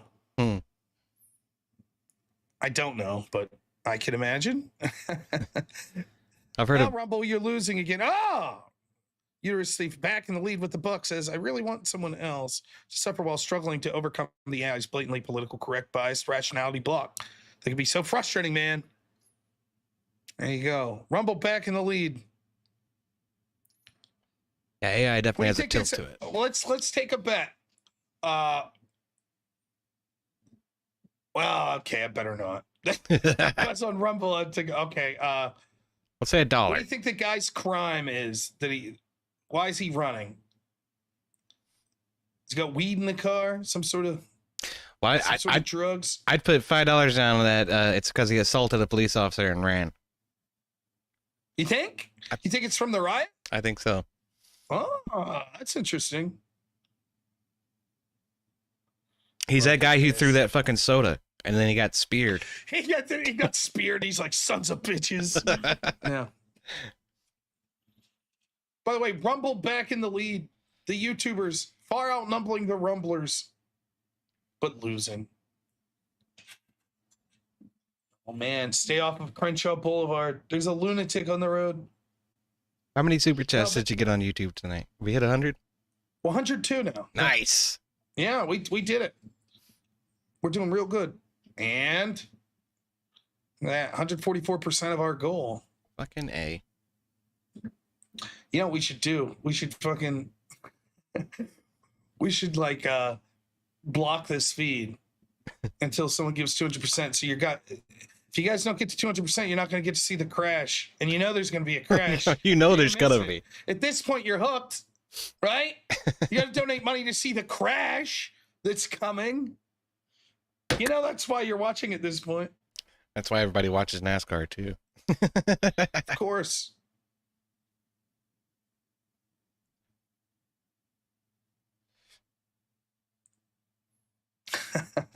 Rumble, Adam Bombs is making a prediction that there's, because the suspension's all over the place, there's some hefty folks in this car.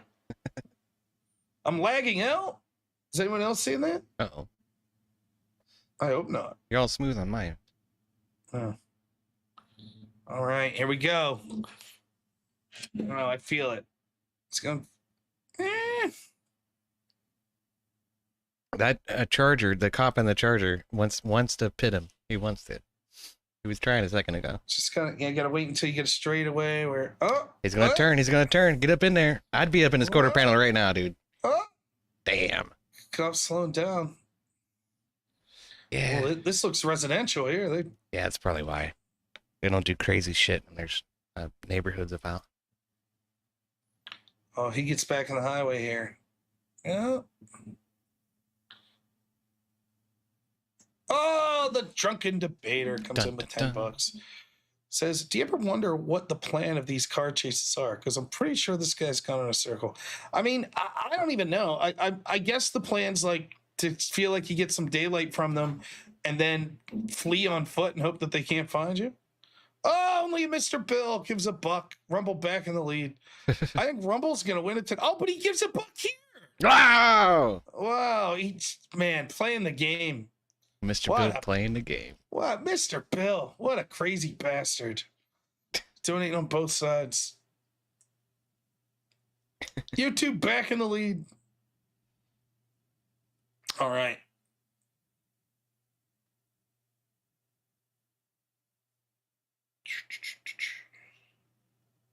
Yeah, Jimmy Beam says once they have the heli on you, you're pretty much toast. May as well give up. Yeah,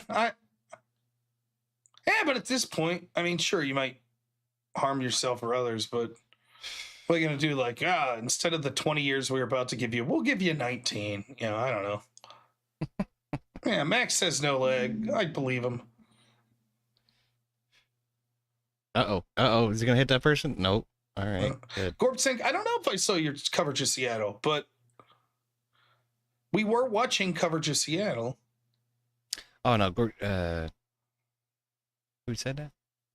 Gorpsink? Yeah. That's a person that I've debated before. That's a hopeless lefty. But they pretend to be conservative, which is hilarious. Oh! Well, the chat was mentioning me. I hope they were saying good things. They're probably like, did you see this handsome, normal America guy? Man, is he good. Just check out his chat. Well, here we go. Is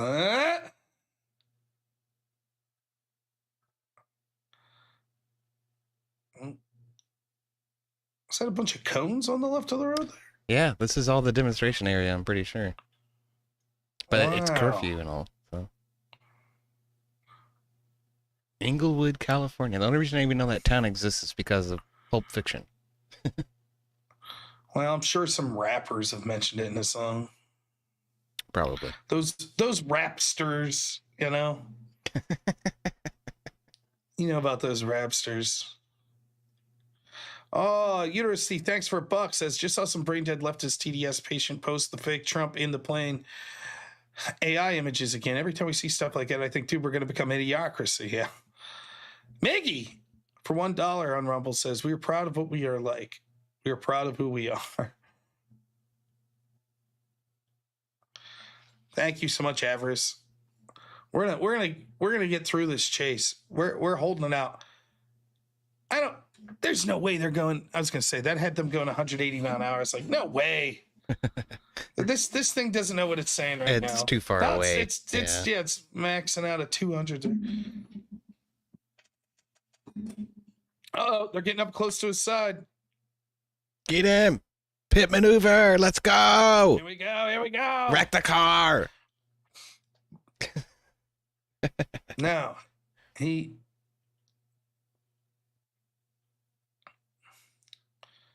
Oh no! Come on, man. Have the courtesy to wreck in view. Oh! Uh-oh.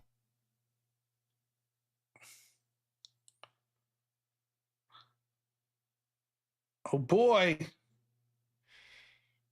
Smoking Spaceman says he's on a rim. Oh. He's missing a tire. Oh no. Jimmy Beam says it's a female pilot. We're too far away from the chase.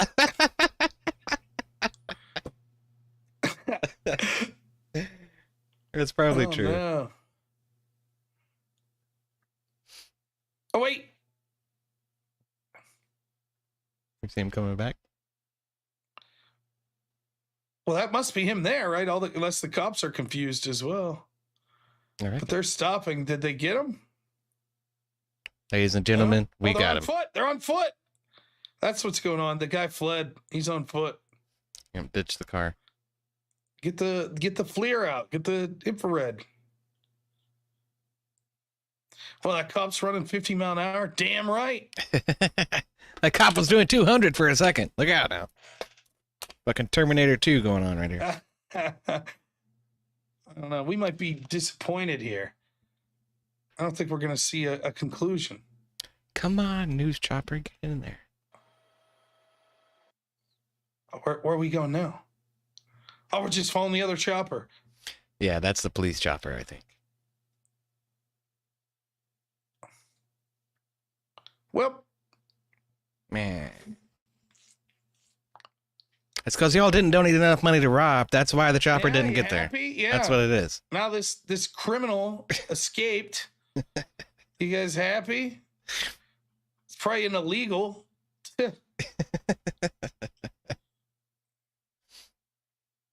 And Rumble's still winning.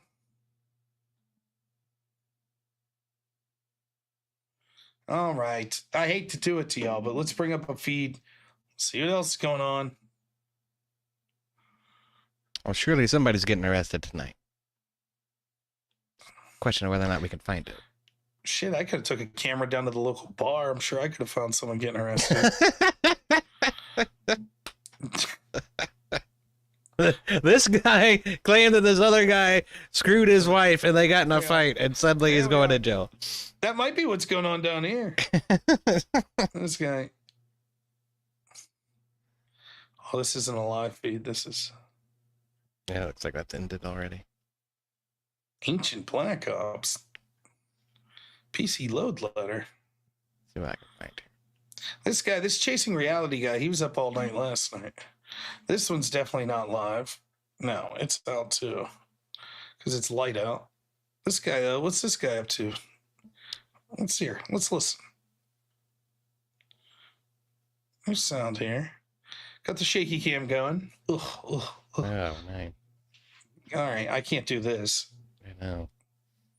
What's this guy about?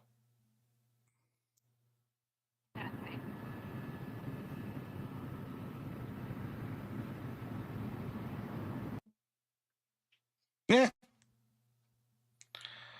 Well, gentlemen, I hate to say it. Uh-oh. Hear this. Where the heck do I even live? I live in a small rural town about an hour and a half northeast of Pittsburgh. Hour and a half, hour 45 minutes.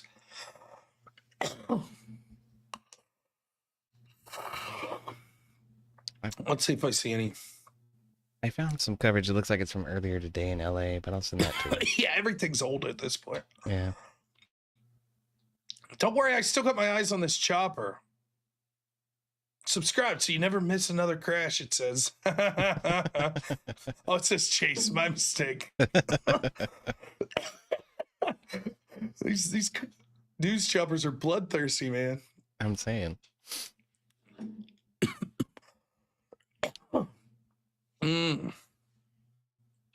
I'm coughing.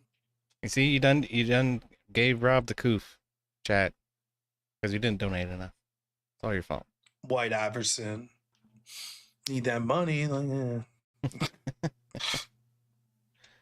Who is this guy in this fucking Dodgers hat? He's just bloviating. I wonder what he's saying. Let's check it out. Don't violate TOS, buddy. This one into the next one is Pedro Libre Audits. And I'm out. Échate. Peace. Right. Mm-hmm. Well, folks, I think what we might do is, all right, yeah, Avarice, I think we're good.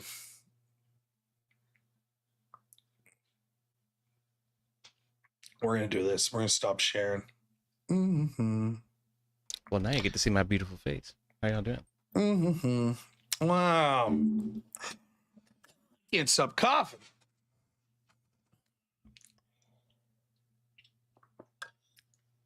Avarice Mantis, thank you, man. Oh, yeah. For all your hard work in the background. Also, American Nacho. Guys are the best. What are we going to do here for the rest of the night? I will remind people that tomorrow night at 1 a.m. is my weekly Griftathon. You too could be the big winner of your name being on an LED board that's supposed to be where Admiral Akbar is there. And being the MVP of the week. It is a trap that I'll be grifting. So that'll start at 1 a.m. We'll have fun grifting. I'll keep monitoring the craziness. Don't worry. Panel of bearded people. I am going to be on a panel tomorrow. Fabian's got a beard. Does Gibbs have a beard? Yeah. I think. Yeah. He's a redhead, too. Yeah, Pentuple I don't think has a beard, though. Nah, so, he does no, not. Unfortunately. No, it won't be a bearded-only panel. Well, you could just put me in for Pentuple. I have a beard. There you go. Well, I didn't make the choice. I didn't set it up. Gibbs set it up. What time is it? 2:30. Okay. So what have we done here tonight so far with our goal? 147%. Respectable. It's a respectable effort. I think so. Hey, you make yourself full screen again, Rob. I'm going to go to the bathroom real quick. Okay. All right. Now we'll watch EOD. Oh. Peter left his camera. We were going to watch him go to the bathroom. It's up to you all. We can stick around if you want. If people are going to throw money my way, I'll stick around a little. Otherwise, we will raid EOD and convince him to stick around if he wants to.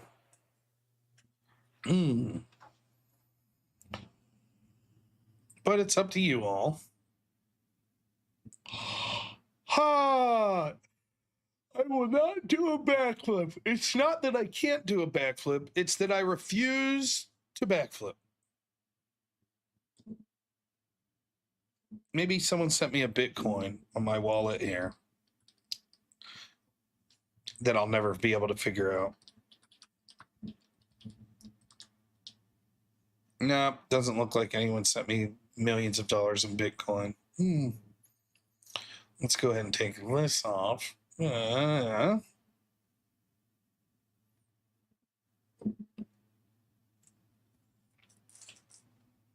Rick Chuck Hawk says still has time to pop off. Yeah, there could be, but it's going to be at this point because of the curfew shit.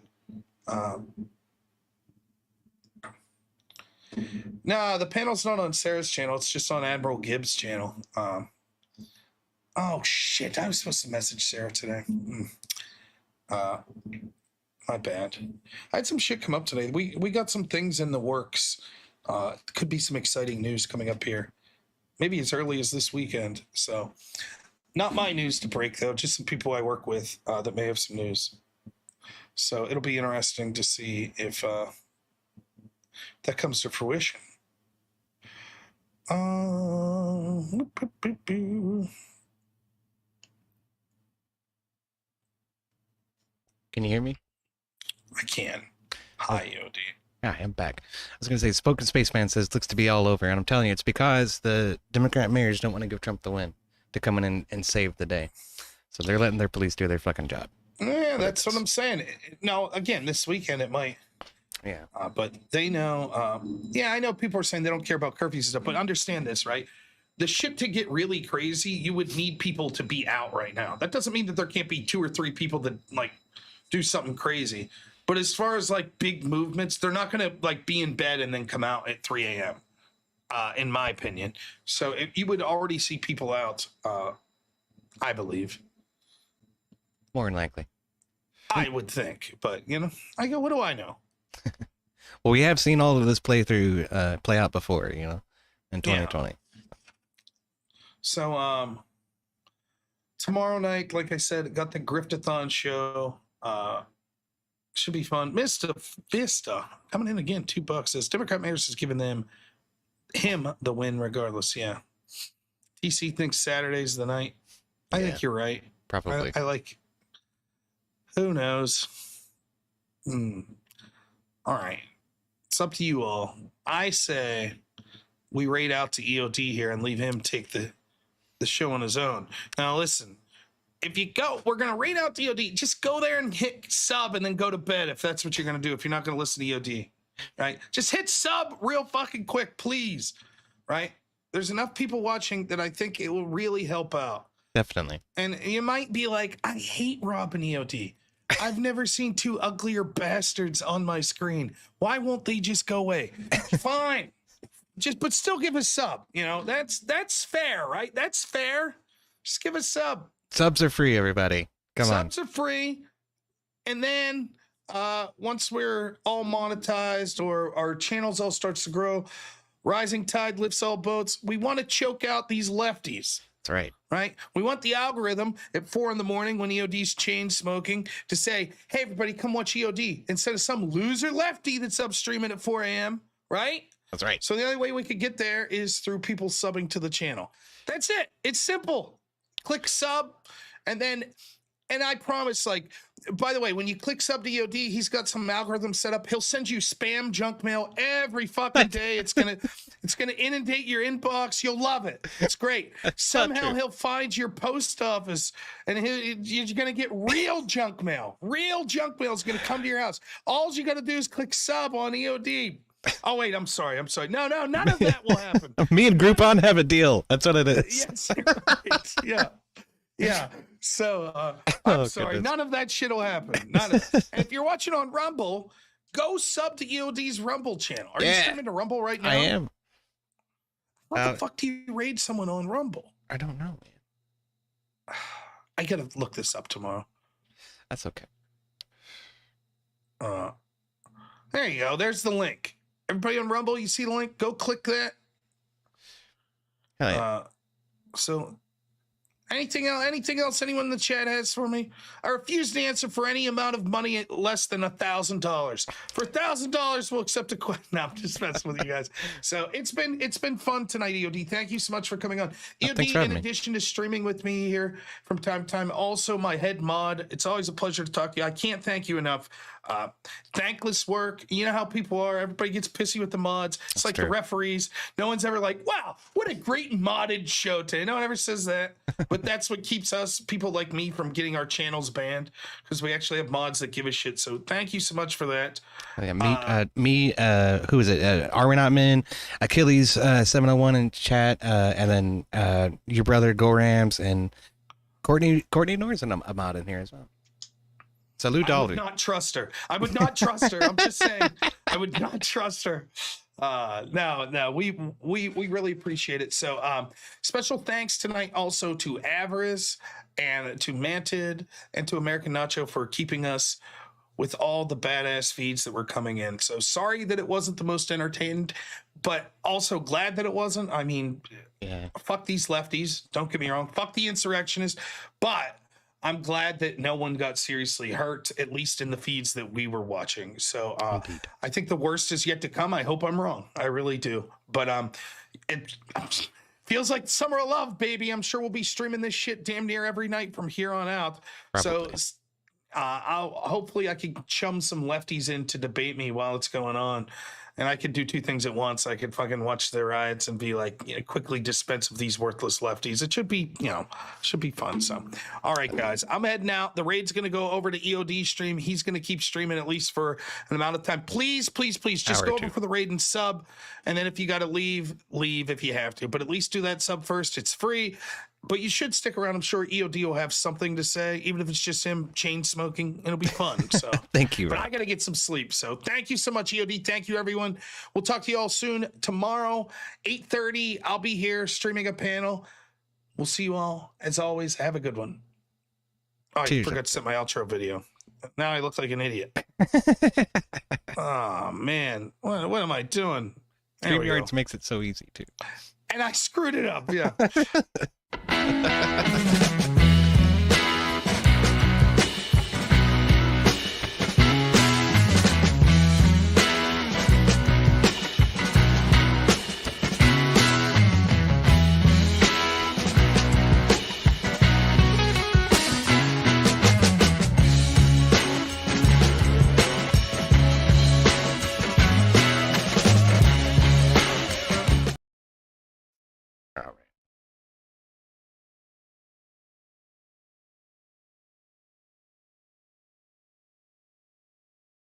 Okay, cool. I figured it out. I'm an idiot. All right, hold on a minute.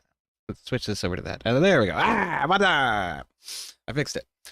How y'all doing? Welcome in. A raid from Rob Noerr. Oh my goodness, I never saw this coming. This is completely out of nowhere. Big surprise. Wow! Everybody sub to the channel, please. Yes, thank you so much, Rob Noerr. Had a great time hanging out with you tonight. We got to do that more often, brother. That's good times. Too bad we didn't see anybody, get their teeth kicked in by the police tonight. But I'm always looking for that. I love to see the law get enforced and peace and order to be dished out to people who would rather not see it. That's a great thing to me. But I'm glad that we didn't see any firebombs go off, any police get immolated. That's cool. Don't want to see that. Glad the guy that was, running from the cops didn't actually crash and hurt anybody. That's always a terrifying thing when you see those car chases, man. People just driving recklessly and doing crazy shit. You can hurt somebody real fast, real easy. But what I normally like to do is I will jump in my Discord and I can open that up to you guys if you want to come in. I usually have somebody hanging around who's a mod, and tonight I do not, but we're going to try it anyway. So I will pin the Discord chat for you guys to come in and join the Discord if you want. Please, at the very least, do like and subscribe to the channel and send your love my way. I do love Rob Noerr. I've been following Rob for a long time. He's one of my shoehorns into Twitch poll and into political commentary online. And it's been a journey to see him go through all this and everything else. It's good stuff, man. Matt Maximus says EOD696W. Hell yeah, that's right. I don't have any of those fancy emotes that Are We Not Men's been making for Rob. I gotta get him to do some of that for me. That'd be cool. Good to see you, Abe. Good to see you, Achilles. And good to see you, Are We Not Men, with the Noron raid. Hell fucking yeah. We got only Mr. Bill hanging out in here. I don't know if he can hear me or not. He may not be able to. Hey, Mr. Bill. Are you there? I do like Mr. Bill. Mr. Bill's bass as fuck. Doesn't seem like he's paying attention right now. Okay. We'll give him a few seconds. Maybe he'll figure it out. Ah, there you go. What's up, Mr. Bill? Not much. How you doing? I try to watch you and Rob kind of. Yeah, that was a hell of a stream, man. Good times, huh?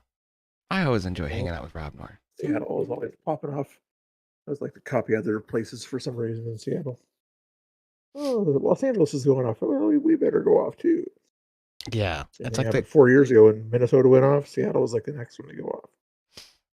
It's almost like they coordinate this shit, you know? Oh, come on. That could never be the case. Never. I mean, it's an idea, you know? It's not a real people or anything like that, or people to get together and have the same outfits and use the same tools, the same masks, same shoes, same physique. Yeah. Tofu. I was gonna say tofu soy boys dressed in black with black fucking hoodies every single time. It's a coincidence, man. It's a total coincidence. Oh yeah, no, it's not coordinated. What are you talking about? It's a completely organic movement, Mr. Bill. And George Soros has nothing to do with any of it, I promise. Yeah. Or that person that's the Walmart heiress or whatever her name is. The Waltons or whatever. And somebody tried to tell me that the Waltons had sent gas masks in to help the freaking the terrorists. And I'm like, what? Yeah, there's some video going around where she might be linked to what's going on. The heiress, where the person is that runs Walmart now, but got all their money from Sam Walton or whatever. Yeah, I think he'd be ashamed of where that company's gone lately. But yeah, probably would. Well, that's what happens when you turn everything over to corporate overlords to start embracing the communist narrative, man. What are you gonna do?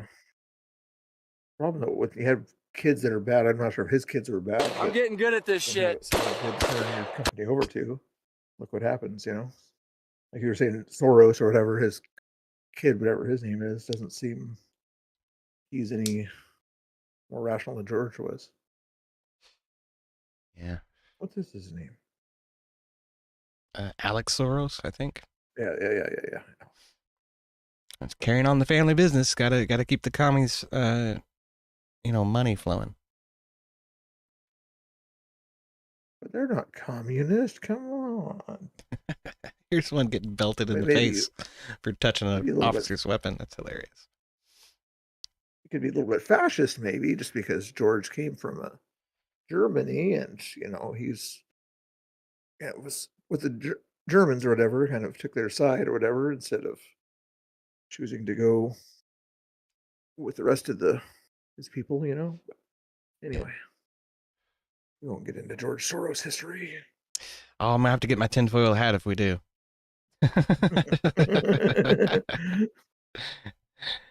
Oh, this is a good one from Rachel Wilson. These gay pride parades are getting crazy, and it shows a fucking Tifa with no shirt on, flying a Mexican flag, standing on top of one of those autonomous cabs that got burnt to the ground. Oh man, I don't know if Trump did it or not, but did he say like this is not Pride Month, this is American Pride Month? When he was at Bragg or whatever, did he say something like that? That's what I was. I think thinking so. He would say it's Soldier Pride Month. It should be. It ought to be, Veterans Appreciation Month, if you ask me. Yeah, that's what everybody's been saying, Absolutely. He'll probably make it in July or something like that, just because Independence Day, Or maybe he'll do some special announcement on his birthday or something. When is his birthday? That's supposed to be this weekend, isn't it? Yeah, that's part of the reason everybody's doing the No Kings thing or whatever, to sort of counterbalance the parade or whatever that Trump's going to have on Saturday. Is it going to be in front of the White House, or where's it going to be? I'm not sure. Well, it would have to be right there, either there or closest military base to that, which would be somewhere around DC. Yeah, there it is. I remember hearing something about this. There's a big veterans are divided over the Army's big parade being held on Trump's birthday. Birthday military parade. Yeah. The No Kings anti-Trump military parade protests are planned. Dun, dun, dun. Of course. I wasn't going to a vacation thing or whatever. I was going to stop by and see what they were doing in the Portland area. Some of those. They're doing it in some of the small towns around here too. I'm like, seriously? That small town is going to have a like that? Craziness. Even Rob's small Pennsylvania town, I bet they're going to protest over there. Maybe. They did here. I didn't think it would ever come here, but it did. With the Breonna Taylor shit. And they tried to burn down the fucking courthouse. Of course they did.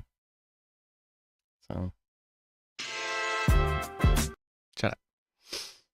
Right has one day of the year, and the left gets every other day of the year to riot, I tell you. That's generally how it works. It's different, Mr. Bill. It's different when the left does it, okay? It's actually for a noble cause when the left does it. Always for a noble cause, I see.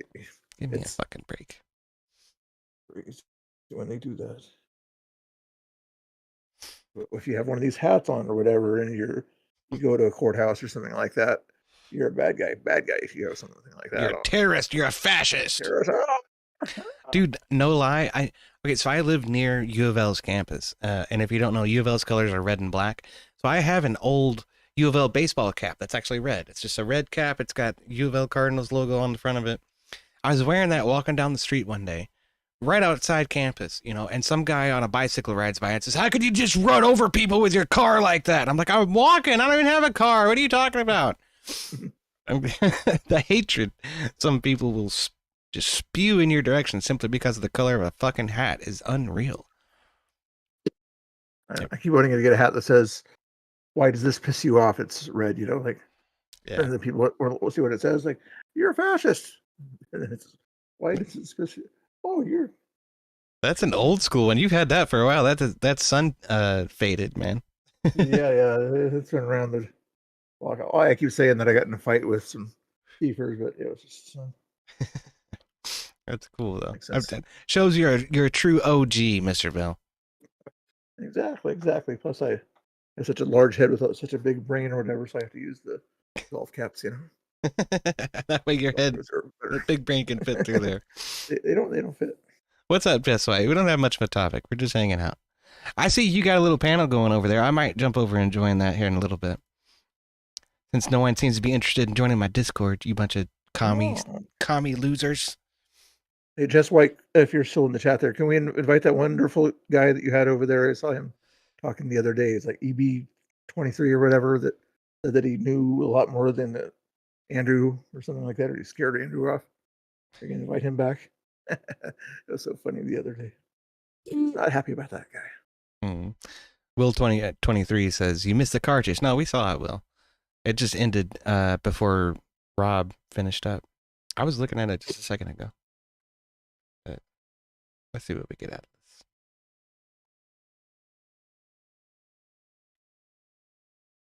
of this. Chases are cool.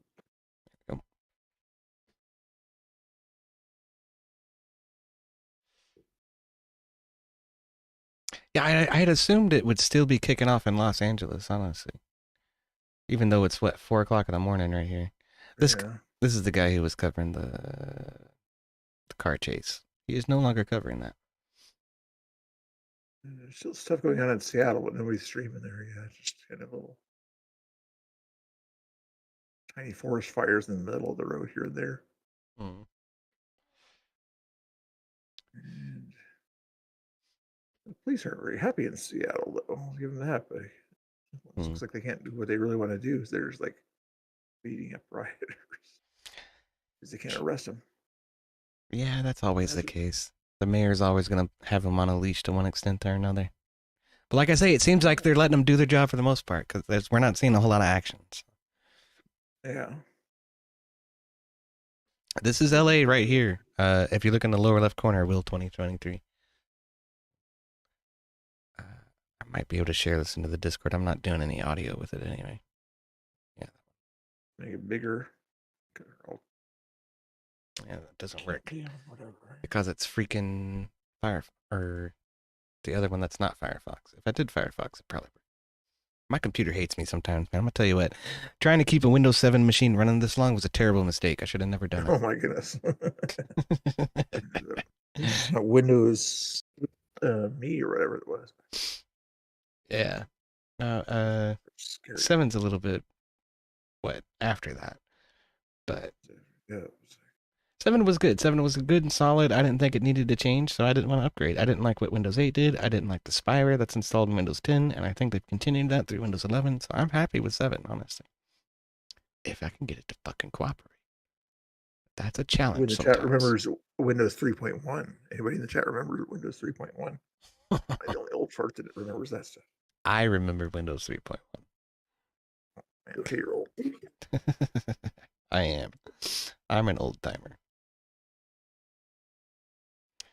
But yeah, I remember Windows 95, 98. Hell yeah, man. I have my favorite video games are Myst and Riven. And I ran those on Windows 95 back in the fucking day. Now, XP was my favorite. XP was okay. It had its fair share of issues, though. What Darth Maul says, floppy disks. I was gonna say he's the OG there. Hell yeah. Well, I mean, are you talking about the 5.5-inch floppies that are actually floppy, or the 3.5-inch floppies that were much less floppy? They called floppy that weren't really floppy. Yeah. 3.5 inch, it's not floppy. Those 5-inch ones, though, they'd flop around in your hand like a piece of paper. Oh, exactly. Yeah. Oregon Trail. There it is. He says 3.5. Duh. Well, you lose, sir. You lose. You get nothing. The real floppies are the 5-inch ones. Back from the Commodore 64 days. Yeah, I think even before that they didn't go commercial, but there was a bigger disc or whatever that they use, not for regular public, but 8-inch disc or something. Those giant fucking laser discs. Yeah. Oh, my computer hates this. You had to get the floppy disk all the way in there if you didn't go all the way in and you didn't click it down.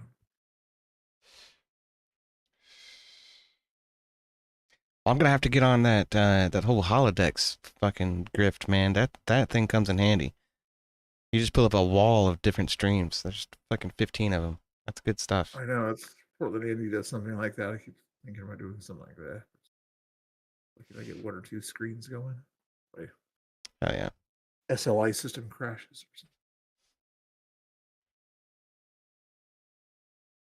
something. SLI means it's that old video card, guys. Abe Dinkin says 5-foot floppy was fun. Yeah, that's a giant one. What are you talking about, Abe? No, I don't know. I remember in fucking middle school we had like this giant fucking laser discs that would have like a whole library of content on them for, just to turn on the TV, and it'd be like slightly interactive. It would prompt you with questions, and it would have answers and everything. It was an interesting time, man. Back before computers were really what they are today. So. Yeah. Playing letter invaders after you got done with your Oregon Trail during lunchtime. Yeah. I used to love me some Oregon Trail, man. If you could get through the whole game without dying of dysentery, you were a fucking legend. Yeah. That damn dysentery gets you every time. But if you keep losing like 4 times in a row, you got to use the cheat codes, though. It's like, you got to get your confidence back up somehow. That's what I did. Hell yeah. I got it. Everybody in my group died again. No.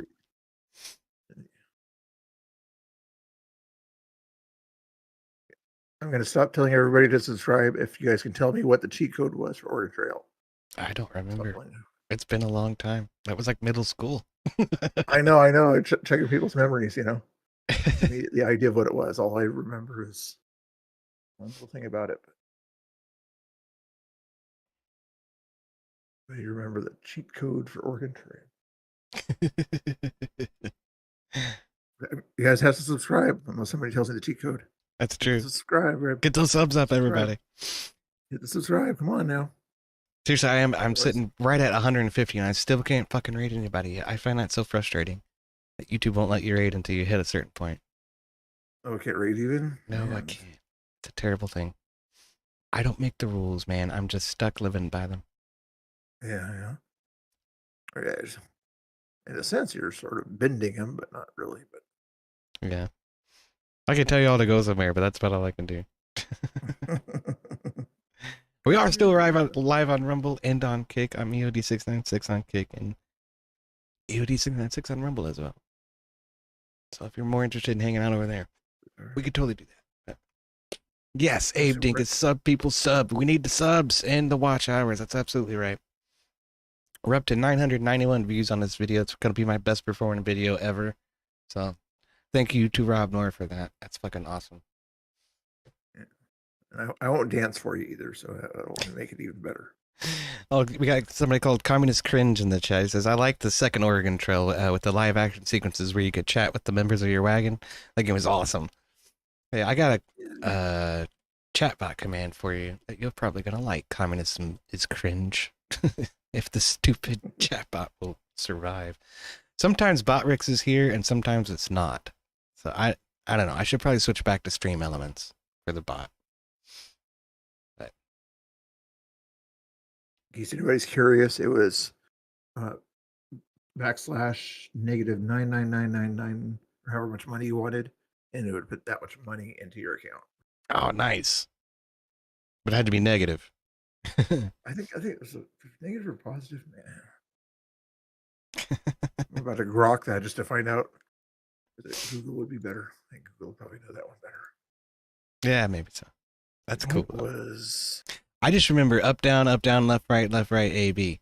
That's the one from Contra, the Konami code. Yeah. I remember hunting in Oregon Trail too. Yeah.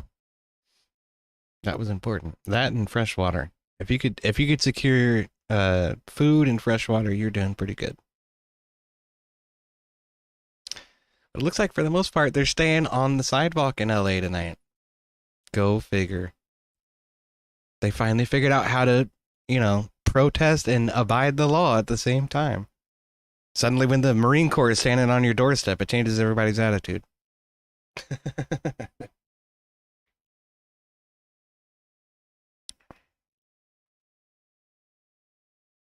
BA select start says communism is cringe. My bad. My bad. Well, that shows you how long it's been since I actually had to use that code.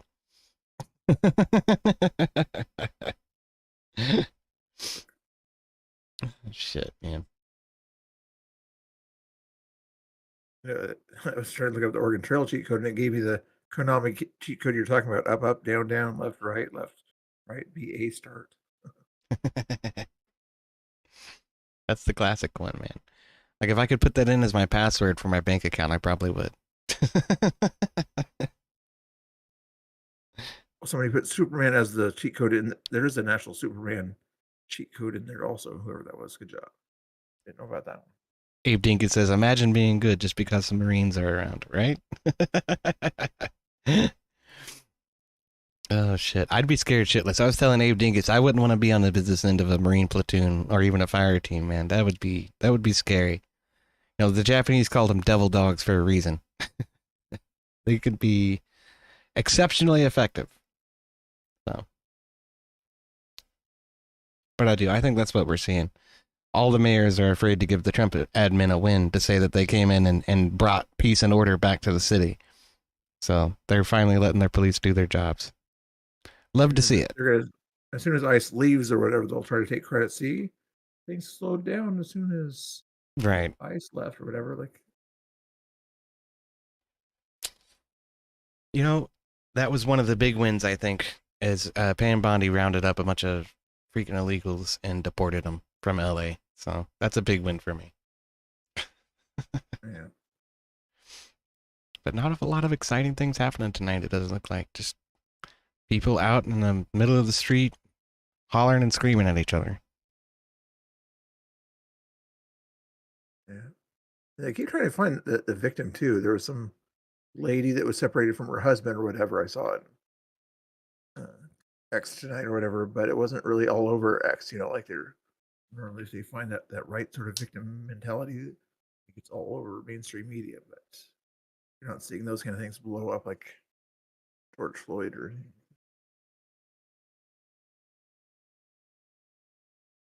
Yeah, hopefully not, man. I wouldn't want it to happen again that way. Yeah. That's why I'm glad they're letting the cops do their fucking jobs. They finally, perhaps it's a sign that the lefties learned that, maybe letting your cities get burned down wasn't such a great freaking idea. Yeah. Turns out that's unpopular with your constituency. Who would have thunk it? Yeah. Some cities are like, oh, we'll let them do the graffiti, but not break the windows. Here's your compromise. I don't like that compromise personally, but having to do in Seattle. For sure. LA.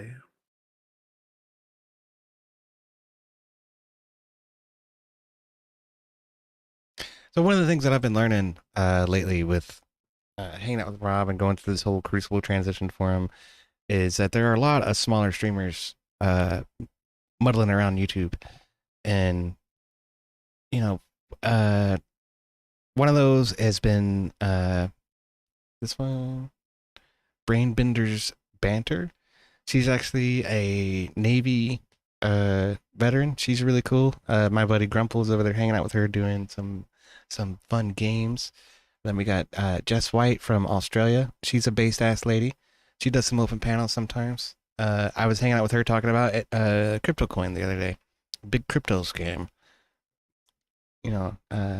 Spoofed a bunch of people out of millions and millions of fucking dollars. And Doomerang is one of Abe Dinkus's buddies, and I liked hanging out with him and Abe Dinkus. That was always a good time. So while y'all are spreading the likes and the subs around, definitely give these three a look. So Jess White, Brainbender's Banders, and Doomerang for sure. They're good people too. What about this Abe Dinkus guy? I think he's pretty special. Abe Dinkus is pretty special. That's true. His hat is special anyway. I know his hat's really nice. It looks like we got some new subscribers. That's freaking awesome. Thank you all so much for subscribing. They're showing right up on yours lately. They're not showing right up on mine, but I suspect they're supposedly happening. And then You don't really YouTube doesn't make them show up until later on. Oh yeah, Zero Fucks, Tush Cravey, all kinds of new people coming out. Thank you all so much. We're almost over 200 by now, which is amazing to me. I've been hovering around like 30 subs for God knows how long. So I'm so happy to have the support. Thank you all so much.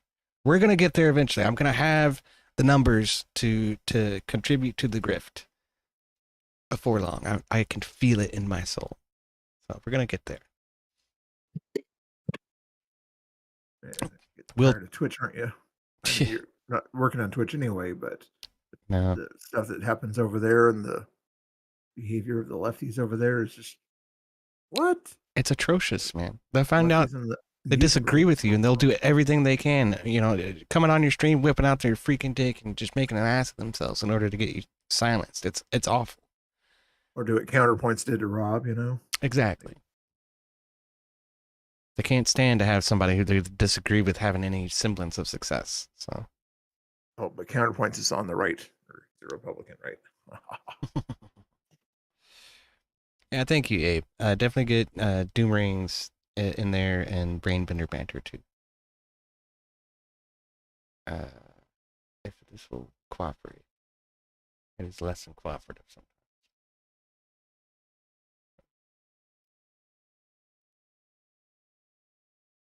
We'd like to spread the love, man. I want to see a rising boat, a rising tide rises all boats, right? Lifts all boats. That's what it is. I totally didn't fuck that up. But I do appreciate it. Community's been great. I mean, hanging out with these folks has been fantastic. Hanging out with Mr. Bill. Y'all definitely check out Mr. Bill, too. Good. He's good people. So I try it once in a while.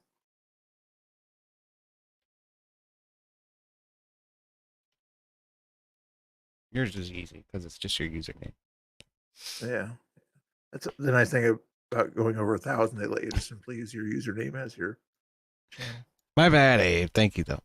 I'm not used to letting people do stuff. I'm usually having to do it all by myself.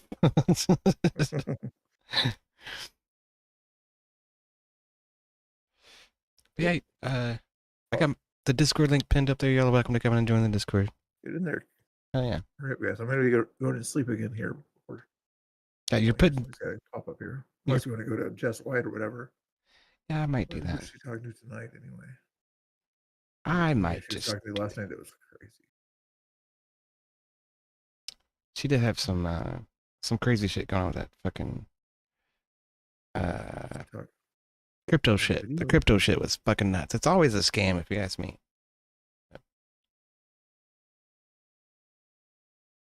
Oh, there she is. Yeah. All right. Go over there. I might visit her. All right, man. She's allowed to say a certain word over there. Americans can't say too. I just noticed too, because she's from England, so what? I'm not sure how the toss really works. How you blur all those lines and all the different dialects of English that exist, but I know it's like I can sort of say certain words if you're a certain heritage, but yeah. Why doesn't it never work out that white people can't say any of those words? Because we're the easiest. Say the C word? We can't even say the C word about ourselves, can we? No, I don't think so. No. My goodness gracious. It's so offensive. I'm not saying that I am one. I'm just saying. It's just selective enforcement, man, ultimately. That's what it boils down to. But what are you going to do? We're not the ones with the boppers on that one. Yeah. Anyway, Mr. Bill, it's been good talking to you, brother. I think I am going to head over there and talk to Jess White for a little bit. No problem. We'll see ya. Right on, man. Y'all definitely check out Only Mr. Bill's channel. Give him a sub and a like. Look, this is the shit that keeps happening to me, though, on YouTube, right? I'll just go in and say something, and then it just disappears. The shit drives me fucking nuts. So this happens because the night before, I'll be on Rob's chat, and then I'll be bopping lefties left and right, and every time I do it, they fucking report me. And so then YouTube thinks I'm some kind of bot or some kind of fucking evil person. I don't know. It's crazy. And my camera's broke. Why is my camera broke? Because I'm still in this chat. That's fine. Okay. Now the camera should work. Let me see. You ever hear that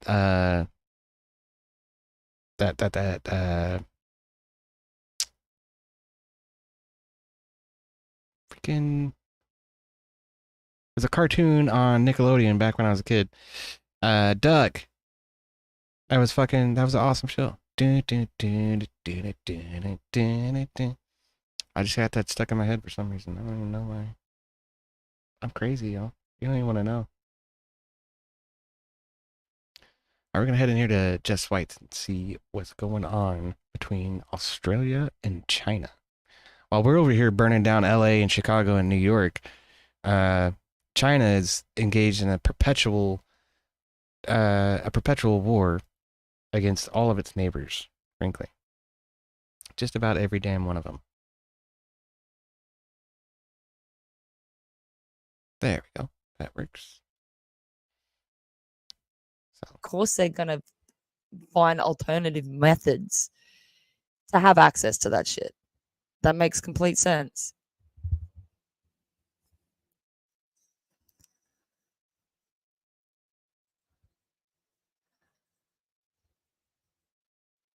All right. Let's see if she lets me on or not. Other countries were investing in technology, education, and new industries. Australia remained heavily dependent on resource exports. The IMF has noted that Australia's productivity growth has been sluggish compared to other developed nations. Housing booms have given way to housing slumps.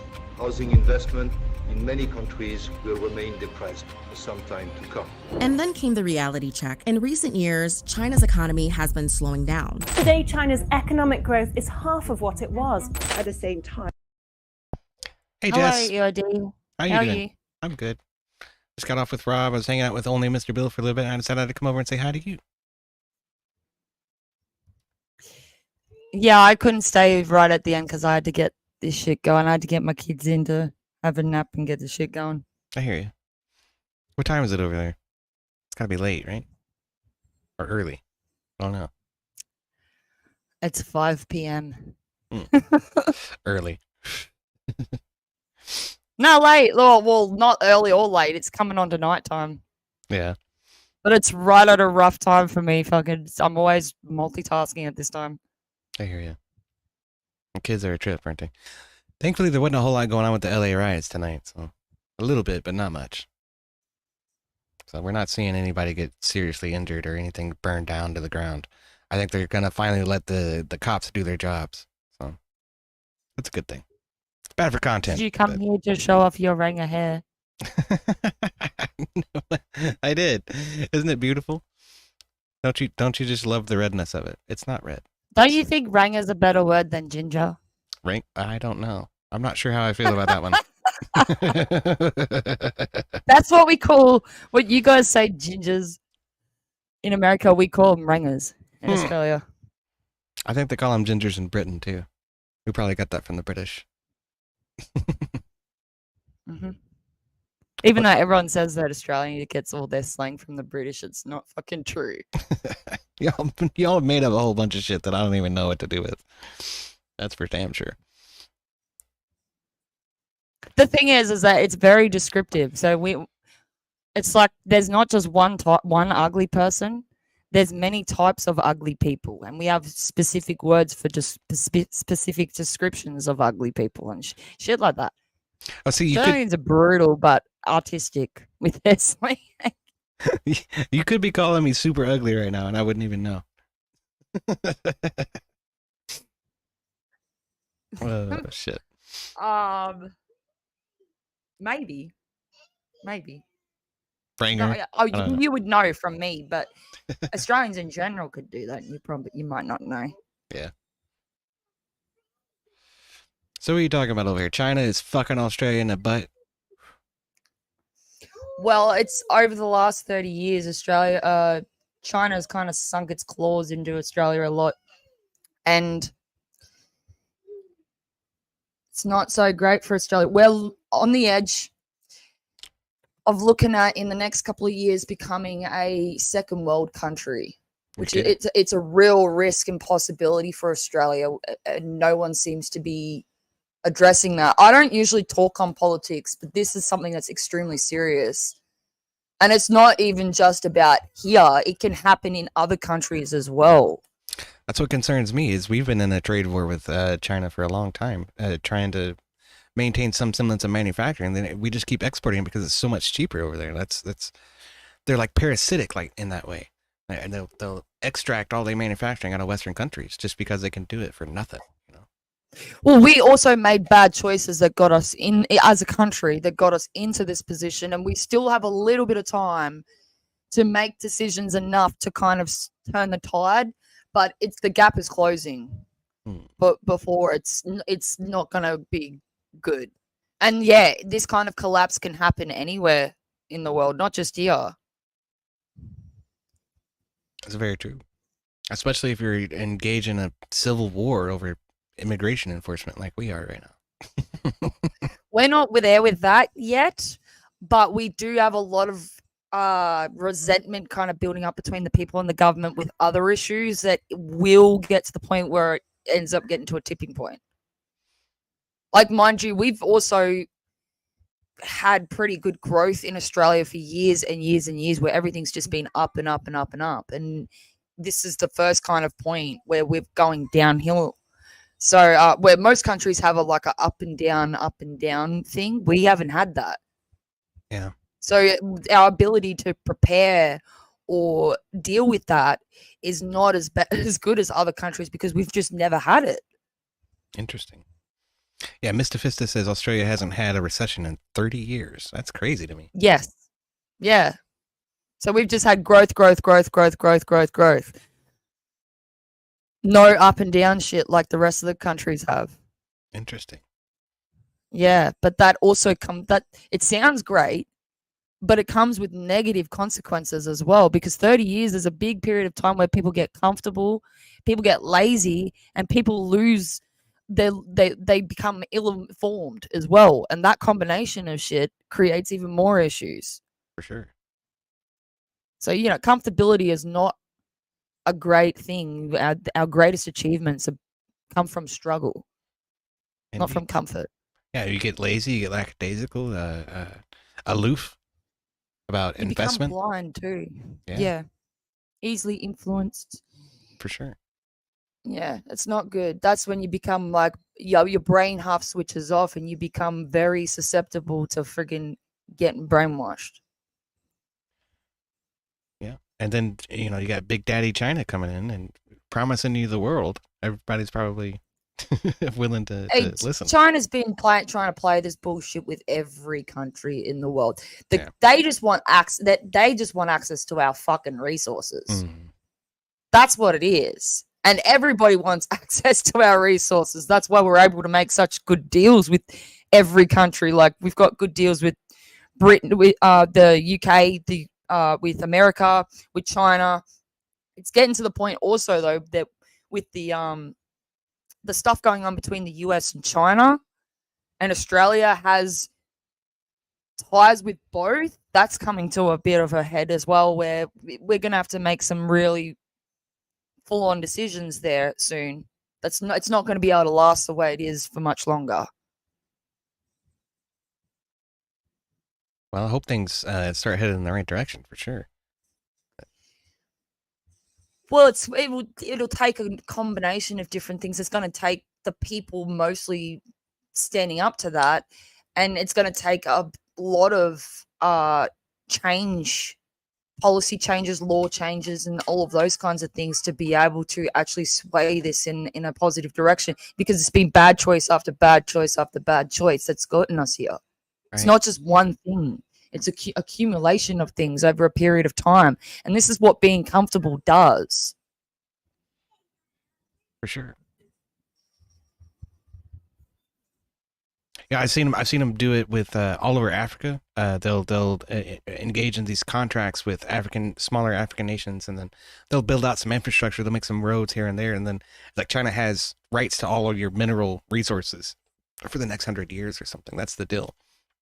They tried to pull that shit over here, but it doesn't work quite as well. They can get in on the ground floor with some real estate investment, and they've done that where they'll buy a bunch of land and say we're going to build a factory, and then something happens and they don't build a factory, but then they don't give up the lease on the land. They still own it.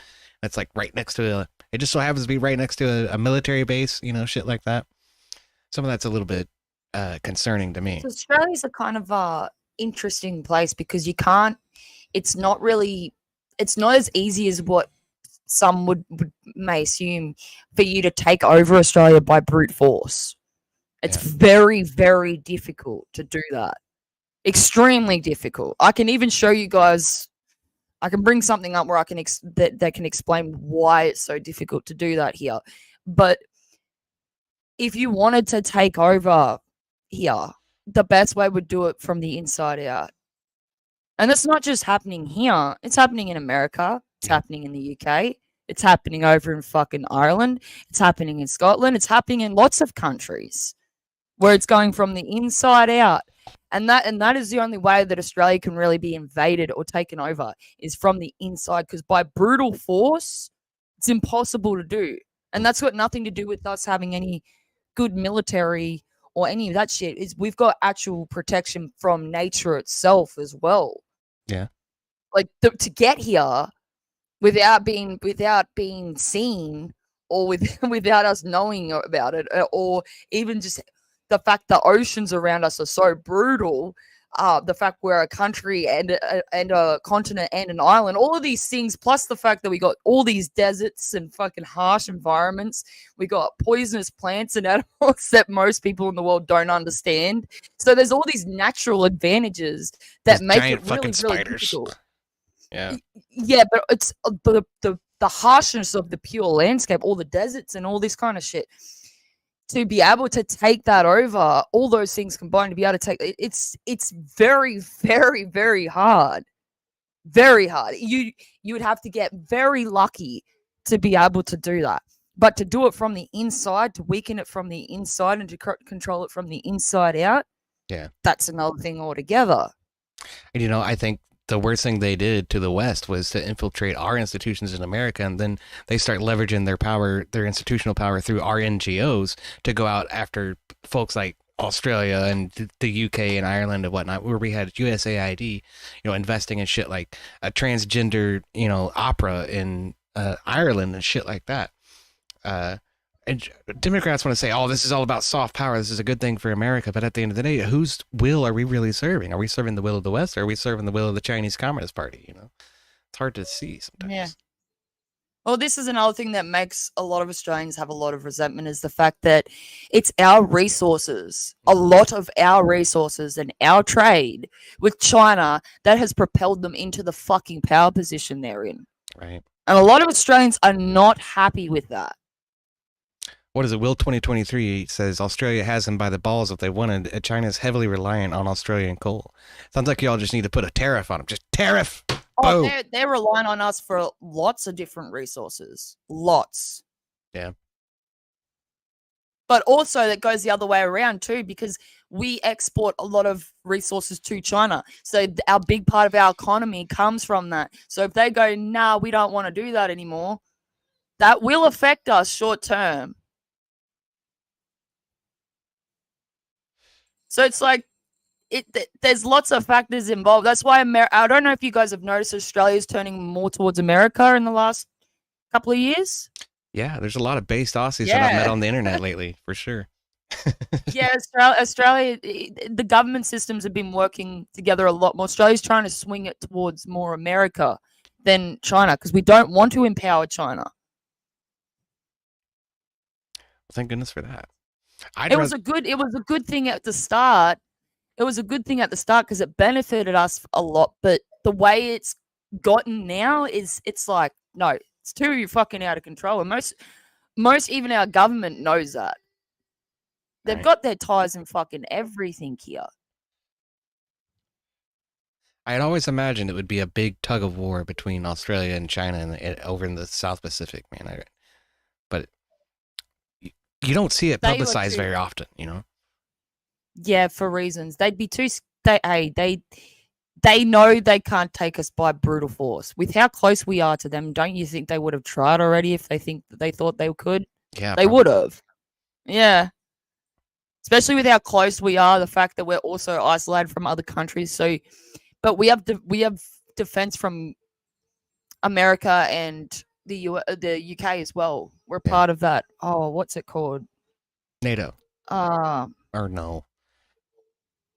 I don't know, I can't remember off the top of my head, but it's like a little alliance thing that America, the UK, and Australia have, where any military threat, those three countries automatically unite.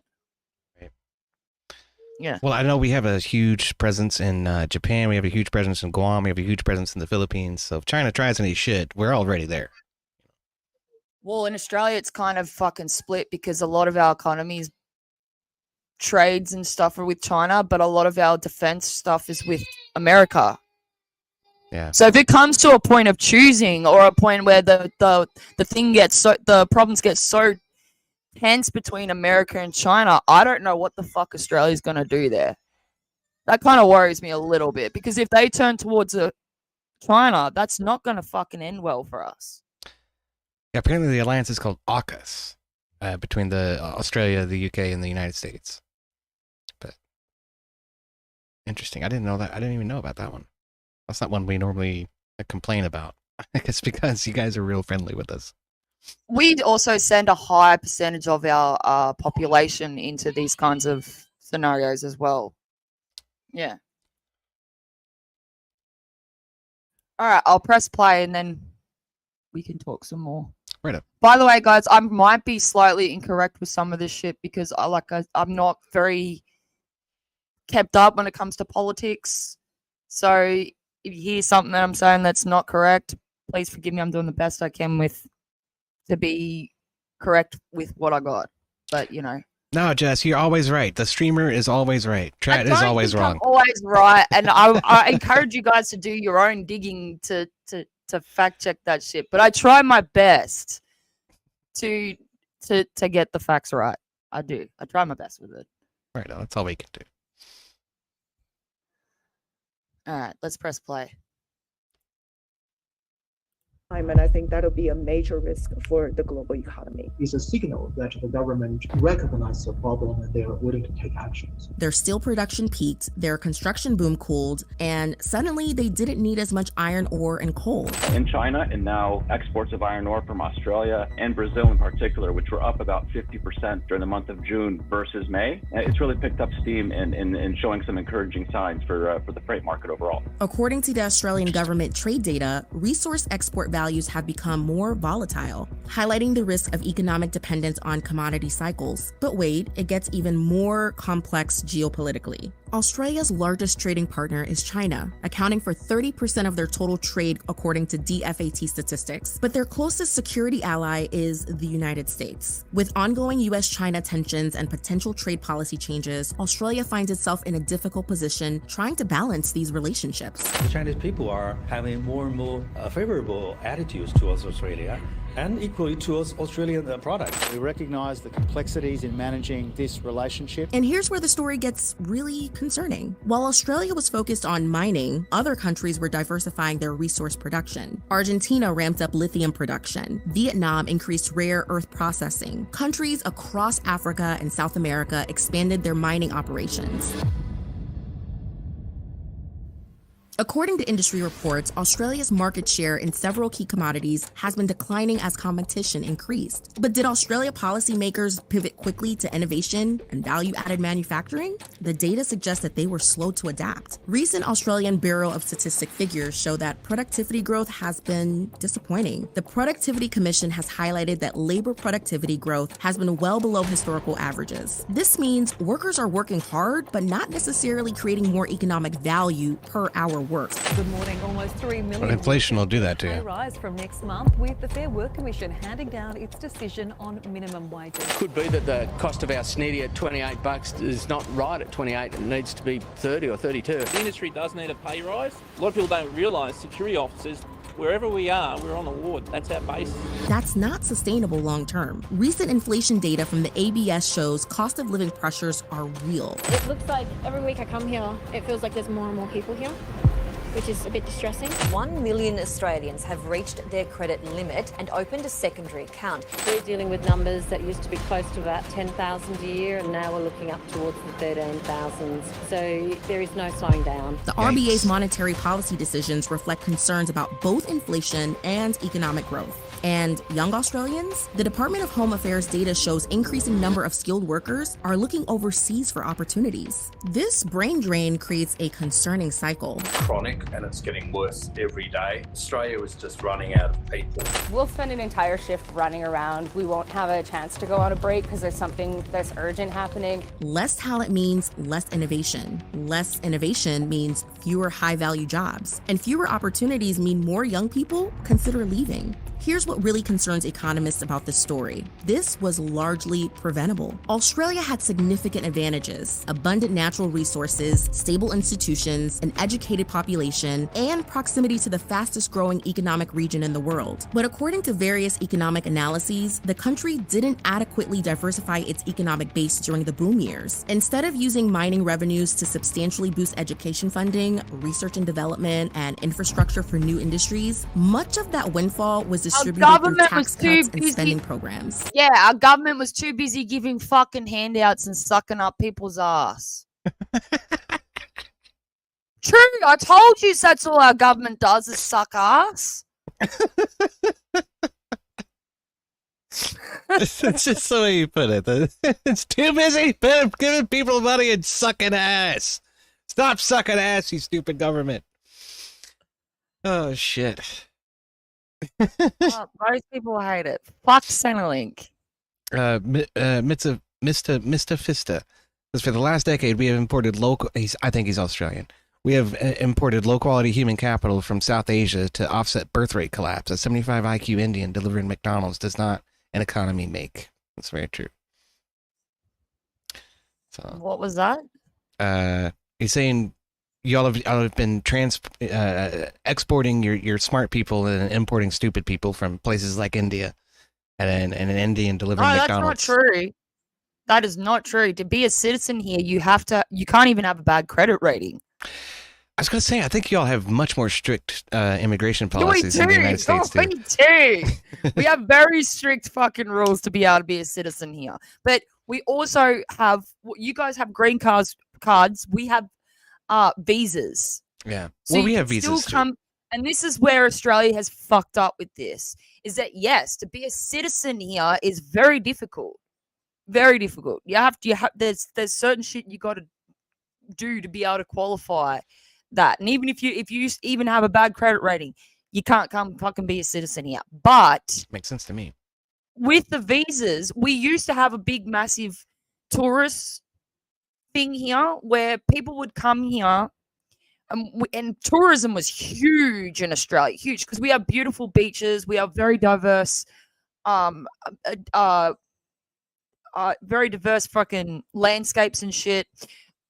We have beautiful nature fucking places you can go. Lots of animals that are different to anywhere you would see anywhere else in the world and things like that. And all of that kind of brought a lot of tourists here. Plus, we had certain things that were just for tourists. That's where the whole shrimp on the Barbie came from. That's a tourist thing. Right. So there's a few things like that Australia did from back in the day for tourism, for people from overseas. And they would come here, they would spend their money, and then they'd fuck off home, which would bring money into the country. But now, and I remember when I was younger, them pushing all this visa shit. I was just too young to understand what the fuck they were doing. And they were trying to get Australians on board with, yeah, we need to get more people in here with visas, and they can do all the McDonald's work and all this shit, so Australians can focus on this and blah, blah, like, you know, the whole pitch that they sell, the whole bullshit propaganda pitch that they sell.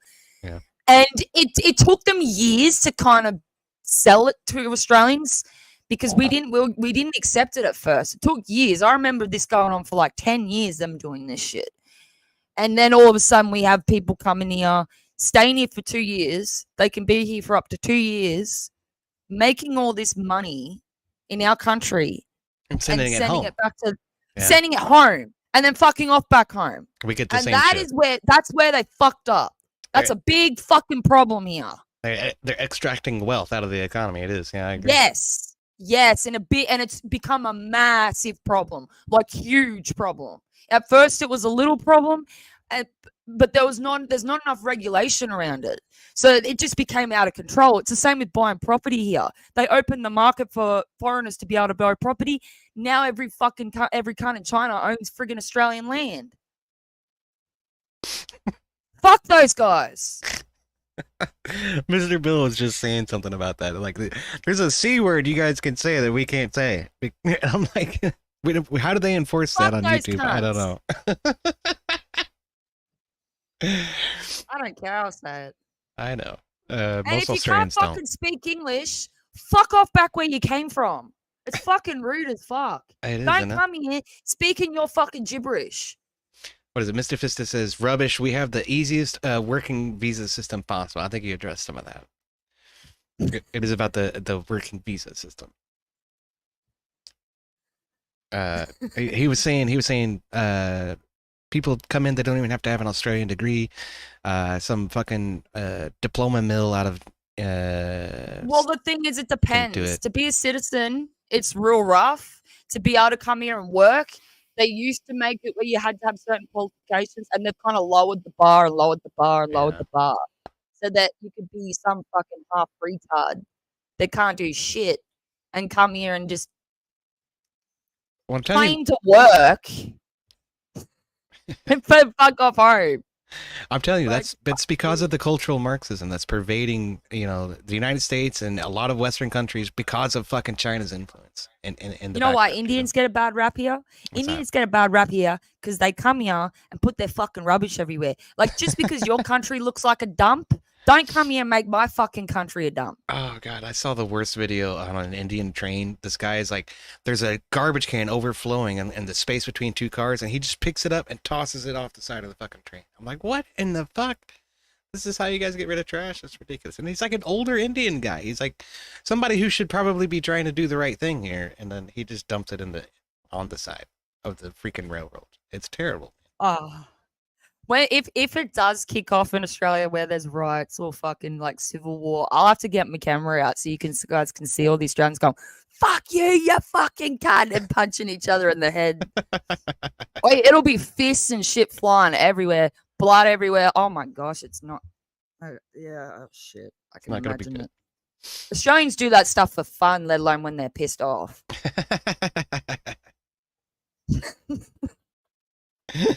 What Mr. Vista says, they smell. I'm pretty sure he's talking about the Indians. It's the curry. It's all the curry they eat. That's what it is. It's probably because they also don't wipe their ass properly. Yeah, I wasn't going to say that. Yeah, what is it? India. Hey, that might be controversial for me to say, but it's true. They don't use toilet paper and wipe their ass like we do. What, they use their left hand like the Muslims? Ugh. No, they have like a little pan thing where they like douche themselves kind of shit. Yeah. Fucking gross. Like a puddle of fucking shit water that they just splash up there. That's fucked up, but that's what they do. That's gross. That's incredibly gross.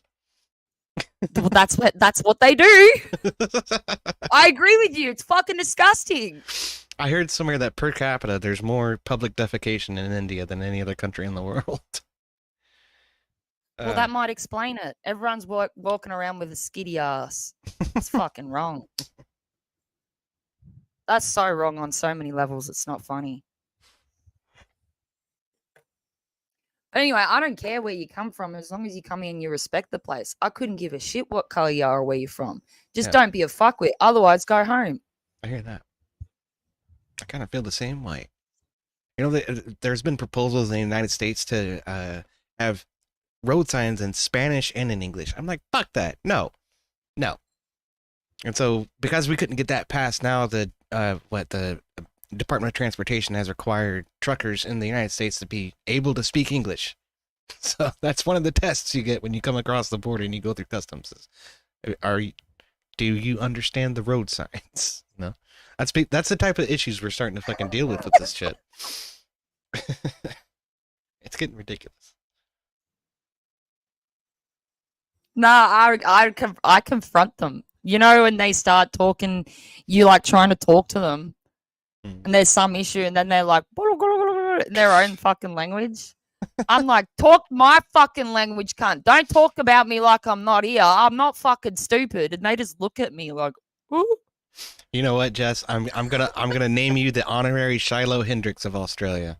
That's your new title. I don't know what that means. I don't know what that means. Shiloh Hendrix is this lady who went viral for calling some little kid the N-word in a park because the kid tried to steal shit from her bag, and then some bystander who was a Somalian immigrant confronted her and said, "You just call people the N-word?" And she's like, "Yeah, I call people the N-word. Fuck you, you N-word." This, that, and the other thing. And she goes, yeah, that would be me with the C word, with the cunt. I would say "fuck off, you little cunt" to a kid. Get out of my bag. I'm not gonna lie. If they deserved it, I would. I wouldn't just say it to say it.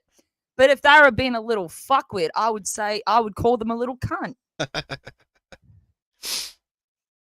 Well, hey, I got called worse when I was a kid, and I was fine. Yeah, I hear you. Sticks and stones, right? Whatever happened to that philosophy? Well, this kind of bullshit that we're talking about here, this is what happens when most of the population gets comfortable and weak. Right. And Australians aren't exactly soft, but they're comfortable and weak. It's true. We got to fix that. We need to bring back the real men. No, people just need to wake the fuck up from their fantasies and delusions that they fucking live in. Yeah.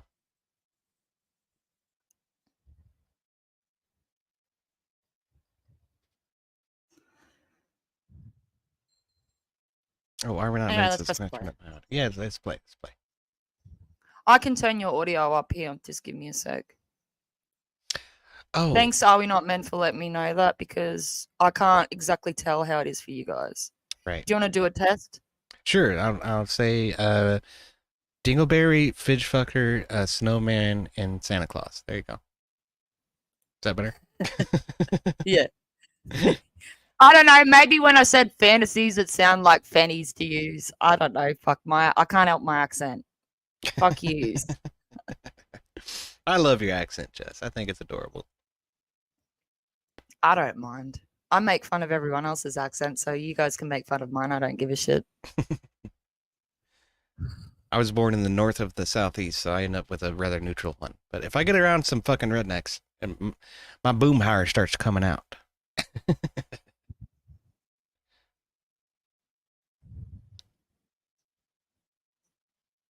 Anyway. Oh, jeez. Rude Cunt Crab says you sound like a bogan. I would rather that than sound like a valley girl. Fair. What is a bogan anyway? I don't know what a bogan is. Oh, it's just because I'm a country chick. Yeah. And I say cunt and fuck you, and I'm direct and stuff like that. And because I fucking don't wear makeup and all those kinds of things, that's why he's calling me a bogan. I see. And I do fit it in that kind of bogan is a wide it's a wide kind of range. There's a wide range of things that can fit into the umbrella of what a bogan is. But yeah, I do fit it in that sense, but there are like I don't wear Ugg boots and fucking sit there doing drugs and talking like a retard and shit like a lot of bogans do. There's like extreme retard bogans. Yeah, Mistafista says a bogan is the equivalent of a hillbilly in the United States. That's fair. There's quite a variety of people that will fit. That's what I mean. It can be on that end. Fucking, that's what I was saying with the fucking Ugg boots and shit like that. That's like the hillbilly version. But it can be just the fact that I fucking don't wear makeup and I say cunt and shit like that. A bit of a tomboy, then, I guess. But yeah, even just that can fit under it. Yeah. So I can respect that. You know, if my woman can go fix her own damn car, that would please the hell out of me. Well, I've built my own cabin and shit when I was 15 and lived there by myself. My God. You're a mountain woman then.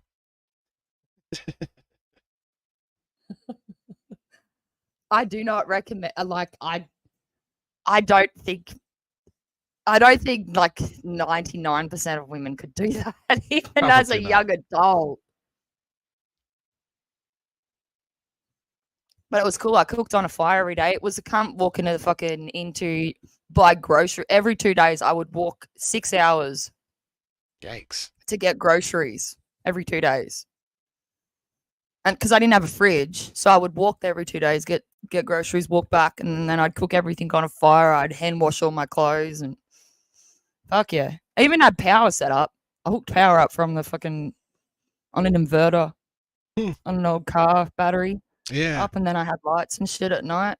Nice. Can live in large, man. I never did anything. The most we did was like pile up some trash into a clubhouse out in the woods when I was 15. Like, wasn't a cabin. When I was like, I think when I was like, the first time I built like a cabin or tree house, cubby house thing, I think I was like fucking 6 or 7. Damn. Yeah, your bushman skills are way above mine. I'll tell you that. The first time I built a tree house, that was fucking. It was good until the floor fell out, and then I learned to reinforce the floor. That I built when I was about, I think I was like 9 when I did that, and I was like, yeah, that needed more structure underneath it. maybe use the 45-degree rule next time. Yeah. I built a few failed tree houses. I never fell out of a tree though. Managed to avoid that. I used to climb right up to the top of the tree until it was like swaying, and then I'd wait for the right timing and jump from tree to tree. Oh my goodness, like a little monkey. Well, not really. You got to be careful doing that shit. But I used to be able to climb up power poles and shit using my legs. Well, what else would you use? Well, a lot of people try and do it with their arms, and that's not how you do it. You hold on with your legs and you use your arms to kind of help move yourself up. Right. But most of it's in your legs. I see. Just maintaining your position. Yeah, I've seen guys, arborists and lumberjacks climb trees like that. They have spikes in their boots and a belt that goes around the tree and shit. That's interesting. How old is Jess? I'm 28. I'm 11 years older than you are. That's pretty hard to believe.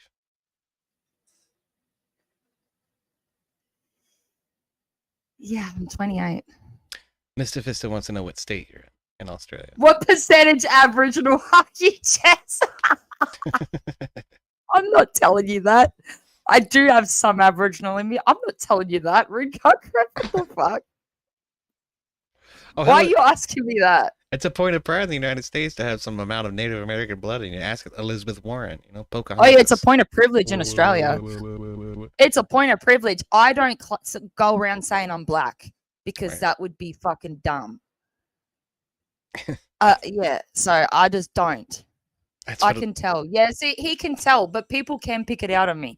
But I do have Aboriginal in me. Most of my heritage is Irish. Is it? Mine too. Yeah, I'm three quarters Irish, but because I've got a chunk of Aboriginal in me, that kind of counteracts that. Where I don't look like I'm that Irish. Yeah, but I don't look black either. It's fucking funny. Mr. Vista says, yeah, but Native Americans don't drink petrol as a national pastime, do they? No, they drink a lot of whiskey, but not gasoline. Well, no. For that you have to be. I got to be careful saying this shit on YouTube. But we're getting into you have to be of a certain neighborhood and of a certain shade for that. That doesn't. You can't just qualify. You have to be of certain criteria to qualify when it comes to the sniffing petrol. But there are actually we have full-on stereotypes for Aboriginals here. It's not because of their skin, it's because of what they choose to do. They also, that not all of them, but there's enough of them where it's noticeable that they sniff petrol or get drunk all the time and do these things, and then they ask for handouts. Like, government pay me because I'm friggin', you know, I'm such a victim kind of shit. Right. And they got a lot of that idea from the crap going on in America, like the whole, oh, we got to thank you for your land bullshit. You know, every live event I go to now, oh my fucking God, that shit is pissing me off. I swear to God. It's ridiculous. It's really starting to piss me off. Anywhere I fucking go, that's any kind of public place. Even when I take my kids to playgroup, to play with other kids and interact with other kids, because they don't go to daycare. Yeah. I take them there and I watch them and shit. They fucking do the whole, oh, thank you for the land and blah, blah, blah. And it's like, what the fuck? Yeah, go fuck yourselves. What the fuck am I listening to? And then everyone looks at me like I'm a cunt because I don't go along with it. I just sit there giving them all weird looks because it's like, do you realize how retarded you all look? Bunch of virtue signaling fucking retards. Like, who the fuck do you think you are that you think you're so great? Oh, I'm so sorry. Bullshit. Wake up to yourself. It's Marxist, cultural Marxism all over again, right there. Can I say that? I'm partly Aboriginal. Yeah, I think. Is it offensive for me to say that? I don't think so. I don't give a fuck, to be honest. Oh, fuck up. Sometimes the truth is offensive. It happens. But what is it? Sorry. Civilizations have been conquering each other for all of eternity, all of humanity. This has happened. And if you look at, I'm sure the Aboriginals are the same way that the Native Americans were. They were fighting and warring with each other long before we ever showed up in the first damn place. So to say that somehow, you know, we came in and did something that was untoward or you know, somehow against the general flow of progress in humanity is completely laughable. It really is. And it, you know, we have to bend over backwards and say our apologies and say our thank yous to people for generations long fucking transgressions. It's retarded. I don't do it. I kind of get hate for it, but I don't really give a shit. I'm partly Aboriginal. I actually have all the paperwork from what tribe I'm from and everything. No shit. So you're yes, official. How much percentage? It's all through my fucking paperwork shit. Even my kids have it. Yeah, that's full on here with that. And it does give my kids. It gives me certain benefit. It gives my kids certain benefit. Interesting. That's the thing with this. There is privilege that comes with that. Yeah. Well, yeah, so that's what you're not supposed to talk about. That's black privilege. That doesn't I know exist. they get that access. No, but I know this firsthand because even though I'm not black, I still have the privileges of an Aboriginal because I have Aboriginal heritage and I have a high enough percentage to be able to claim a lot more than what people would think just looking at me. But I don't agree with it. I think it's bullshit. But if it's going to be there and it's going to benefit my kids, I'm going to give my kids that benefit. Well, I hear that. It's fucking nuts. Same with the whole non-binary fucking trans crap. Oh, God. So when I had my son, my son is 5 now. My daughter is 2. Yeah. When I had my son, on his paperwork, there was male and female. This is how fast things are changing in Australia. Male and female. 3 years later, I had my daughter. 3 fucking years. And it had male, female, non-binary. For a newborn baby. Just born. Give me a fucking break. You know, the thing that kills me about it is with the rhetoric that they spin about this shit is that, oh, it's just a social construct. Well, if it's just a social construct, then how does this person who has not yet participated in society have any concept of what is it you're fucking talking about? Well, we call a spade, call a boy, and call a girl, and say that's the end of it. But that's fucked. Newborn babies being non-binary. What the fuck is wrong with people? How is that even on legal documents? It's fucked up shit. Cultural Marxism. It's infiltrated 3 all of our years. institutions, man. That's how fast this shit's moving here. Here it's starting to speed up and speed up and speed up. It's not looking good. I know, I hear you. We're coming to It's doing the same in America, but you guys still have more time and stuff. I think you aren't as closer to it as what we are. I don't think, from what I can see. I could be wrong. I think we're But turning just- away from it a little bit. I do. I You think have a lot of rights as well that help you, like your First Amendment and your Constitution. There's so much in there that works in your favor as a people as well. We don't have any of those protections in Australia. Yeah. That's the one thing holding the communism back right now is the Constitution, and that's what everybody's got their sights set on, and they want to get rid of it. That terrifies the shit out of me. If that document fails, and the whole Western world is gonna feel the earthquake that ensues, you know. Well, if this shit happens here, it can happen anywhere. No, I think that the rest of the world should take what's going on here as a big fucking warning. Hell yeah. Yeah. Let's press play. Right. It's a tax cut, it's not tax reform, which is what we need to address bracket creep, which is what is making a lot of money for the government, but it's really affecting Australian households and it's really affecting young Australians particularly. Now, here's the important part, and this is why everyone watching this video needs to pay attention. This pattern isn't unique to Australia. Many resource-rich countries face similar challenges. Economists call it resource curse or Dutch disease. We have now been in a household recession for 7 quarters. Global economic uncertainty and higher interest rates is smashing household budgets and slowing our economy. Countries become dependent on commodity exports and struggle to develop other competitive industries. We're seeing similar dynamics in various countries around the world, which is why understanding these patterns matter for global economic literacy. The difference is, we at EcoNet are here to help you understand these trends before they fully play out. We analyze economic data and policy decisions across multiple countries to identify emerging patterns and risks.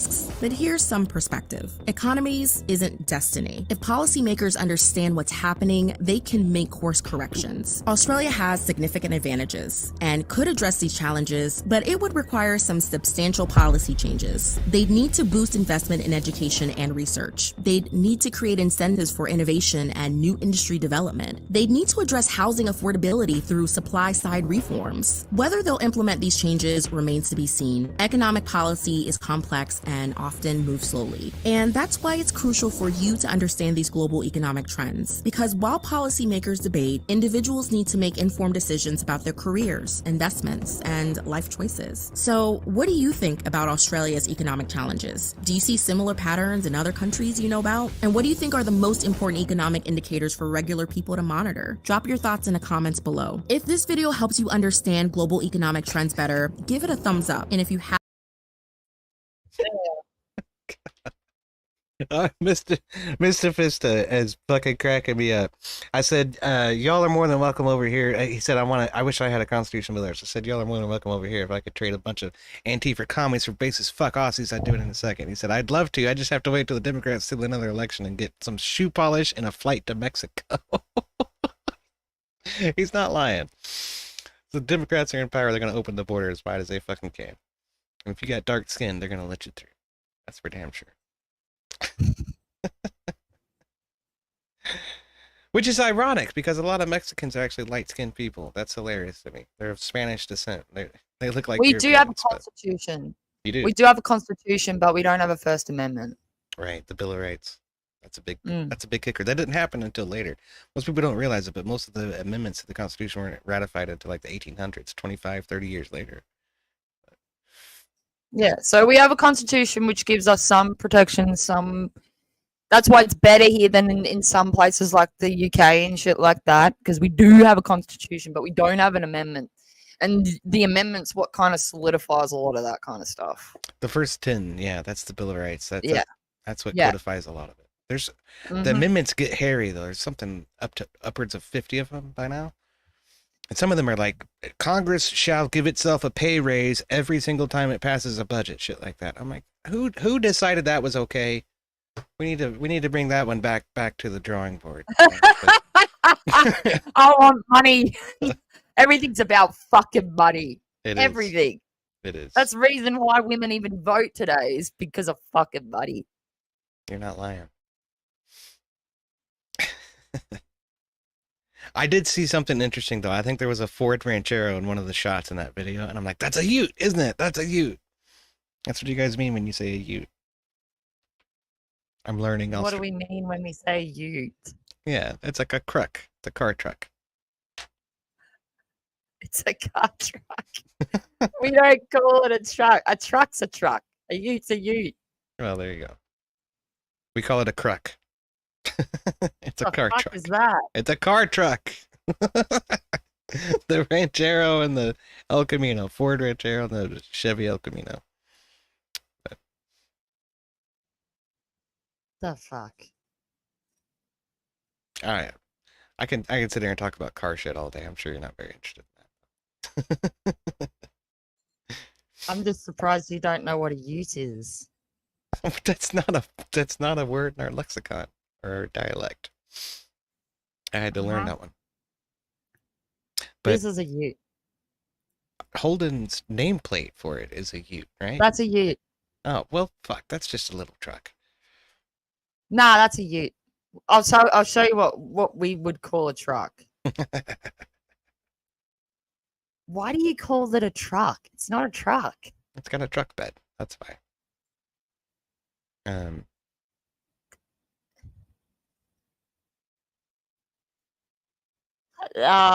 No, it's different though. It's not the same. What do you mean? It's not the same.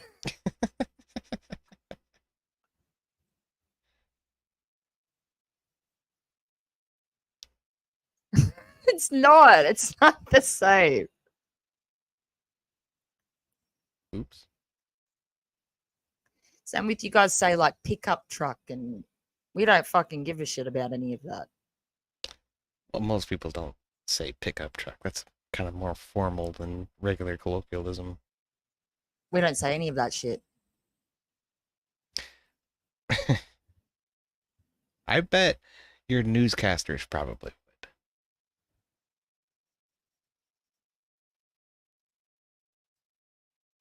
Our newscasters suck ass, so it doesn't surprise me what kissing ass shit they do. Why do you think most people fucking don't watch the mainstream news here? Well, we're getting there. It's been a They're long all time coming. retarded. Though. Here, this is a truck. I'm showing you a truck. I'm sharing it to the screen right now. That's a truck as far as Americans are concerned. Nah.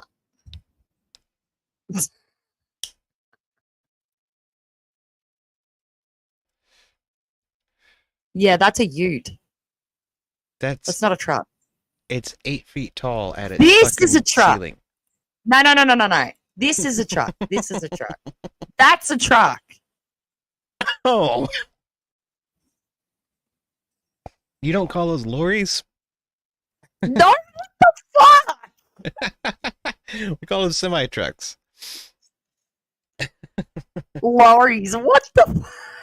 That's a British thing, is lorries. They call those lorries. No Australian says that. Okay. We call them semi-trucks. That's a semi-truck. Or tractor trailer. That's what we call it. Mm-hmm.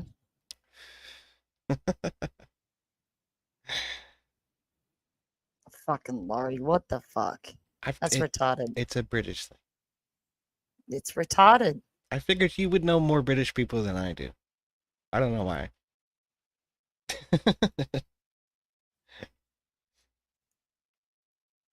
Oh, I don't know. British people, it's a bit of a hit and miss with Australia because it can get our slang and their slang's very brutal, and sometimes it can get real rough, and then people get offended. Yeah, I hear that.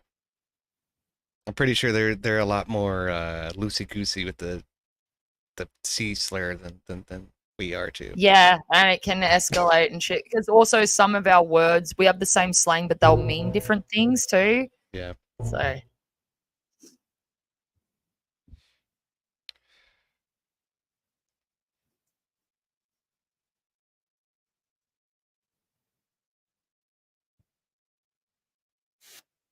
Yeah, y'all have like land trains out there in Australia too that'll go all across the outback. It's like a giant fucking bunch of trailers attached to the back of one semi truck. That shit blows my mind. That's kind of cool.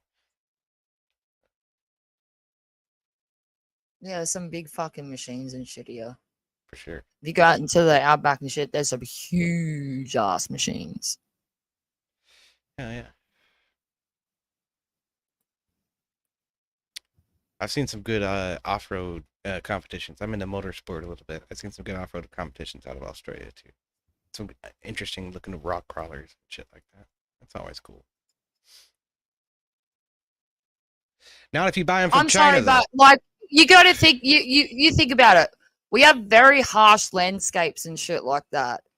So to call you a truck to us is kind of cute. Well, I don't think that flat Does that nose make semi. sense? I don't think that flat nose semi you showed is going to go anywhere across the Oh no, that unpaved desert. No, I don't either. But just calling a ute a truck with that kind of it's just not. It doesn't fit. Doesn't fit. It just doesn't. Maybe if you're in a city or something like that, then it would. Then maybe you could call it a truck. That might make sense. All right, here. I'll share this with you one more time. Hold on. This is when you say ute. This is what I'm thinking of. Oh, jeez. I wonder how. Oh, it's so good. It is. It's the nameplate from Holden. They call it a ute, but that is a truck. That is a car truck. See, it's like mostly car, but it has a truck bed on the back. That's not a truck bed. Okay, but this and the Tacoma are both utes as far as you're concerned. Or whatever. Yeah, that doesn't have a truck bed. No one here says, oh, look, it's got a truck bed on the back. No one says that shit. Well, what is this? What do you call this? It's a giant trunk. We would call it a flatbed. It's not a flatbed, though. A flatbed is flat. It doesn't have walls. Oh, well, there's different words for it. Fucking, I'm not a car person, but we don't call it that. That's what Holden calls it. Is a ute. That's a ute right there. Yeah, that's what we call it, a ute. But we don't call it a truck bed. I've never, ever, ever heard one person here say truck bed for a ute, ever. Yeah, but you were calling this a ute, too. You see the difference, though? Like, this is at least lifted up. It can handle some off-road shit. No, that's a ute as well. Yeah. But it's got a skid plate. Like, that'll handle some off-road shit. That little car will not. So there's a big difference there, in my opinion. There's a big difference in the fact that they that they're a car and that they have the fucking bed fucking thing at the back. That's what makes it a ute. Well, all right. I guess I'll never understand this. I'll never understand why you call those things trucks. Because it's got a truck bed. We call it a truck bed. It's not a flat bed, it's a truck bed.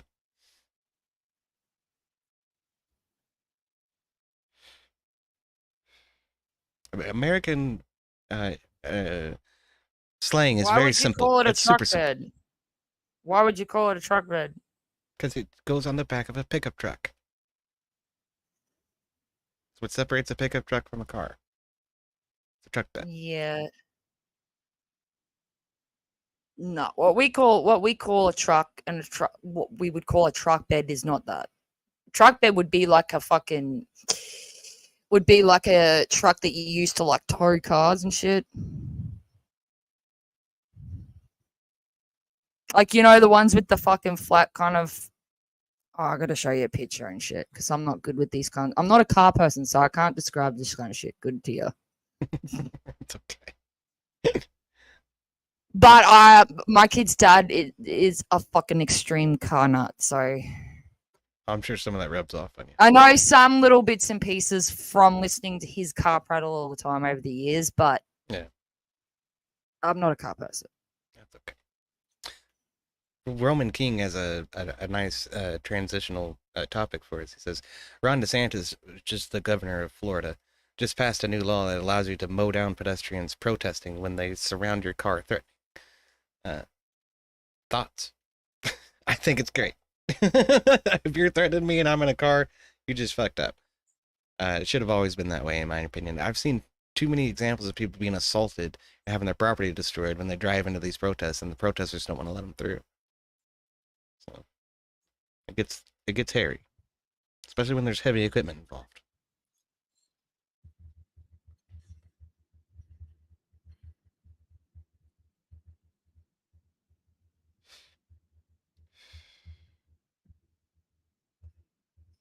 Yeah, transmission fluid has a truck has a bed. Period. I agree. That's an American definition of a truck. It's with a bed. It's this large cargo area in the back where there's no seating. That makes it a truck. But something like the Holden Ute is more of a truck. It's a car truck because it's not lifted. That is the most retarded term I've ever heard. Car truck. Well, we don't make them anymore. You all still make them. So apparently it's popular in Australia. If you call it, oh, that's a nice car truck, you get roasted like nothing here for saying that. Everyone would be like, what the fuck are you talking about, you retard? Don't you know what the fuck you're looking at? Yeah, I'm looking at a car that has a truck bed. It's a truck. Yeah, and you'd be made fun of for being a retard. Just saying. Reckon. Well, you ought to come over here and talk to some good old boys down in the southeast about El Caminos and shit. You never trust a man with an El Camino because he can't make up his mind. Does he want a car? Does he want a truck? He can't decide.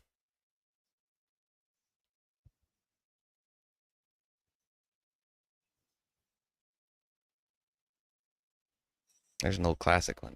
75 Holden Sandman. The Ute y'all made in 75. It looks a lot like an El Camino. Not quite, though. I'm always fascinated by that because there's a shit ton of engineering development and shit that happened in Australia that we're completely ignorant of. Well, for us, most trucks here are huge, massive things that, carry huge loads of shit through the fucking desert. So,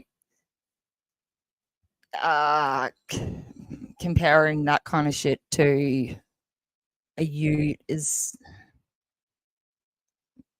it just doesn't make sense to us. You're speaking for all Australians right now. Yeah. No Australian calls a fucking ute a truck. None.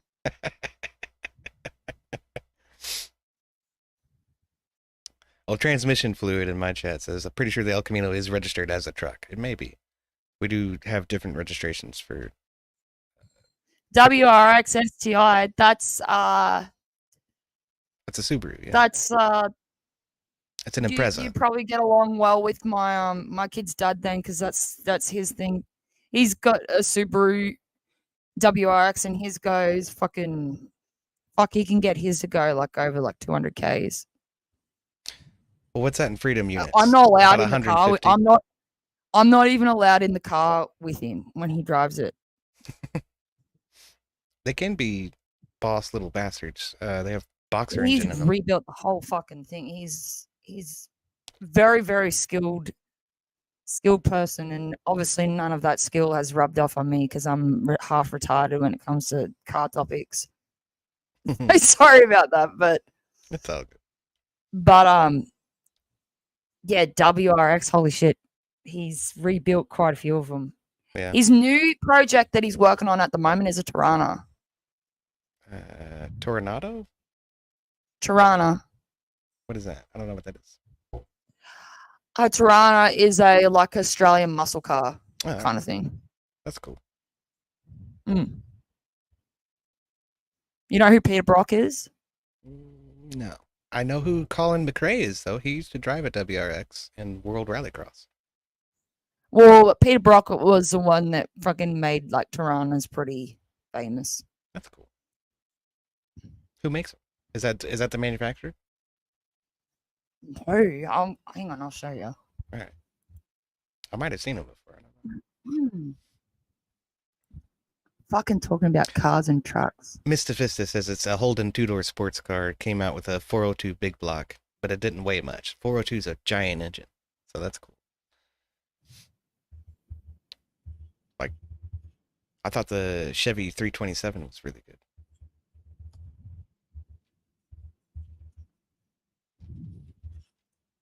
Okay.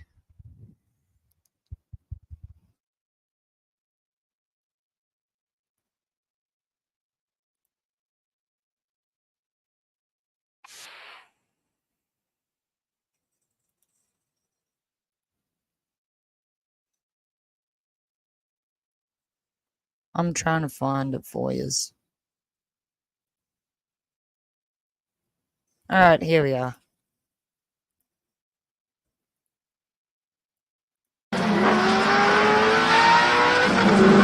Bathurst is one of my favorite tracks to race. Cold conditions here at Mount Panorama today. But whether we'll see that elusive 100-mile-per-hour lap, I don't know. Quite a few of the drivers yesterday were shooting for it in Hardy's Heroes, the qualifying sessions for the 10 top qualifiers. To go around here at 160 kilometres an hour or 100 miles an hour is a time of 2 minutes, 18.8 seconds. Once upon a time, it was thought to be absolutely beyond the reach of a touring car. But Peter Brock, in practice yesterday, got down to 2 minutes, 20.5 seconds. And he muffed it up on one corner and had to go back to first gear to get going again. So we probably saw the 100-mile-an-hour lap slip through Peter Brock's grasp yesterday. Even so, it was enough for him to gain pole position, put himself at the head of the field here in the Hardy Perodo, and win for himself a total of $9,250, a lot of money for pole position. Well, maybe you'd like to see how Peter Brock went round so quickly in that 2 minutes, 20.5 second lap. Now, for your interest, join Peter Brock in the driving seat and hear him describe what it's like Bathurst to go is around huge. Mount Panorama. It's like a 12-mile whisker of 100 miles an hour average.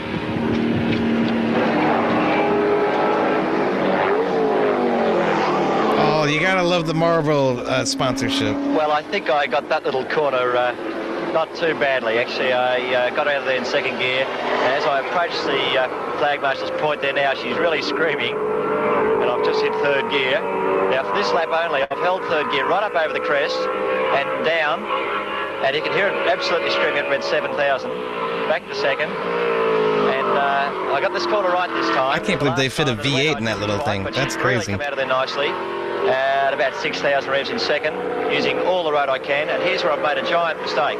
Coming in miles too fast. You can see the car running wide and bouncing and leaping. Almost hit the wall on the outside. A bit of a lockup. And almost stopped, put it back to first gear. My foot slipped off the brake pedal, as a matter of fact, mainly due to the very, very wet conditions in the pits, and I didn't have time to change my shoes. But from there on in, I really got this lap together fairly well. This is the hardest part of the course, if you ask me. Not getting it out of shape. This downhill section with the I can assure you that it was very, very slippery, very treacherous indeed. Had to keep a very tight line through here, through McPhillamy, using all the road on the exit. And now the next bit's the bit where you really make the time up. If you can get over the top of that mountain quickly, using all the road. Yeah, that right there. Which it sort of was there. Nuts. I think it was looking fairly, looking at it from here. But had to keep a very tight line through there, that little dipper, and go very close to the fence on the outside.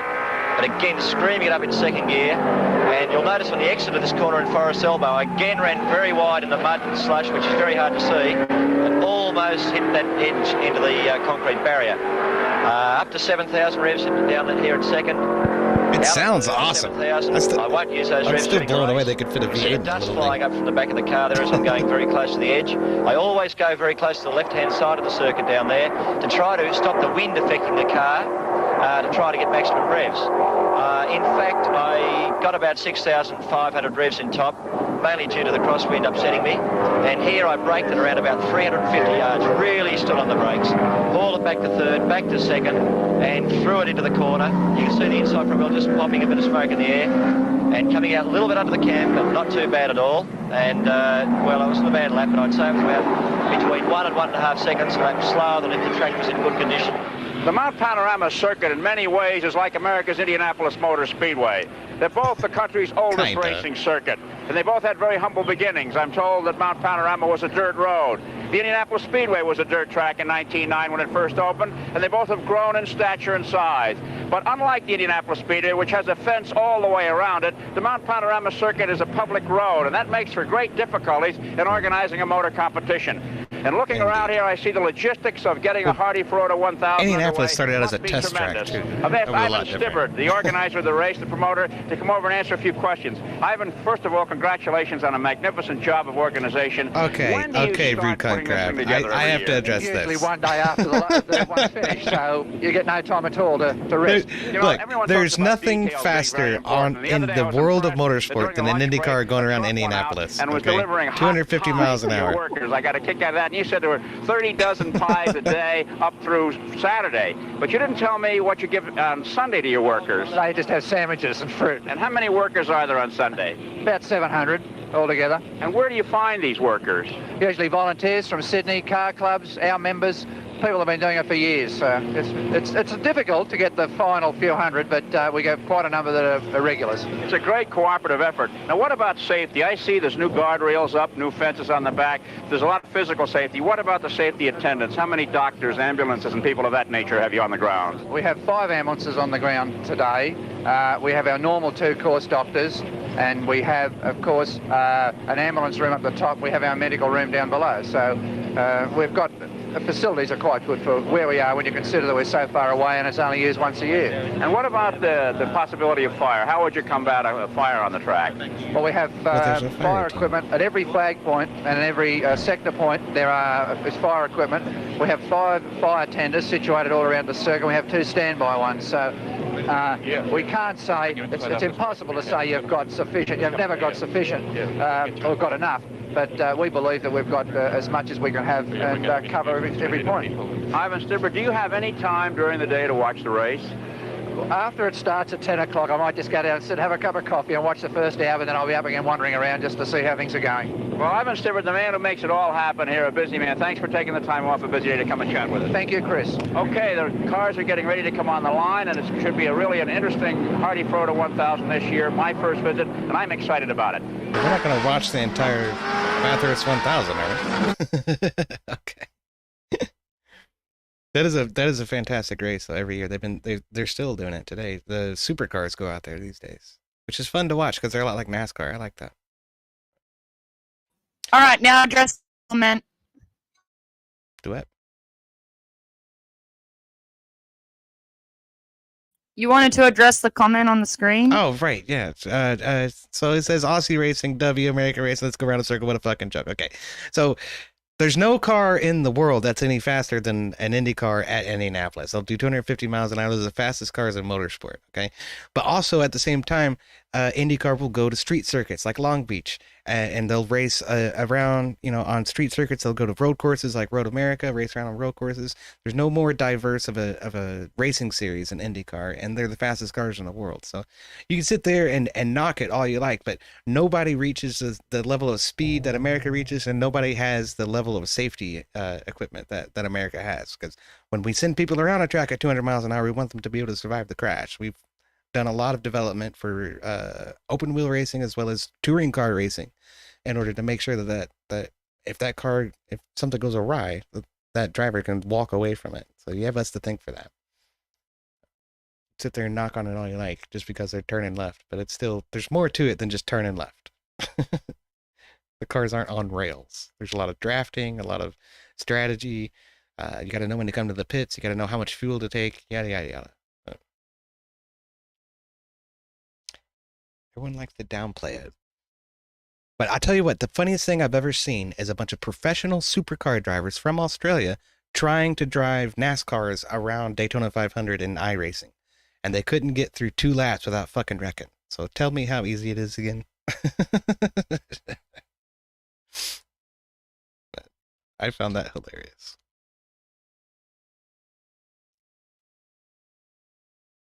But that's okay. I don't mean to take over your stream and start talking about motorsport shit, Jess. In fact... No, you can do that. My daughter just woke up from her nap, so I'm just tending to her anyway at the same time. You are. Well, hello, Jess's daughter. Good morning. But yeah, what is it? Rally cars is a big thing down in Australia still, apparently. I like rally car racing. That is very interesting. The hardest games to play in sim racing is Dirt, which is a rally car game.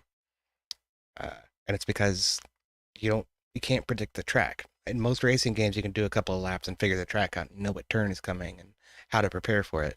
In rally, everything is on the fly, and you're constantly having to improvise. Rally's a different thing.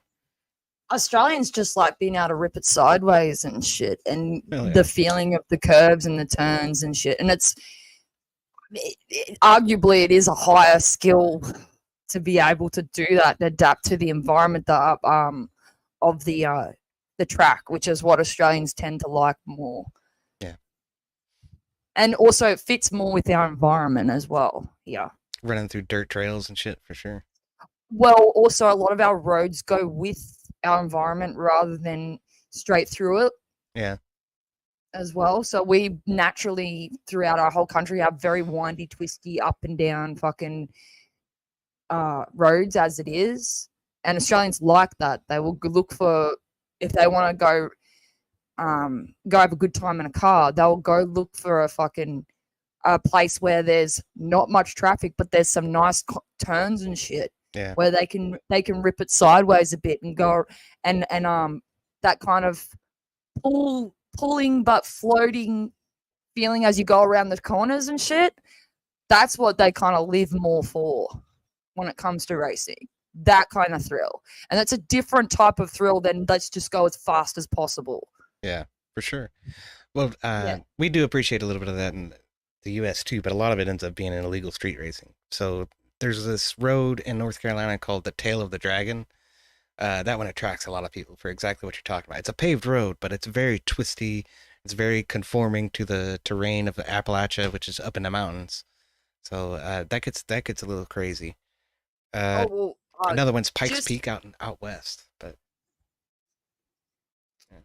my kid's dad he's an amateur. He's not a famous racer or anything like that. He's just an amateur person.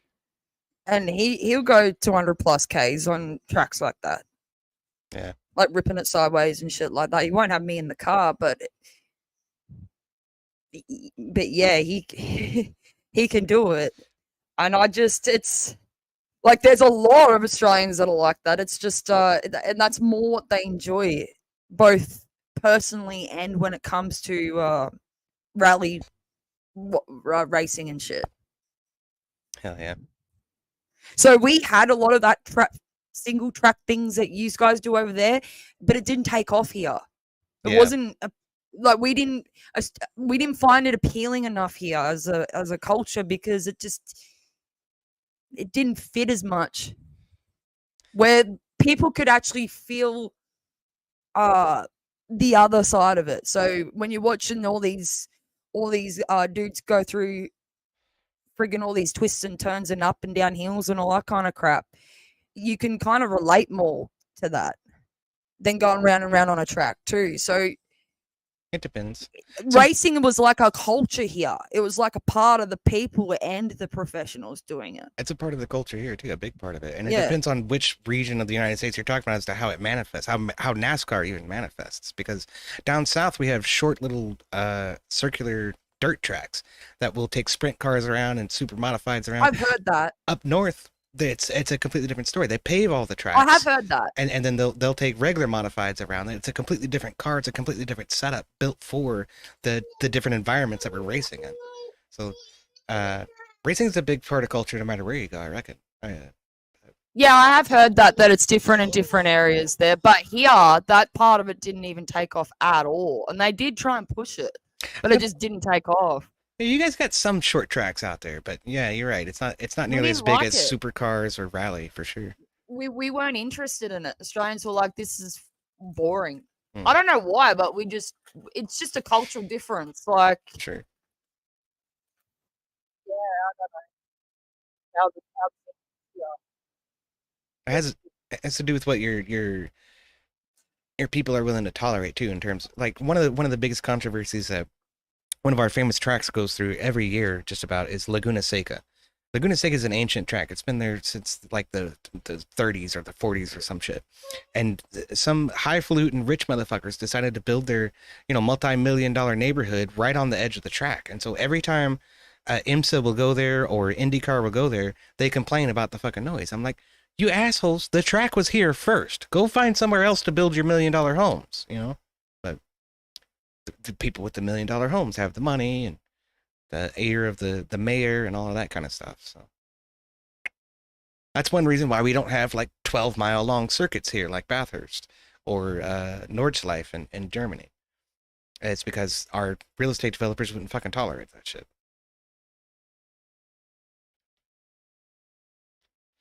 There used to be like a cross-country series called Can-Am, but I don't know. We don't do that anymore. It's all just Trans Am, which is kind of like a lower tier road racing series, loosely centered around like touring cars that are built on NASCAR, chassis and stuff. But NASCAR definitely takes the cake for us.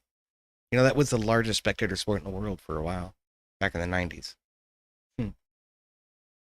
We got more people watching NASCAR in the Southeast than y'all got watching soccer everywhere else in the damn world. That was pretty crazy to me.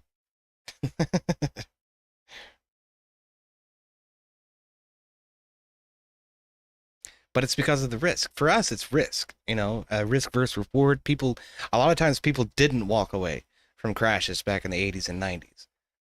Like Dale Earnhardt Sr. It was one of the last deaths in NASCAR back in 2001. And people used to die all the time. People still die all the time in fucking IndyCar. But Dan Weldon wasn't that many years ago. Robert Wickens was paralyzed at Pocono not very many years ago. It's scary shit. What are these supercars? That was Bargwanna. That had a huge... There he goes. Oh! It's a Bundy car. No, it's not. I'm sorry. Oh, my goodness. I see. I'm telling you, has gone over. a huge amount of the roll cage development for that car came out of fucking NASCAR. That's what I'm trying to tell you. That is an almighty crash. Yeah, so apologies, I've called that wrong. But that's going to bring out the safety car, and that was a shocker. Can't work out which one it is. It's 24. It's Fabian Coulthard. And he walked away. And he's wearing a Hans device around his neck. That's supposed to protect you from neck injuries. That's what killed Dale Earnhardt Sr. If we go back to the very beginning... He didn't want to wear that stupid thing because he couldn't turn his head while he was in the car. Something bizarre there, right at the point of load. He was a hard-headed old man.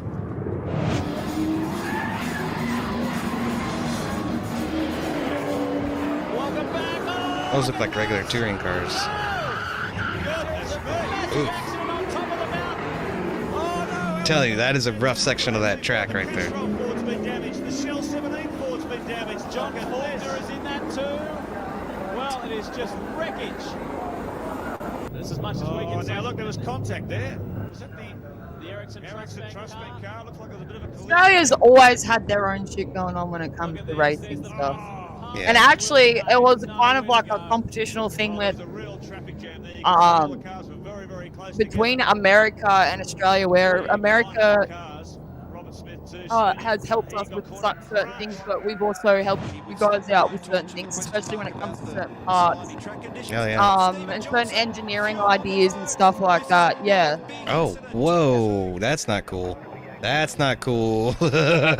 I hope that guy is not in that car. Oh my goodness. So safety car will be deployed.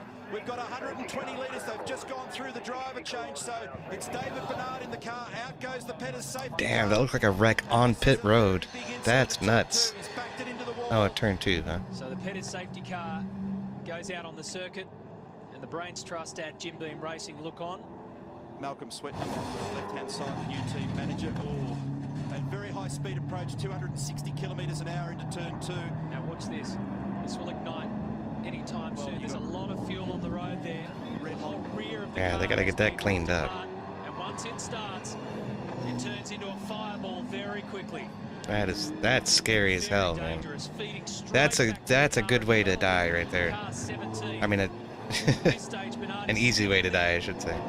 He's still in there. That's what they just said. Yeah. The dude was still in the car. Damn, that car just fell apart. Look at that. Wheels going everywhere. Mostert has had a terrible accident at the top of the hill. A shocking accident that's written this car off.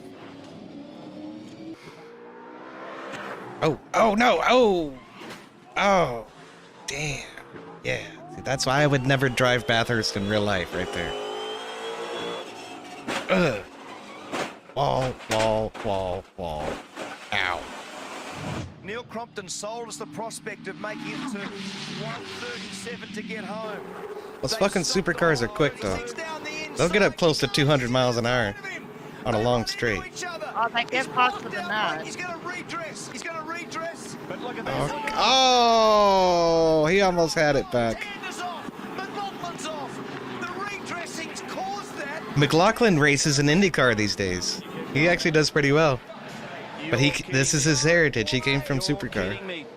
And this will trigger a safety car. Very likely a safety car. What a disaster. 11 laps remaining in the great race. Just be careful, be careful. And this is a terrible shame. Garth Tander's got damage that will stop that car. It's all over. There's damage that will stop. You keep going. There's damage that will stop car 33 as well. I think McLaughlin can't get out of it from here. Here's the replay. It started with Whincup on the dirty side of the road, locked up, and tags Scott McLaughlin, who takes to the grass. And then Whincup comes out of the throttle. Tander tries to go down between the two of them. They all make contact, and the Holden and the Volvo whack the wall and are both likely out of business. Here we are on board with Lucky Tander. it wasn't even any worse than that, man. That gets crazy.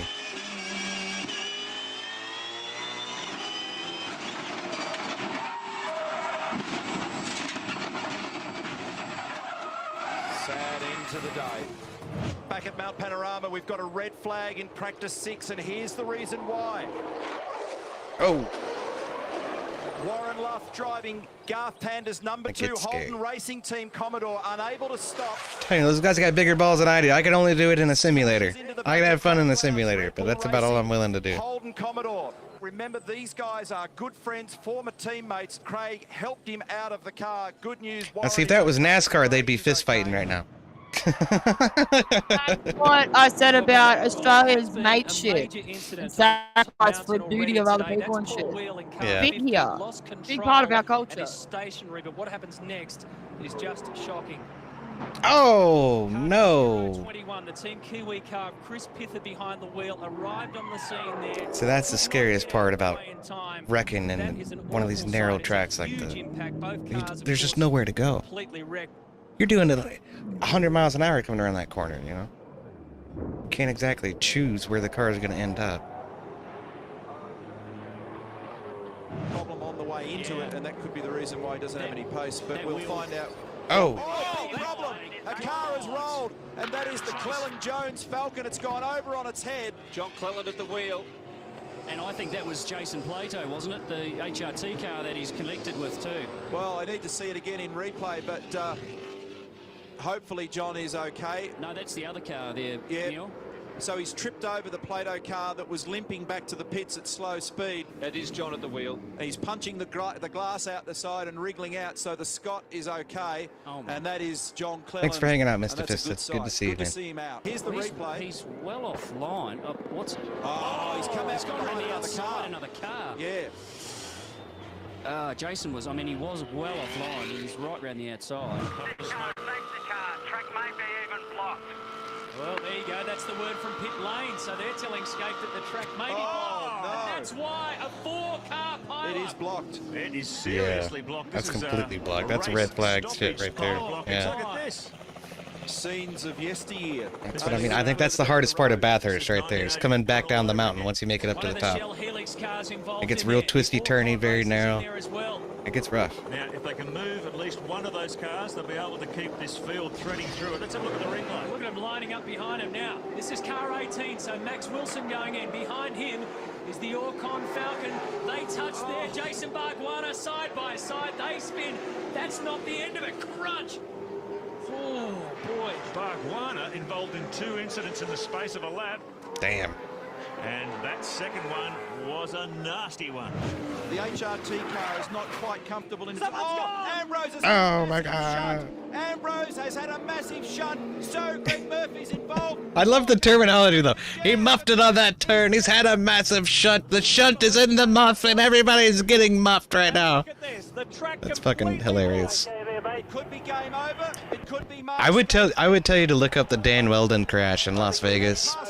But Dan Weldon did die. in that wreck. I don't know if you want to show that or not. But it took out like the entire field. Something like 50 Indy cars. It was nuts. Cars are getting through. Cars are getting through. They may not red flag it. Murphy is out of the car. Ambrose stepping from the car. Did these two tangle? And what's this? Look at these guys. It's on. Transmission fluid says, somebody send Chris Hemsworth out there to give him a pep talk. They are going to have some serious work. Uh-oh. We got a fist fight coming. Helmets off. Look at this. Come on, you fucking cunt. Well, you listen here, you fucking cunt. You should have got into the back of my fucking car. Can you believe this Super Cheap Auto 1000 has ended like this? Well, it's not over yet. Here's a replay. What happens here? Here's the leaders. You've got to look at the corner of the frame as the cars head up to the cutting. Oh. Big trouble between Ambrose and Murphy. Ambrose was sideways on the exit of Griffin's. And look at that.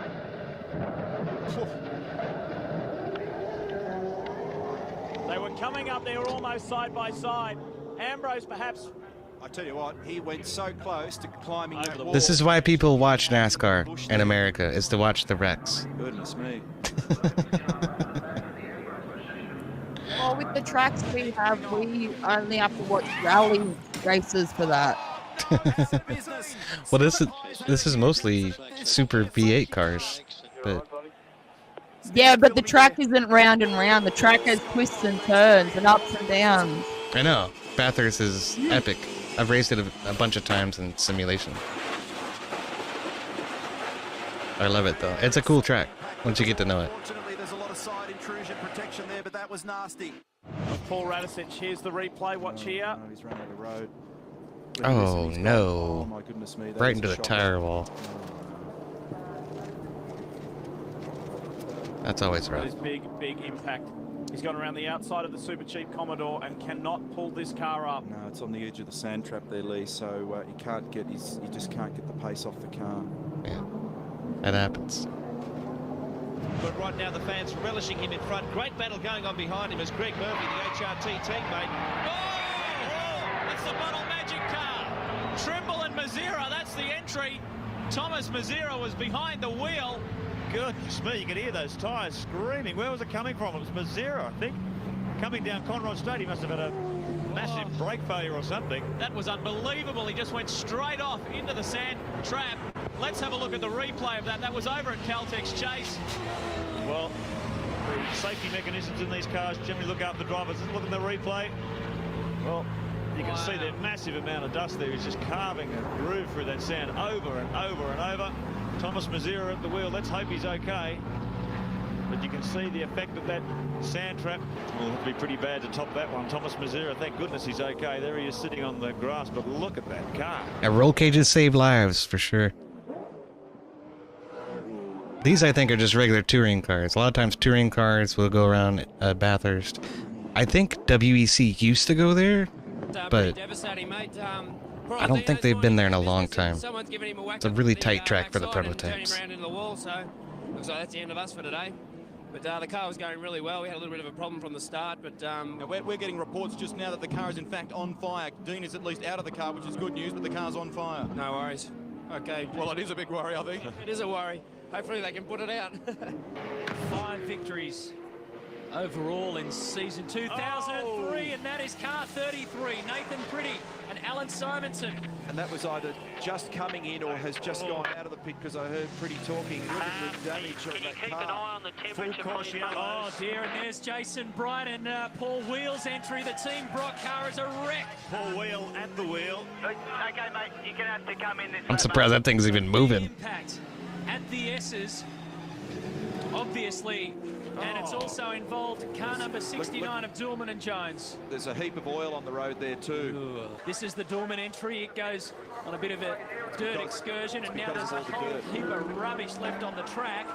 And whammo! Yeah, it's because he... And then crunch! Oh, car 50! Nowhere to go. How frustrating is that?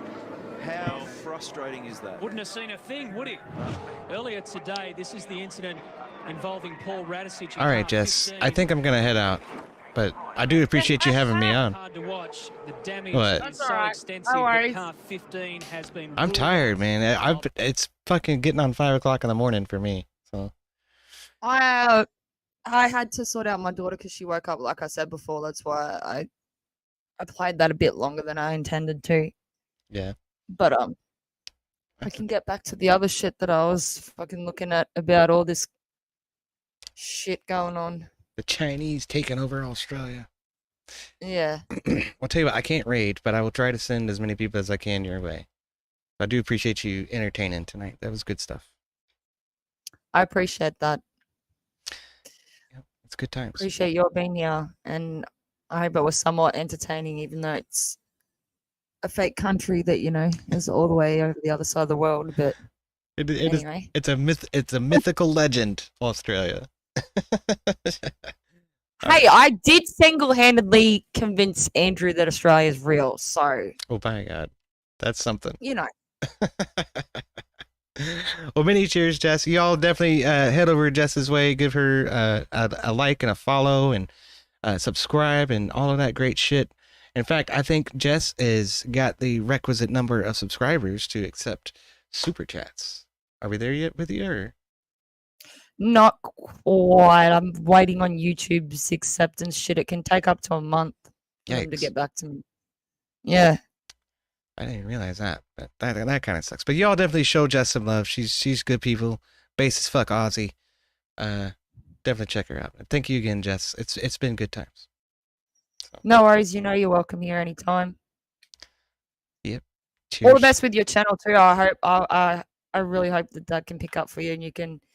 It's a learning curve, but you'll work out what you want to do and shit like that. And if you got any questions that you want to ask me, you're more than welcome to. I surely will. I'll keep you and Are We Not Men in mind. Y'all are already helping me learn how to grift better for Rob's channel, so I do appreciate that. But many cheers. Thanks for having me. I'll see you around. No worries. Thanks, EOD. Have a good night, eh? You too. Thank you. All right, that's always fun. I do appreciate hanging out with Jess. She is a based as fuck Aussie. But y'all definitely head over there. Like I say, give her a follow, give her a subscription. I would raid you, but I can't do that yet because YouTube is asshole, right? No, I didn't mean it. Don't ban me. Anyway, I'll see y'all on the next one. Keep an eye out for me. I'm always modding over on Rob's channel, and I'm either hanging out with Jess White or Abe Dinkus or Doomerang or Brainbender's Banter all the time, man. And I am trying to spin up all of this D&D stuff. We'll see if we can get started on that this weekend or not. One of my regulars was making it very clear to me that I need to have session 0 with everybody first to build their characters and figure out how all that fits together. So that's something to look forward to. And I will send you in that direction when the time comes. But in the meantime, definitely check out Jess White. Hang out with her for the foreseeable future, and I'll be around again. So, many cheers, y'all. I'll see you on the flip side. Silver says, no, you don't. You really, I want to do the session 0, okay? I think it's a good exercise, even if it isn't entirely necessary. But I'll leave you with a little song to carry us out. Many cheers to Rob for the raid earlier. That's amazing that he's blown up the way he has. So this one's for Rob. This is Rob Stradamus, The Prophecy, one that I put together based on an old legend where Rob's predictions were always coming true. But y'all enjoy this. Check out Jess, and I'll see you on the flip side. I was too quiet. You stupid thing. It would have been great if I had the volume right as soon as I hit the play button. Okay, let's try again. 1, 2, 3, go. Rob Stradamus speaks through the smoke. Visions rise as the silence broke. A crystal ball shows shadows deep. Corruption thrives where secrets sleep. He sees the lies in their golden halls. The towers built just to watch them fall. The lefties crushed by the way.